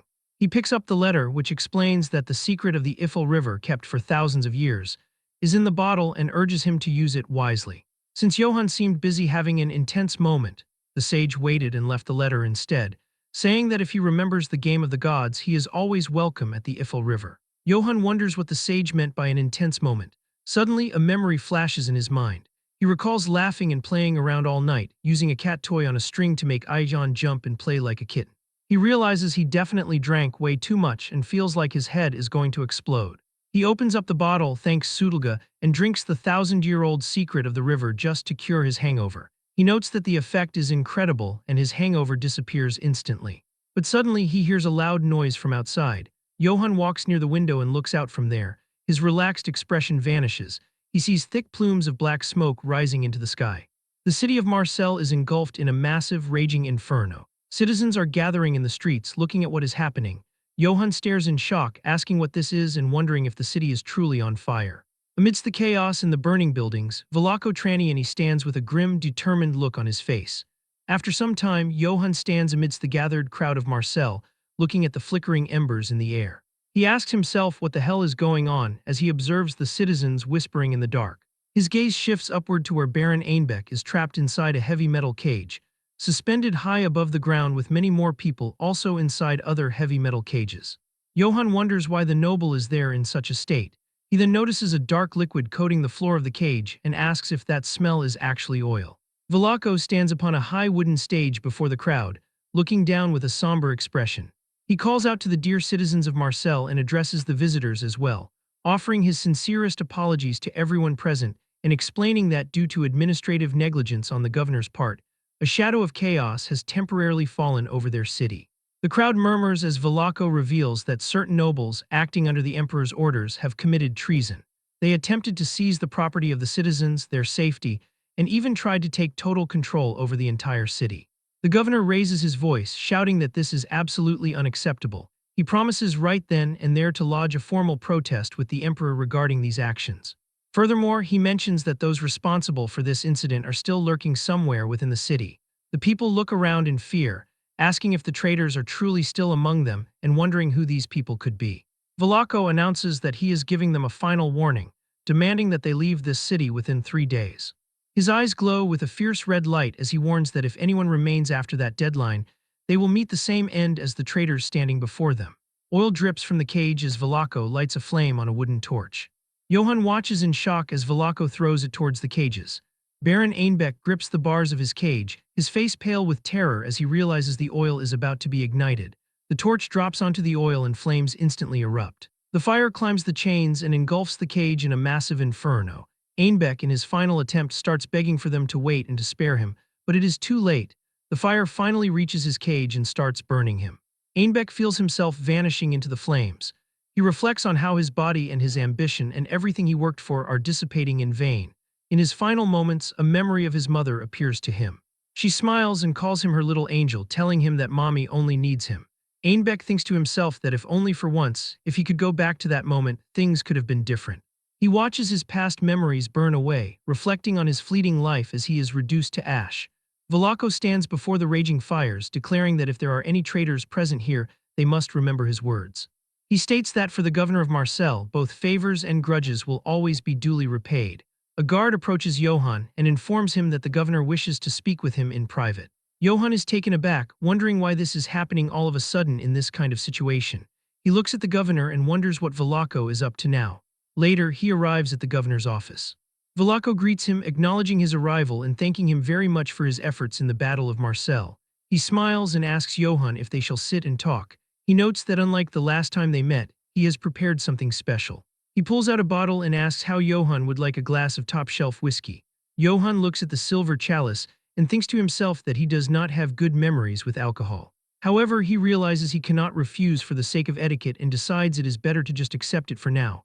He tells the governor yes and thanks him. Velako asks him how his life in Marseille has been so far. Johann replies that he has no complaints, believing that the city is currently more peaceful than it was before. Velako says he is glad to hear that, but notes that the condition of their front line is important. Johann is confused and asks what he means by the front line. Velako smiles and says it is obvious, explaining that he is referring to the front line of the coming war between Marseille and the emperor. Johann is stunned, asking, "Wait, what?" Velako explains that Johann's strategy and strength are unparalleled. Furthermore, he also possesses exceptional strategic thinking worthy of a commander and a charisma capable of influencing anyone. Velako asks Johann if it was an ambition that brought him to Marseille in the first place. He tells him that to fully utilize those skills, he shall become Marseille's front line.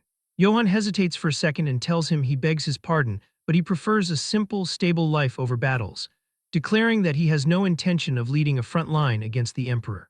Velako repeats the line, simple, stable life over battles, and tells Johann not to give him that bullshit.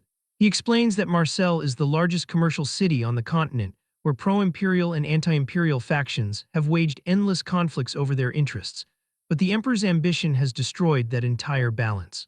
Furthermore, he tells him to remember the countless massacres committed in the north, pointing out that one of them was Johann's very own territory of Ates. Velako growls that as long as the emperor lives, the peace Johann mentioned will no longer exist in this empire. Johann remains silent, sweating as the governor pours more whiskey. Velako asks if he now understands why they must prepare for war. He drinks his whiskey and slams his cup onto the table, declaring that it doesn't matter how much money is spent or how many people die, because none of that will be relevant anymore. He looks Johann in the eye and admits that while he may not be able to become emperor himself, he has the power to create one with his own hands. He tells Johann to follow him and promises to make him an emperor. Johann is left speechless, his face pale as he processes the offer. The scene shifts to a bright sunset outside the city walls. Johann is overseeing the preparations for a journey. A guard reports that they have loaded provisions for 2 weeks, and Johann asks if the weapons and luggage are ready. He checks the flexibility of his new, high-quality armor.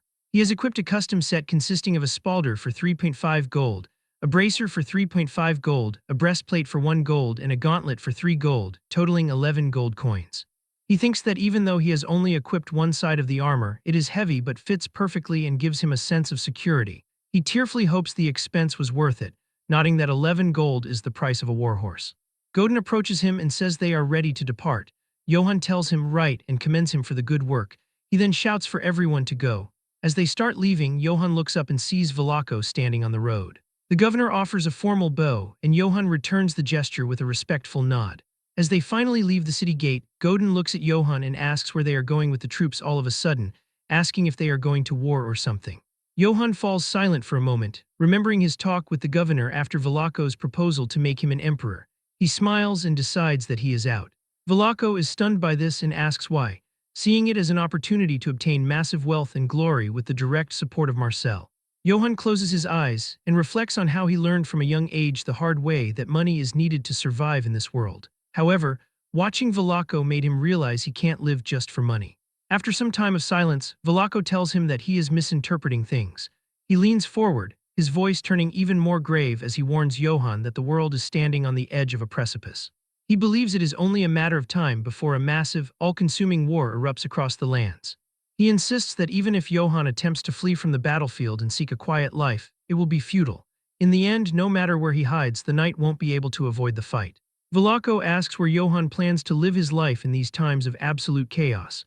Back in the present, outside the city walls, the sun begins to set.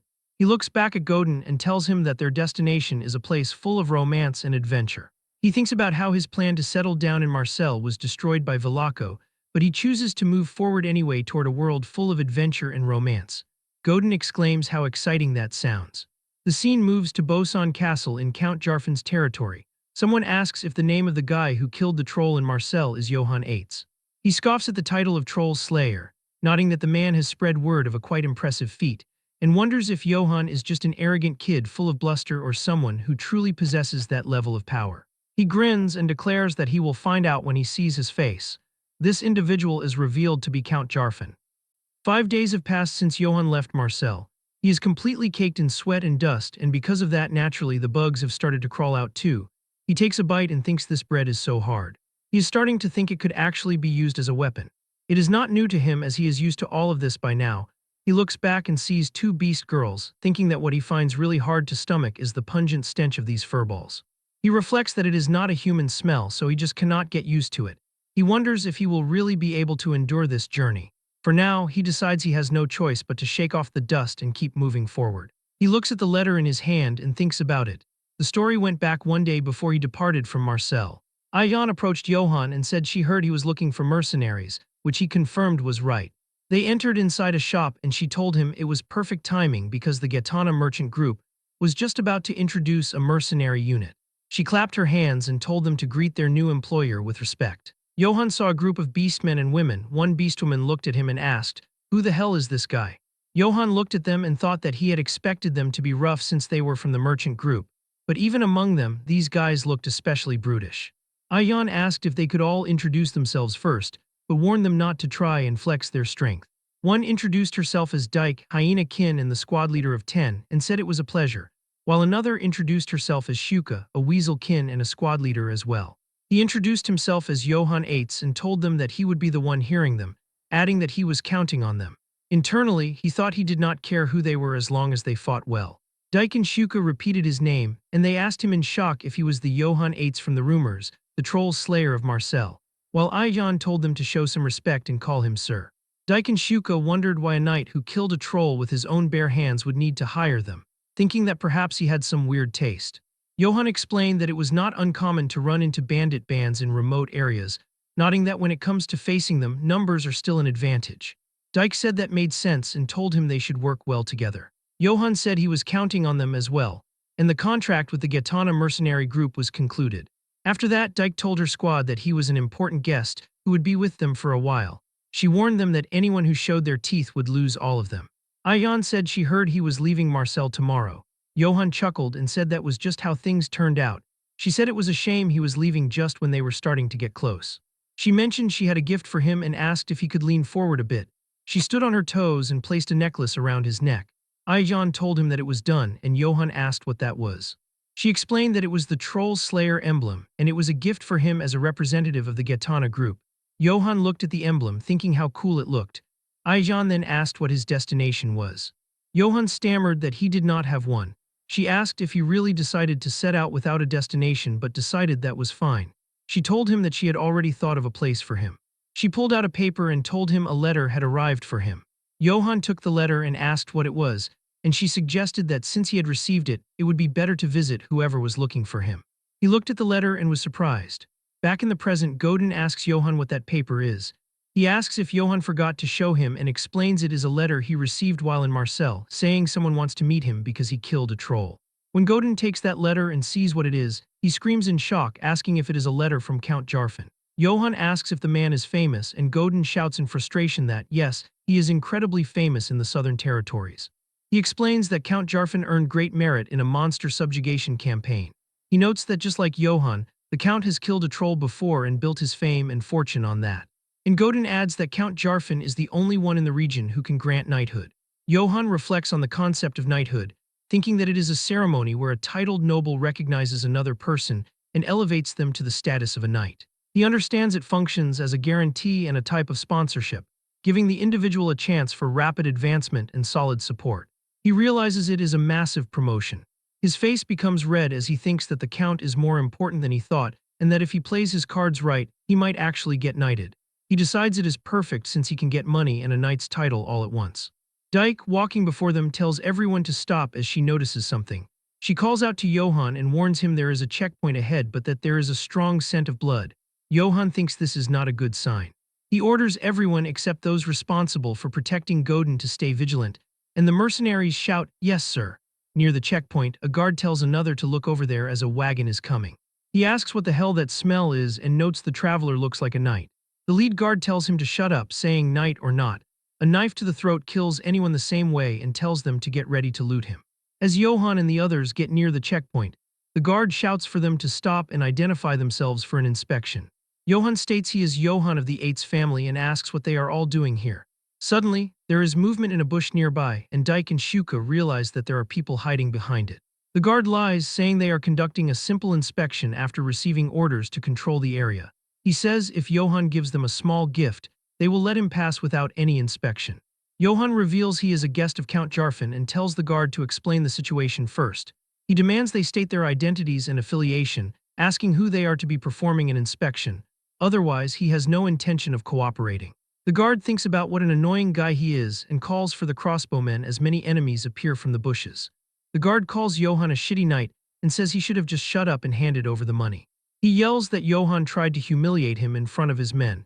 He says he will spare Johann's life but tells him to hand over everything he has.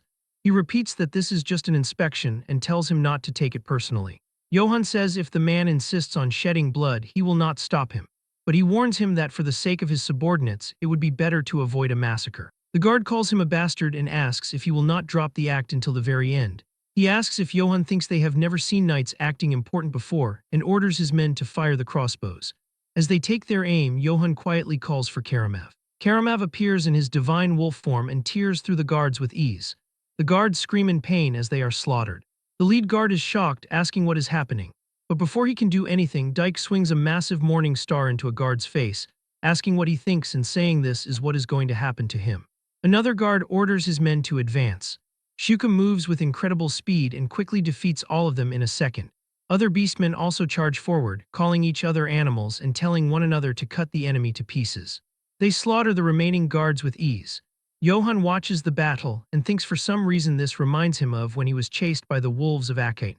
He recalls how they attacked him in a group all day long, and while fleeing desperately from the encirclement, he managed to escape by hiding in a caravan.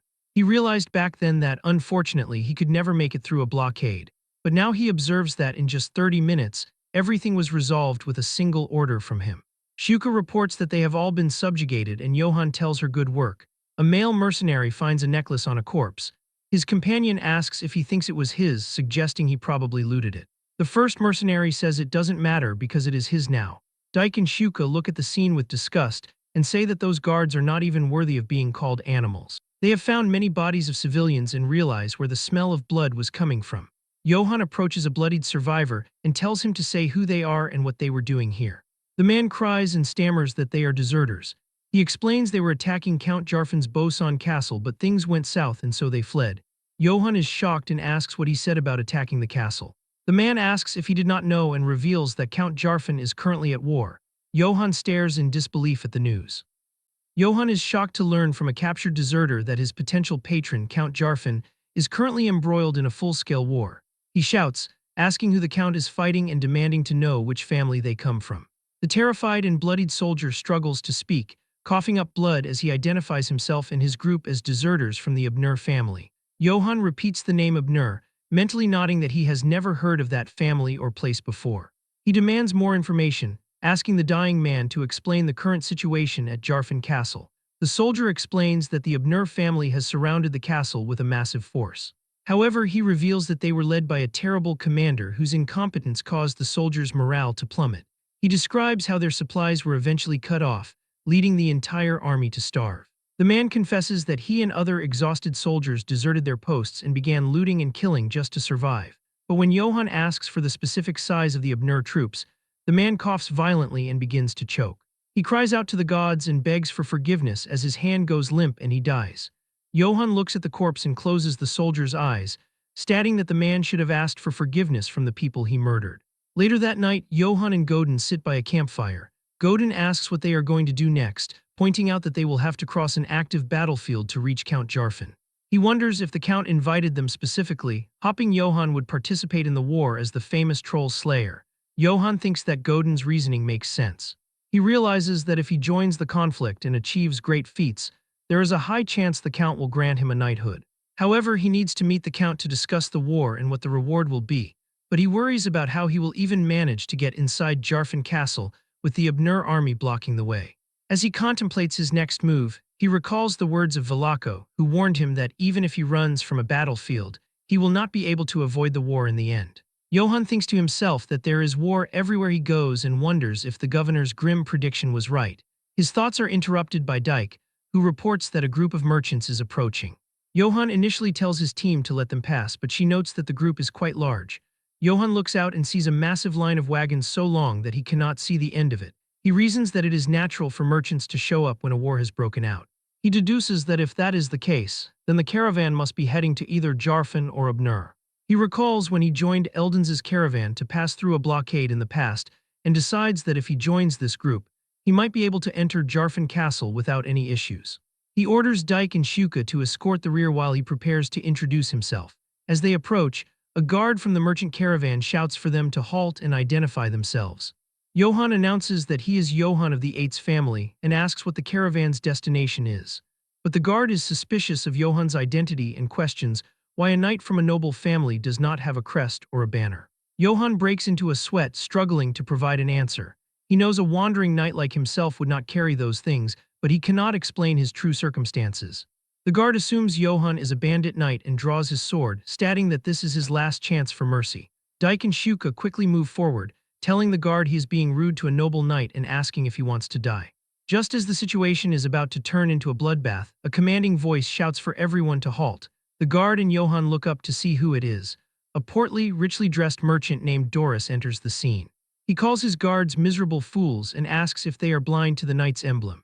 He identifies it as the Troll Slayer emblem granted to Johann in Marseille. Doris's tone immediately becomes friendly as he bows and asks the Sir Knight to forgive their rudeness. He explains that his men are ignorant and could not recognize a great knight. He introduces himself as being from the Argonne Merchant Company and invites Johann to a banquet to apologize for the inconvenience. Johann accepts the invitation, and soon the camp is filled with the sounds of a celebration. Inside a lavish tent, Doris thanks Johann for accepting the invitation, stating that the banquet is simple and hopping it is to his liking while dancers perform and musicians play. Johann looks at the piles of meat and fine food, thinking to himself that calling this simple is ridiculous. He tells Doris that he likes it very much and thanks him for the invitation. As he drinks, he notes that there does not seem to be any poison in the food, but he feels safe knowing he has the water of blessing just in case. He plans to wait until the conversation reaches its peak to ask Doris about their destination, believing that regardless of where they are going, establishing a good relationship with a merchant will be useful somehow. Doris suddenly asks if it is true that Johann defeated a troll with his bare hands. Johann begins to answer, but he is interrupted by a boisterous voice. Can, his former mercenary ally, stumbles into the tent drunk and asks Sir Johann if he remembers him. Johann is surprised to see Can and says he was sad they did not get to say a proper goodbye. Can acts drunk and is overjoyed to see him again. Doris is confused, asking if the mercenary is an acquaintance of Sir Johann. Johann confirms it, stating they even fought in a battle together. He then pours Can a drink, asking if he was hired by Doris. The mercenary thanks him, saying it hits the spot. Can's expression suddenly turns dark and serious. He asks Johann if he happens to remember Sir Gamson. Johann recalls that Gamson was the man who tried to steal his sword and horse and ended up being beheaded by Can. He wonders why Can is calling that traitor Sir Gamson. Can then loudly proclaims that Master Doris is someone even more noble than Sir Gamson was. Doris tells him to stop saying that because it is embarrassing. Can looks Johann in the eye and swears that Master Doris will treat him with exceptional care, much better than Gamson did. Johann realizes this is a coded warning. He smiles and tells Can that his loyalty to his employer is truly impressive. He flips Can 2 gold coins as a tip, saying his attitude should serve as an example to many. Can thanks him, but internally he is shocked by the amount of money he received. Johann asks Can to give him a moment alone so he can have a frank conversation with Doris. Can smiles and begins to leave the tent, telling Johann to have a great chat. Once he is outside, his fake drunk expression vanishes and he tosses the glass away. Inside, Johann remarks that Doris truly seems to have a noble personality for Can to speak so highly of him. Doris is flattered, saying it is just the basic duty of a human being to be kind. Johann then puts his hand on the merchant's shoulder, his friendly smile disappearing. He says that it is only right that he returns the favor exactly as he was treated. The merchant is happy to hear this and asks if Sir Johann is going to share some valuable information. Johann sets his cup down. He leans in toward the merchant and menacingly declares that actually, Gamson was a backstabbing son of a bitch. Realizing he has been exposed, Doris screams for his guards in a total panic. At that exact moment, Johann seizes his neck and applies intense pressure to his throat. This sudden explosion of violence sends the dancing women in the tent into a state of pure shock and terror. Despite the frantic commotion, Johann only continues to increase the pressure on the merchant. Sensing the chaos within, the 1st Division commander of the bodyguards bursts into the tent and demands to know the reason for the commotion.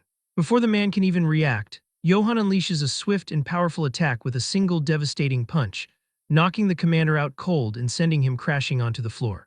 The leopard-cloaked warrior is left unconscious and defeated in just one instant. Johann remains unfazed amidst the wreckage, having neutralized the immediate threat with ease. Suddenly, the 2nd Division commander arrives only to find his colleague lying on the ground, wondering how the situation became such a mess. However, Johann dispatches the newcomer just as easily as the first. With both of his elite bodyguards defeated, Doris is left completely at Johann's mercy and wonders how things turned out like this. 1 week earlier at the Argon Trading Company barracks, the merchant was setting the stage for his scheme. Inside a candlelit tent, Doris convened a meeting with his associates to discuss a new venture. His partners sensed a lucrative opportunity and eagerly asked for the reason they were summoned all the way out there. With a greedy smirk, he assured them that it would be a very tempting proposal. Doris revealed that they were currently supporting House Abner by providing war supplies. His partners were taken aback, having believed they were simply going to Abner territory to trade rather than supplying a war. At this, he condescendingly chided them for their slow information gathering and questioned how they could make a living as merchants. He then enthusiastically explained that House Abner was currently at war with House Jarfin. The plan centered on the ongoing siege of Bosan Castle in Jarfin, a campaign led by Sir Stefan, who was the youngest son of House Abner. With a cunning grin, Doris announced his plan to sell war materials to Lord Stefan. The other merchants were horrified and called Stefan a notorious fool, questioning how he could conduct business with such an idiot. They voiced their concern that dealing with someone so incompetent was simply a recipe for disaster. Doris explained his true angle by stating that the fool would likely squander their goods and have no ability to repay them.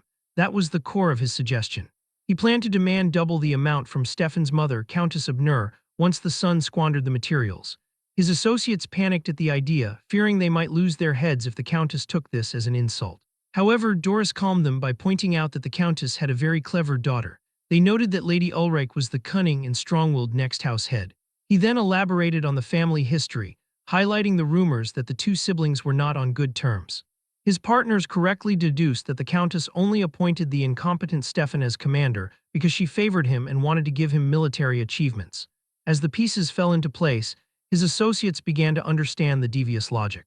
They would supply the materials to Stefan and officially bill the Countess for the cost. His partners' eyes lit up with greed as they realized the Countess would pay whatever price they demanded for the sake of her house's honor.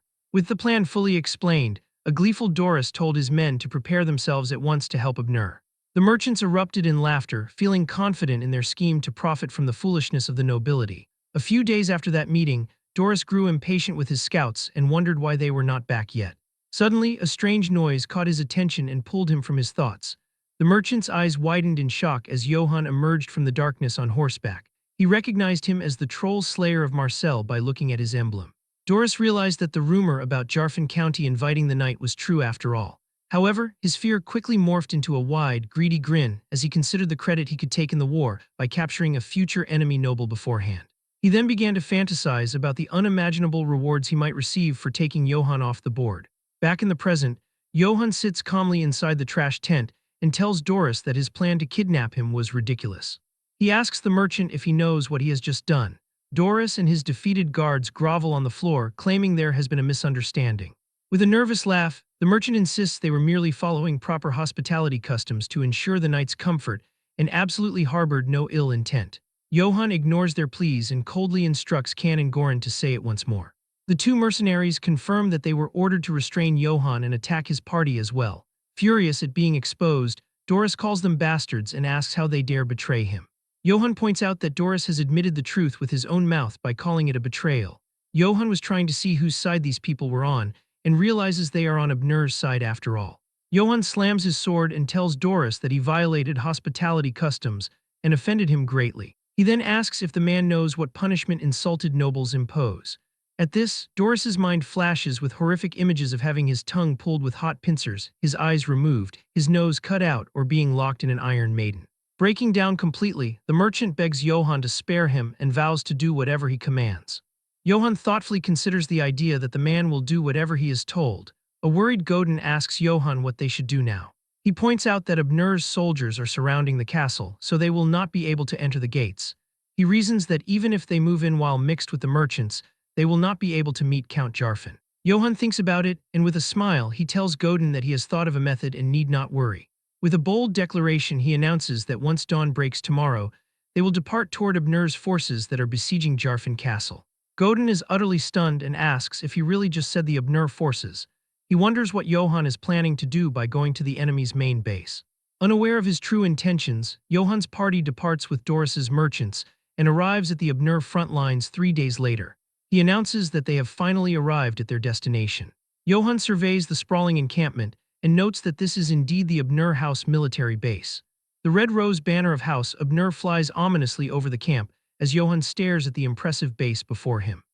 The red rose banner of House Abner waves ominously over the military encampment, marking a new field of conflict for our protagonist and his team. Meanwhile, within the commander's tent, the state of affairs is grim as a soldier rushes in with a shocking report, stating that 10 men have deserted in just a single night. Hearing this, the incompetent commander, Stefan Abner, erupts in a fit of rage, demanding to know what the squad leaders were doing and ordering them to be brought forth at once. The chief of staff calmly clarifies that morale has hit rock bottom after a month without pay or supplies, questioning if the commander understands the scale of the desertion, while warning that punishing squad leaders will only incite further resentment. Unmoved by this logic, Stefan throws a childish tantrum and blames his staff for the disastrous morale and for not following his reckless suggestion to attack earlier. The frustrated chief of staff tries to explain that attacking a castle without siege weapons is a reckless move, even suggesting they consider using a battering ram. But the commander refuses to hear it, instead getting right into his subordinate's face and arrogantly asking if he knows who the son of House Abner is. Internally, the chief of staff can only lament serving a commander who is a total piece of trash, while a sulking Stefan reflects on how his subordinate is truly getting on his nerves. The story then shifts back a few days ago near Zarpin, where Johann's group was blocked while traveling by a band of local bandits attempting to pillage their caravan. It is soon revealed that these attackers were actually deserters from the Abner army, a direct result of their commander's poor leadership while laying siege to Count Jarfin's Bosan castle with a massive force. However, their commander-in-chief was known across the land for being incredibly foolish, leaving no hope under his command and causing soldiers to desert in droves, turning into bandits in the area just to survive. But as luck would have it, the deserters were no match for Johann's group and were wiped out completely after running straight into the wrong party. Back in the present day, a soldier bursts into the tent shouting excellent news, joyfully announcing that merchants have arrived with much-needed supplies. To their amazement, the supply caravan is on a massive scale, prompting a smug Stefan to immediately declare that they will buy every single supply the merchants have. He then infuriates the chief of staff by casually telling him to go get the money from his mother, acting as if money grows on trees. Just then, a guard interrupts the meeting and announces that a knight named Johann Yates has requested an audience. A clueless Stefan wonders aloud who this Yates person could possibly be, as Johann strides into the command tent with a sharp and determined expression. He presents a letter with Count Jarfan's seal and introduces himself as a guest of Count Jarfan. Stefan eyes him with suspicion and asks if he is truly a guest of the Count.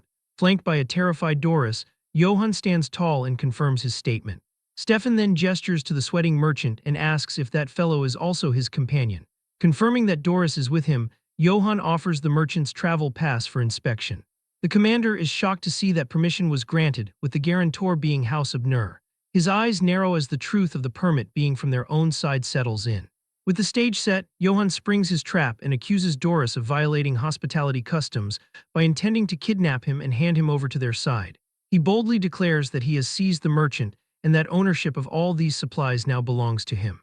The chief of staff breaks out in a cold sweat, witnessing the merchant's idiotic scheme blow up in their faces. He frantically tries to whisper to Stefan, telling him that he must absolutely refuse this request. Trying to sound authoritative, the commander declares that they are currently at war, and he cannot allow supplies to be given to the enemy. Johann calmly counters the argument, suggesting they can simply purchase the items from him for a reasonable amount of gold, or he can just go meet Count Jarfan empty-handed. Thinking it is a good decision, the foolish commander agrees and assumes they can pay with their own funds.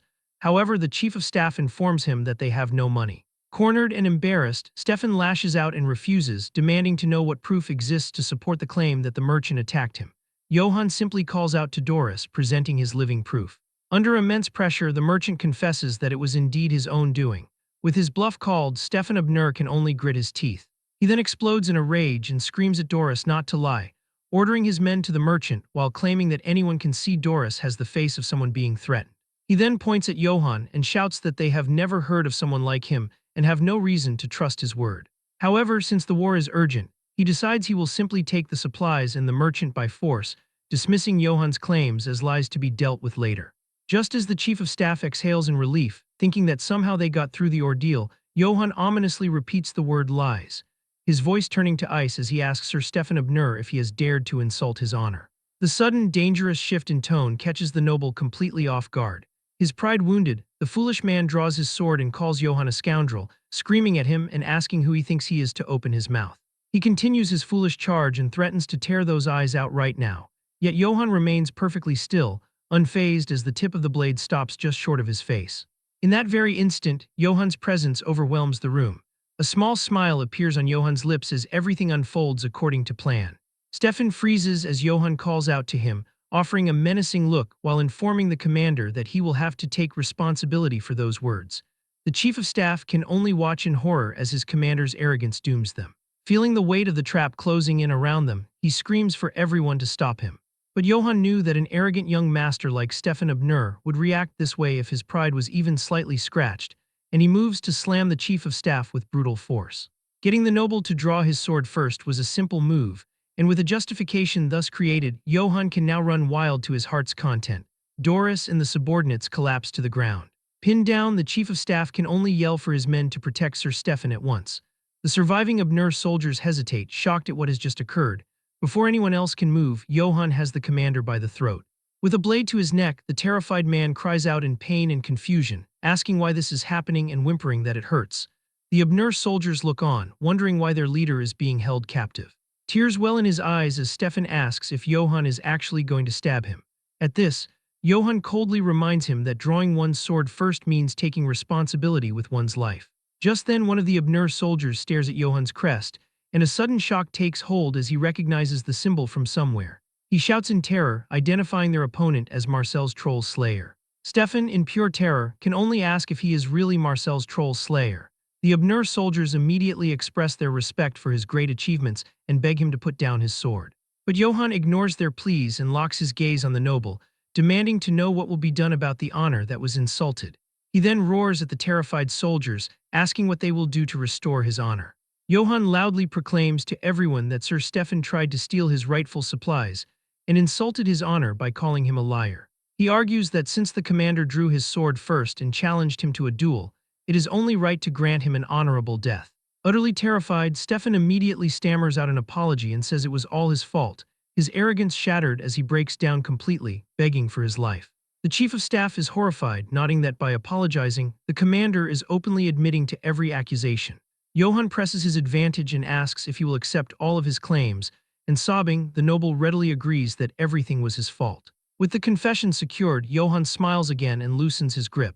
He addresses the entire room, ensuring everyone heard the commander admit to everything. He declares himself the winner who won honorably in a duel and announces that he will be taking Sir Stefan with him.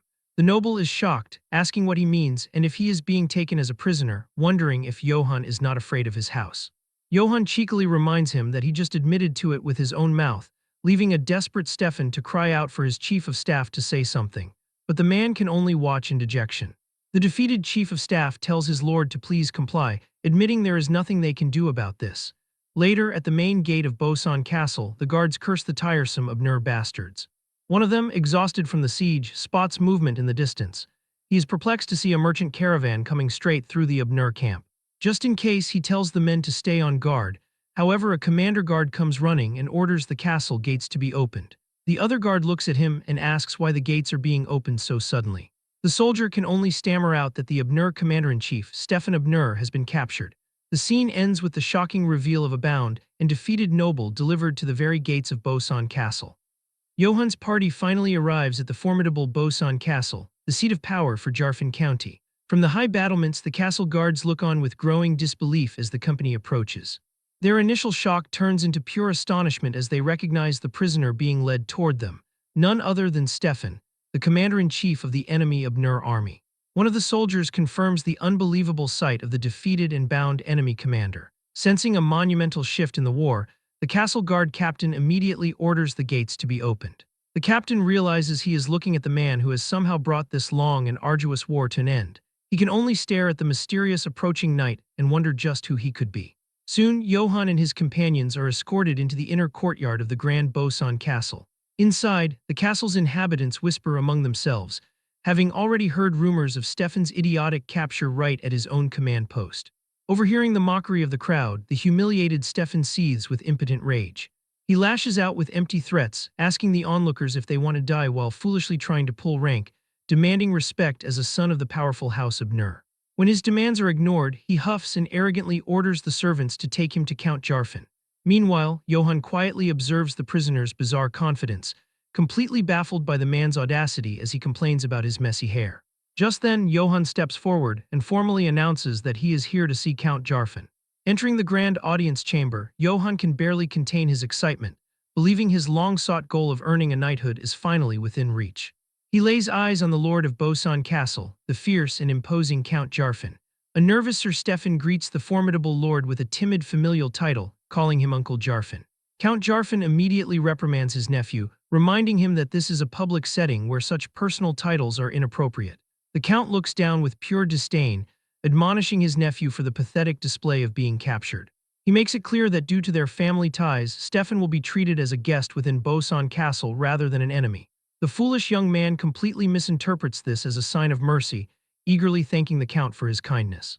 However, Count Jarfin clarifies that according to the customs of war, ownership of the prisoner belongs entirely to Johann, causing Stefan to panic and plead with his uncle, arguing that a precious Abnur noble should not be entrusted to a lowly person like Johann. At this, the Count coldly asks if his nephew is suggesting he violate the sacred customs of war and dishonor himself by robbing a knight of his rightful ransom. Terrified, Stefan immediately backtracks and stammers that his uncle has misunderstood him. The Count commands him to stop bringing shame upon House Abnur and tells him to finally act with honor.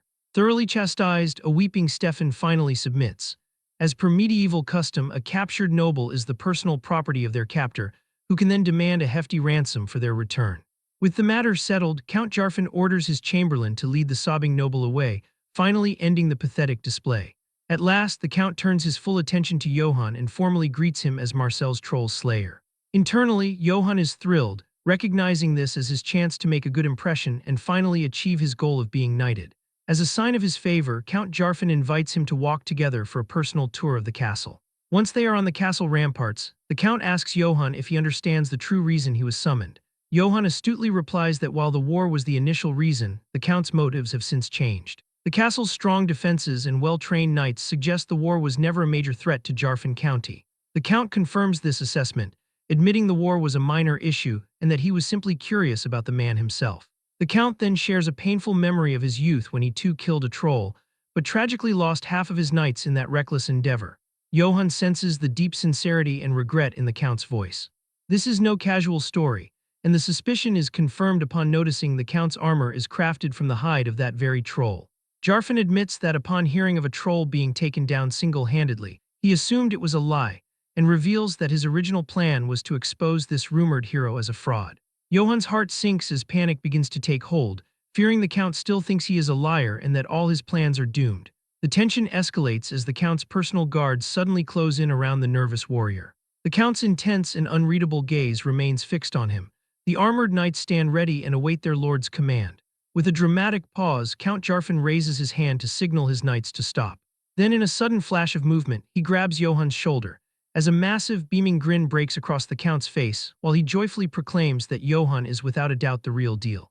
A completely bewildered Johann can only stammer out a pardon in response to the bizarre turn of events. With the test over, the Count begins to enthusiastically list Johann's incredible achievements. He praises him for capturing the enemy's entire merchant caravan and effectively crippling their supply line. He then recounts how the young knight audaciously captured the enemy commander right in the middle of his own camp. Clapping him on the shoulder, Count Jarfin declares that Johann's arrival alone was enough to bring the entire war to a close. Overwhelmed by the praise, a flustered Johann tries to be humble, which only seems to amuse the Count further. Relieved to be in the Count's good graces, our protagonist recognizes the perfect moment to press his advantage. He formally offers the entire captured merchant caravan to the Count as a token of his respect. He awaits an enthusiastic response but is instead met with a tense and awkward silence. Confusion grows as to why the Count is not reacting. The jovial atmosphere vanishes as the Count's fist clenches tightly at his side. His voice booms with unexpected anger, asking if Johann takes him for a man with no honor. Johann is completely taken aback by the Count's sudden, violent shift in mood. Count Jarfin declares he will not accept the caravan as a gift, but will instead buy it for a generous price while providing a separate, handsome reward for Johann's achievements. Thrilled by this turn of events, Johann eagerly accepts the Count's terms. Count Jarfin then promises him the finest treatment his castle can offer and urges him to rest and recover from his journey. With mutual respect established, Johann thanks him for his immense generosity. While the Count is fiery, he is a good man, leaving Johann optimistic about securing his future. He desperately needs a powerful ally like Count Jarfin, while the entire empire is still hunting for him, and he is determined not to make an enemy of such a man before securing his knighthood.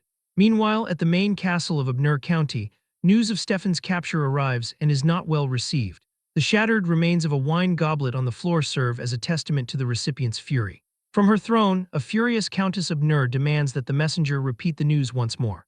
Her face contorts with rage as she processes the humiliating truth that her son was captured in the middle of his own base. Shock quickly turns to murderous intent as she demands to know the identity of the person responsible. The Abner guards report that the captor was a knight from an unknown house named Johann Yates. Countess Abner's roar of fury fills the castle, and Johann's determination not to get on a Count's bad side is crumbling without him even knowing it.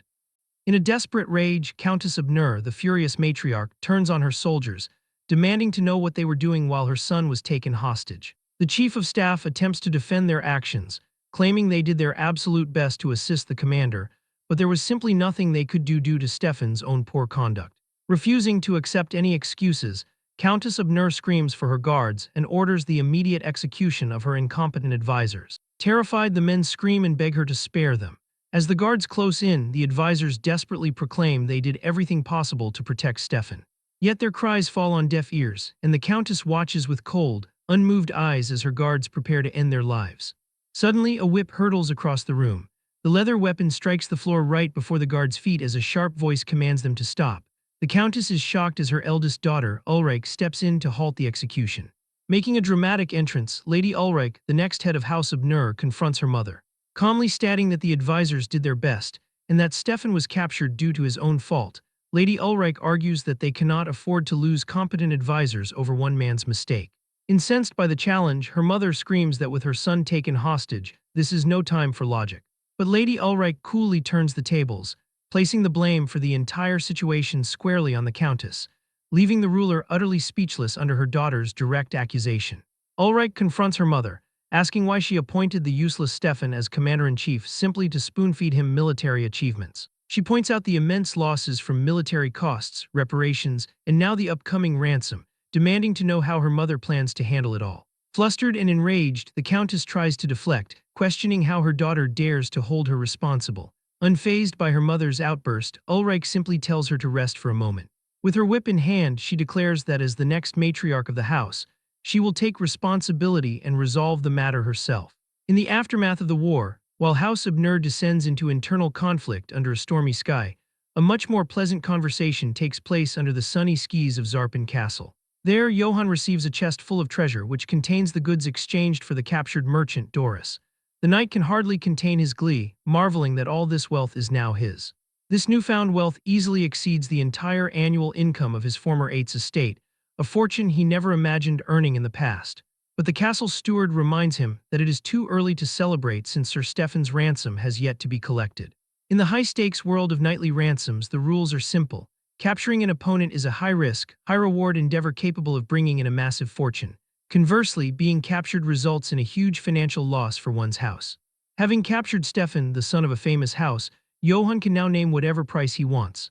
Later, Count Jarfin asks if Johann likes the gifts presented for his service. The rewards include a silver shield and a sword engraved with the Troll Slayer crest, along with a suit of dwarf-made chainmail.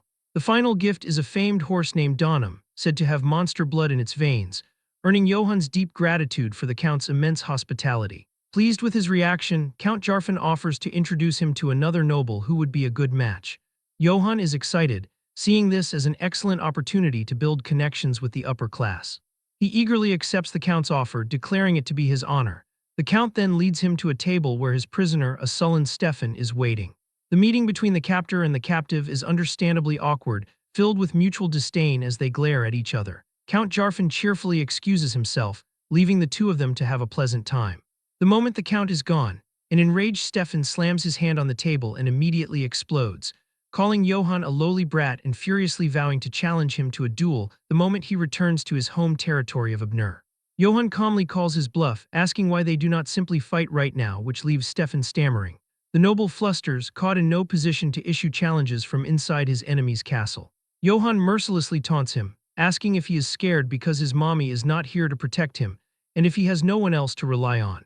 Enraged by the insult, Stefan shouts at him to watch his mouth while boasting of his Abner bloodline, proudly declaring that he was born differently from a commoner. But Johann casually dismisses the noble posturing and cuts right to the chase, asking how much his house will pay for his ransom. Stefan scoffs, declaring he will not speak with a lowly person like him. Johann sighs at this disappointing refusal to cooperate, while a nervous Stefan watches as the knight walks calmly toward the fireplace.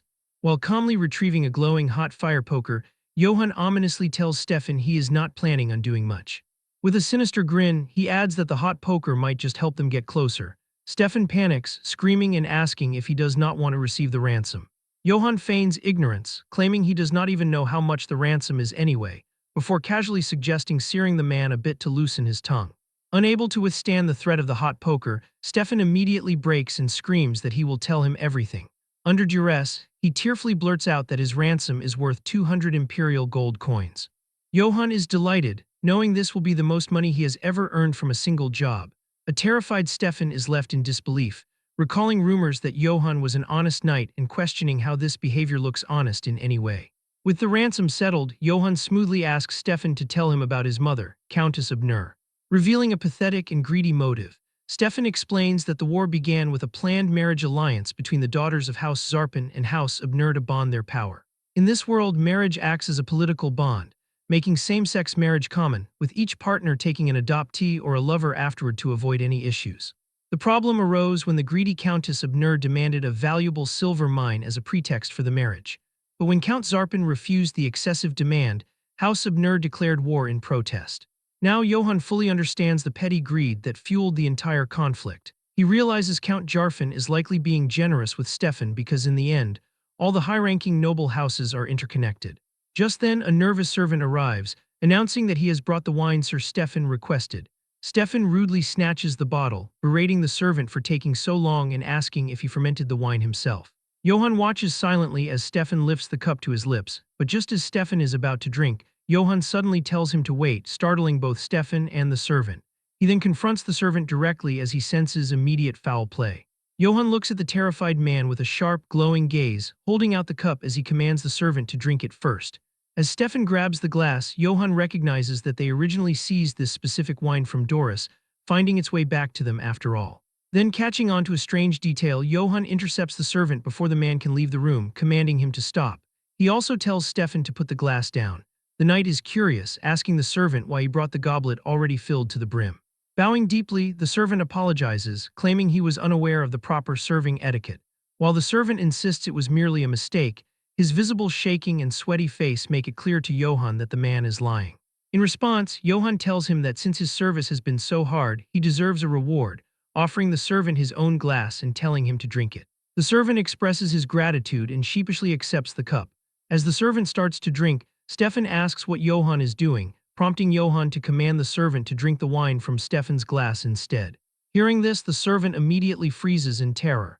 With a stern expression, Johann remains adamant and commands him to drink. Before he can take a sip, the servant drops the goblet onto the floor, spilling the red liquid everywhere, and begins to bow while crying out an apology. Stefan stands shocked as the truth of the poisoned drink finally comes to light. Turning pale, Stefan watches in disbelief, unable to believe what the servant has done. A flashback reveals that earlier, a mysterious cloaked figure handed the servant a deadly poison called Niso's tear. The figure explained that a single drop could kill everyone in the castle, instructing him to apply a thin layer to the glass Stefan would drink from before leaving. The mysterious figure gave the servant 1 imperial gold coin as an initial payment, promising him 2 more coins upon completing the task. The servant had convinced himself that the deed was acceptable, given that Stefan was the enemy in the war and his death would not be a significant issue.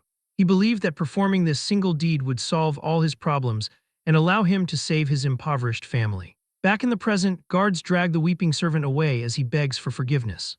Showing no pity, the guards condemn him for daring to poison a noble's glass, making it clear that his life is effectively finished. Johann looks back at Stefan, who instantly grabs a chair to defend himself. Stefan frantically yells that it was not his doing and that he did not order the assassination. The noble admits he requested the wine but swears he never told the servant to put poison inside it. Johann asks what he is talking about, pointing out that the poison was in Stefan's own glass. He explains that the assassin was not targeting Johann, but was clearly attempting to kill Stefan. Recognizing that a servant would never act on his own, Johann reasons that someone must be pulling the strings, asking if Stefan has anyone in mind. Stefan falls silent for a moment, but suddenly screams that his crazy sister Ulrich is trying to assassinate him. When Johann asks who he is referring to, Stefan explains that he means his sister Ulrich, declaring she is the only person who would do such a thing, as he always suspected her because of the cold way she looked at him. Johann feels confused, asking why his sister would want him dead since they are family. Stefan shouts back that he has no idea, calling his sister a lunatic from the very start. Considering how this arrogant noble behaves, Johann realizes his sister has a very good reason to hate him, while Stefan huffs and announces that he must report the entire incident to the Countess. Johann sighs at this unbelievable situation, recalling a saying from his previous life that real-life siblings are genetically hardwired to detest each other. Meanwhile, at the front gates of Bosan Castle in Zarpin County, news of the attempted poisoning quickly spreads, prompting the guards to order everyone to stand back and forbid anyone from entering or leaving under threat of execution. Yet the 2 cloaked conspirators who provided the poison have already slipped past the gates. Walking away, one of them scoffs that the lowly servant could not even manage a basic task, while the other complains that Stefan is far too lucky. They agree it does not matter as this is only the start, deciding to report the outcome to Lady Ulrich. Naturally, Count Jarfin takes charge of the interrogation himself. Shouting in fury, the Count asks how the servant dared to commit such a crime and strikes him hard in the chest, forcing the servant to cough up blood as he falls to his knees. The Count expresses his deep betrayal, stating he trusted the servant and welcomed him into his keep only to be stabbed in the back. He commands the guards to behead the traitor immediately and display his head at the castle gates as a warning to any other treacherous rat. Another servant nervously interrupts the Count's anger, announcing that he has brought Sir Johann as requested. Count Jarfin calms himself, letting out a sigh as he welcomes the knight and suggests they go for a walk to discuss the situation. As they walk along the castle walls, the Count expresses his gratitude to Johann for protecting his honor and cleaning up his mess, while Johann humbly replies that he only did what was necessary, but hesitates before asking who the Count believes is behind the assassination attempt. Count Jarfin explains that it is undoubtedly the work of Ulrich. He explains that she intended to assassinate Stefan to avoid paying his ransom. Using his death as an excuse, she would challenge the prisoner guarantee obligation and claim that any promise made with Zarpin is completely worthless, thereby attempting to cancel the war reparations entirely as well. The Count adds that she likely planned to frame Johann for the murder since he is an eyesore to her, which would allow her to eliminate him through a trial for the countship. Johann is shocked and asks why he was dragged into her scheme, to which Count Jarfin explains that because the war's reparation negotiations have concluded, the massive payment has caused House Abner to hold a deep grudge against the knight who caused their defeat. Count Jarfin reveals that Ulrich has been a ruthless child since she was young, recalling how she once tied up a wild stallion and whipped it to death, making her a formidable opponent now that she has grown. Nevertheless, the Count praises Johann, stating that his actions have forced House Abner into a desperate position and have saved not only the war effort but also the honor of House Zarpin. Johann bows politely, replying that the Count flatters him. Internally, Johann recognizes that he has indeed become a target for Countess Abner, deciding he must especially avoid the dangerous Lady Ulrich, but Count Jarfin suddenly interrupts his thoughts, mentioning a vital matter he has been considering. With a serious expression, the Lord asks Johann if he would be interested in receiving a formal knighthood from him. A knighthood ceremony serves as an official ritual where a king, lord, or count acts as the ordainer to formally recognize an individual as a true knight. While this represents a once-in-a-lifetime opportunity for an unknown noble, it is never handed out freely to just anyone who asks. From the very moment a warrior is ordained, the ordainer must assume complete responsibility for any mistakes the knight commits. Therefore, knighthood remains a sacred ritual reserved only for a chosen few. For this reason, Johann immediately bends his knee, declaring that if such an appointment comes from a figure as honorable as Count Jarfin, he could never refuse. Kneeling before the Lord, Johann looks back on the hardships he has endured throughout his life. He grew up facing harsh discrimination from a very young age. While desperately trying to find an honest way to earn a living, Johann faced a continuous cycle of being looked down upon by others. Later, the emperor ordered his entire hometown burned to the ground, forcing him to become a nameless wanderer who had to hide his true identity. For a person like him, being offered a formal knighthood is a massive turning point, making it an opportunity he cannot afford to let slip away. Count Jarfin smiles, highly pleased by his devotion. The Count asks if he could perform one small favor in exchange for this honor. Johann asks what the Lord requires of him.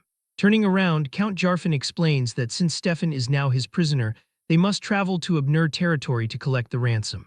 The Count warns that Lady Ulrich will certainly not sit still, and will surely attempt to assassinate Stefan to resolve her own problems. He promises to assign a reliable group of escort knights to assist him, stating that if Johann can deliver Stefan alive to the Abner border, he will gladly ordain him as an official knight. Johann bows his head in deep respect, telling the Count to leave the matter to him and promising that he will safely escort Stefan to the Abner lands. Shortly after, the massive gates of Bosan Castle swing open. The victorious envoys, along with Sir Johann, begin their departure. Carrying the grand dream of knighthood in his heart, Johann sets out on the long road to the Abner territory. Half a day into the journey, Stefan pulls his horse closer to Johann's mount, anxiously pointing out that the sun is about to set. He asks if Johann is truly planning to sleep on the open road. Hearing his complaints, two of Count Jarfin's bodyguard knights rebuke him, declaring that it is pathetic for a knight to display such terror on the road and telling him to show some shame. Instead, Stefan defends his fear by pointing out that they all witnessed the sudden attack from the group of bandits earlier, reminding them that Johann had to hack the attackers to pieces. Stefan frantically asks if they are all crazy for remaining so calm, screaming that he has no desire to die in a desolate place like this. The bodyguard knights only smile and reminisce about the battle with glee, admitting they were initially jealous of Johann's great reputation, but seeing his valiant figure in action firsthand forced them to reflect on their own abilities. This praise only infuriates Stefan further, causing him to complain that everyone is taking Johann's side as he loudly declares that, as the youngest son of House Abner, he is terrified of bandits and assassins, demanding to know why no one will listen to him.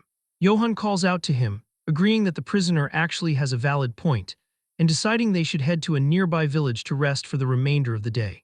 Stefan is overjoyed by the decision and commands the escort to pick up their pace, calling them a lowly lot. As they ride into the settlement, Johann looks around and feels a sense of familiarity, having clearly visited the place before.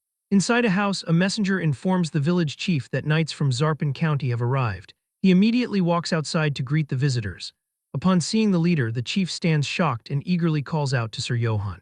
Johann is confused at first and asks who the man is, prompting the chief to eagerly introduce himself as the leader of Rutsbeck village. He reminds the knight of the time the local children messed with his sword as a prank, and how Johann had honorably forgiven them instead of punishing them.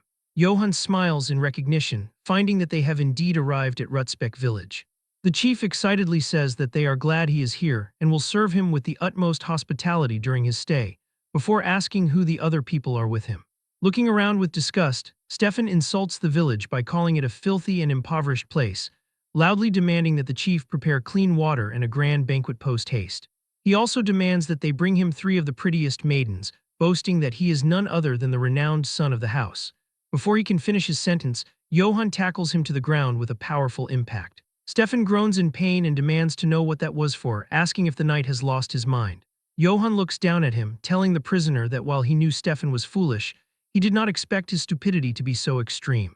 Johann scolds him for making enemies out of commoners and trying to reveal his full name, questioning if Stefan is actively trying to invite assassins by spreading rumors of his presence. Johann then turns back to the chief, stating they will handle their own food, requesting that they only be guided to their lodging, and adding that they do not require any village maidens. The chief is relieved and asks them to follow him.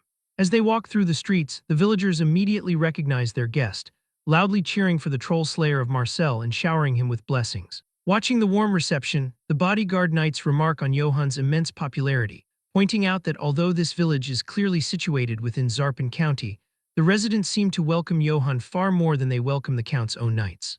Johann is grateful for the warm hospitality, but silently acknowledges that standing out this much is dangerous, desperately hoping that word of his presence does not reach the ears of Lady Ulrich. They settle into a local inn where Stefan takes a hot bath, looking around the room with disappointment and complaining about the simple countryside lodging. He yells out to the guards outside his door, demanding to know if they are guarding him properly, warning that if an assassin slips inside, they will all pay with their lives. The bodyguard knight outside tells him to rest easy, assuring him that even the Count is not guarded this heavily. He explains that knights are posted at every entrance, Johann's mercenaries are patrolling the interior in shifts, and Johann himself is resting right next door. The guard promises that if anything goes wrong, the legendary hero will immediately rush to his defense. Despite the reassurance, Stefan is still filled with anxiety, knowing that Lady Ulrich is a terrifying woman capable of doing anything. Suddenly, Stefan hears a strange rustling sound coming from the ceiling. Through a small opening, a rat drops down directly onto his head. The two stare at each other for a brief second before Stefan begins to scream in absolute terror like a young girl. Hearing the screams, Johann instantly punches through the wooden wall with a devastating blow. He bursts into the room and grabs the rat in his gauntleted hand, leaving the naked noble in utter shock. Johann looks at the rodent in his hand, finding it is not an assassin at all, asking Stefan how he could possibly be screaming so loudly over a simple rat. At that moment, Stefan shivers in fear, believing that Johann is far more terrifying than any rat or assassin. He starts to scream again. The guards rush into the room to investigate the loud commotion, but Johann calmly assures them that it is nothing, explaining that a rat has appeared. The guards look at the massive hole in the wall in disbelief, asking if a mere rat could have caused such devastating damage, to which Johann simply tells them to accept the explanation. At dawn, Johann walks through the quiet streets to perform a patrol.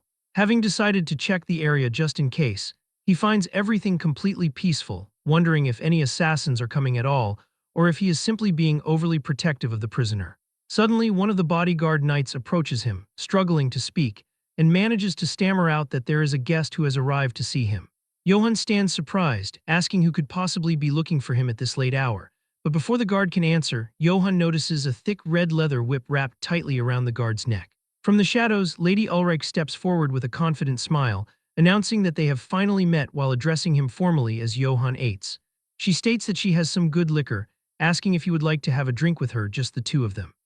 Back inside the tent, Ulrich assures a wary Johann that he can rest easy, explaining that this is her private tent and that she has intentionally moved all the guards 200 paces away. She makes it absolutely clear that no matter what they decide to do or say inside this space, no one else will ever know. With a sly smile, the noblewoman Ulrich suggests creating a secret that remains just between the two of them. Cutting straight to the chase, Johann demands that she get to the point and explain exactly why she invited him. Playing coy, she claims she merely wanted to share a drink and forge a mutually beneficial deal. Dropping her playful act in an instant, Ulrich makes her shocking proposal, asking Johann to kill her brother Stefan and offering his ransom money as payment right now. Disgusted by the suggestion, he immediately refuses the task, stating that this conversation is ruining the taste of his wine. Unfazed by his rejection, she leans across the table, insisting he cannot refuse without first hearing the details. Hoping to sweeten her deal, she casually doubles the reward for her brother's murder to 400 gold coins. Yet, despite this sudden, effortless increase, he remains unimpressed and rejects her offer once more. Undeterred by his stubborn refusal, she tries a more seductive approach, leaning in close to make her offer impossible to ignore. Whispering an incredible sum directly into his ear, she promises him 1,000 gold coins. She smugly asks if a simple countryside noble like him can even comprehend the true value of that much gold, expertly targeting what she perceives as his biggest weakness by reminding him that his endless wandering is ultimately driven by a lack of money. She promises that with this single deal, she can end his long hardships right this second. Johan's mind reels, as 1,000 gold coins would easily purchase a fief, leaving him with plenty of money to buy his own small castle. Sensing his brief hesitation, she presses on, asking if he is merely worried about having to kill Stefan himself. She coolly tells him not to worry, declaring there are plenty of ways to handle such a task, as she details a simple plan where his only responsibility upon crossing into Abner County is to look away and leave Stefan alone. Her own agents will step in to take care of Stefan, and since the act will take place deep within Abner territory, Johan will face no blame. Confident in her terms, she asks how he feels about the deal, promising to create as many legal loopholes as he needs to guarantee his safety. After a long moment of silent contemplation, instead of agreeing to her generous yet sinister offer, he questions her motives, asking why she is going this far when spending such a fortune seems excessive just to prevent war losses. She laughs condescendingly, calling him a countryside noble who does not understand the true stakes, before revealing her ultimate ambition, declaring that 1,000 gold coins is child's play compared to the damage Stefan has done. She warns that she will soon become the master of House Abner, vividly comparing Stefan to a rat gnawing away at their family's wealth. To her, he must be killed before it is too late, making 1,000 gold coins a bargain for the service. Sweat beads on Johan's forehead as he absorbs her surprising honesty. Cutting the talk short, Ulrich slams a document onto the table, ready to finalize their deal. She presents a certificate for 1,000 gold coins, redeemable immediately at any trading company, placing the massive fortune directly before him. With a confident smile, she tells him this is more than enough to save his pride, asking why he does not accept her offer. But after all her intense persuasion, Johan delivers a blunt, final answer, stating that he refuses. Stunned by his rejection, a disbelieving Ulrich can only ask what he means. Jumping to her feet in disbelief, she asks if he is serious, and he calmly confirms that he is. Since she was honest with him, Johan decides to explain his refusal in detail. Laying out his first reason, he explains that if Stefan dies, the Countess's blade will inevitably target him. He knows that even if the death is not his fault, resentment and hatred are never easily settled. Her expression hardens as she listens to his cautious logic. For his second reason, Johan bluntly states that he cannot trust her, pointing out that she tried to poison her own brother just yesterday. He lays out her entire scheme, deducing that if Stefan had died, he would have been framed as the culprit, a highly convenient outcome for her. She tries to play innocent, asking if he is accusing her without any evidence. But he ignores her deflection, focusing on the complete lack of trust and demanding what guarantee he has that she won't harm him after he takes the gold. He astutely points out that if she betrays him in Abner territory, he will have no way to retaliate. Ulrich dismisses his concerns as ridiculous, but Johan counters that he only strikes deals with strong, trustworthy people. Her patience finally gone, the annoyed noblewoman, Ulrich, asks if he is finished talking. He calmly replies that there is one last thing, reminding her of his strict orders from Count Zarpin to bring Stefan back alive, and stating that allowing the prisoner to die would stain his honor. Having heard enough, she explodes in frustration, scoffing at his sense of duty, and asking what use honor is in a place where no one is watching. Johan remains unbothered by her outburst, calmly telling her to listen to the very end, and as she fumes, he prepares to deliver his final reason. He begins by listing all of Stefan's terrible qualities, calling him clueless, frivolous, unlucky, stupid, arrogant, immature, useless, and incompetent, yet concludes that despite these flaws, the boy has done nothing to justify defying Count Zarpin's orders. There is also one silent, personal reason. Once this job is over, he will finally be knighted, and he refuses to let his grand dream be ruined. Utterly defeated by his stubbornness, she sighs, realizing there is someone even more frustrating than her own brother. With their negotiations concluded, Johan declares he is finished with his wine and prepares to leave. Watching him walk away, Ulrich mutters that the entire meeting was a waste of time. But just as he reaches the exit, Ulrich declares that his refusal ultimately does not matter. She reminds him that his entry into Abnur territory tomorrow remains inevitable, warning him that since he refused her offer, he can look forward to her hospitality. She makes a sinister promise to ensure he receives a proper welcome. Johann catches her veiled threat and sweats nervously, left to ponder what kind of proper welcome she could possibly mean. The next day, Johann's party arrives at the imposing main castle of Abnur County. There, the stern faces of Countess Abnur, a smug Ulrich, and their assembled vassals meet them, prompting Johann to grip his sword in anticipation of a fight, dreading the reception prepared for them, as a monstrously large, roaring warrior steps forward to face him. Sometime before, as they ride along the road, Johann casually informs Stefan that last night, Ulrich offered him 1,000 gold coins to carry out his assassination. Driven to panic by this revelation, Stefan screams that Johann is a money-crazed lunatic, warning that the Countess will never let him get away with such a crime. But Johann nonchalantly tells him to calm down, explaining that he turned down the offer. Utterly stunned, Stefan can barely comprehend that Johann would reject such a massive fortune. Recalling his final conversation with Ulrich, Johann realizes her actions point toward an inevitable plot awaiting them upon arrival, while Stefan reassures himself that once they are safely inside his own castle walls, his mother will protect him from any threat Ulrich poses. As the massive fortress comes into view, Johann asks if that is the castle Stefan was referring to, prompting Stefan to proudly confirm that the grand building is indeed his home, the main castle of Abnur County. With the journey nearing its end, Johann prepares for the final stage of his mission, shouting that it is time to collect the ransom for a certain idiot, while the insulted Stefan screams back at him in frustration. Soon after, a herald formally announces the entrance of Stefan and the Zarpin County delegation into the Grand Court, where the vassals of House Abnur look on with cold glares, unable to hide their contempt for their disgraced young lord. Johann strides confidently into the throne room. Flanked by the Knights of Zarpin, he formally introduces himself as Johann Yates and greets Countess Abnur on behalf of the Count's delegation.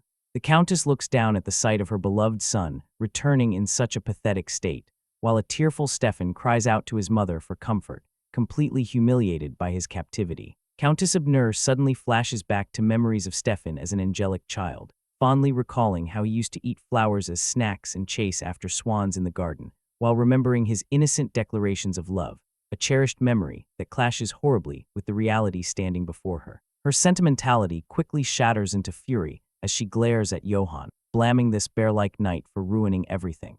She internally fumes at the stark contrast between Johann's smooth face and his rugged, powerful physique, blaming him for their humiliating defeat in the war, seething over the fact that he held her son hostage and made them lose the conflict. At this rate, she risks completely losing face in front of her vassals. In an attempt to shatter the heavy atmosphere, Countess Abnur takes an aggressive stance, asking Johann and the visiting knights why they stand armed before her. Surprised by her sudden hostility, Johann and his companions remain silent, as one of the Zarpin knights steps forward on their behalf to explain that Count Zarpin has officially permitted them to remain armed. Exploding in rage at their defiance, Countess Abnur screams that they dare disobey her in her own castle, furiously ordering her guards to disarm them at once. Abnur's knights step forward to seize their weapons, leaving the Zarpin knights with no choice but to comply despite seeing right through the trap.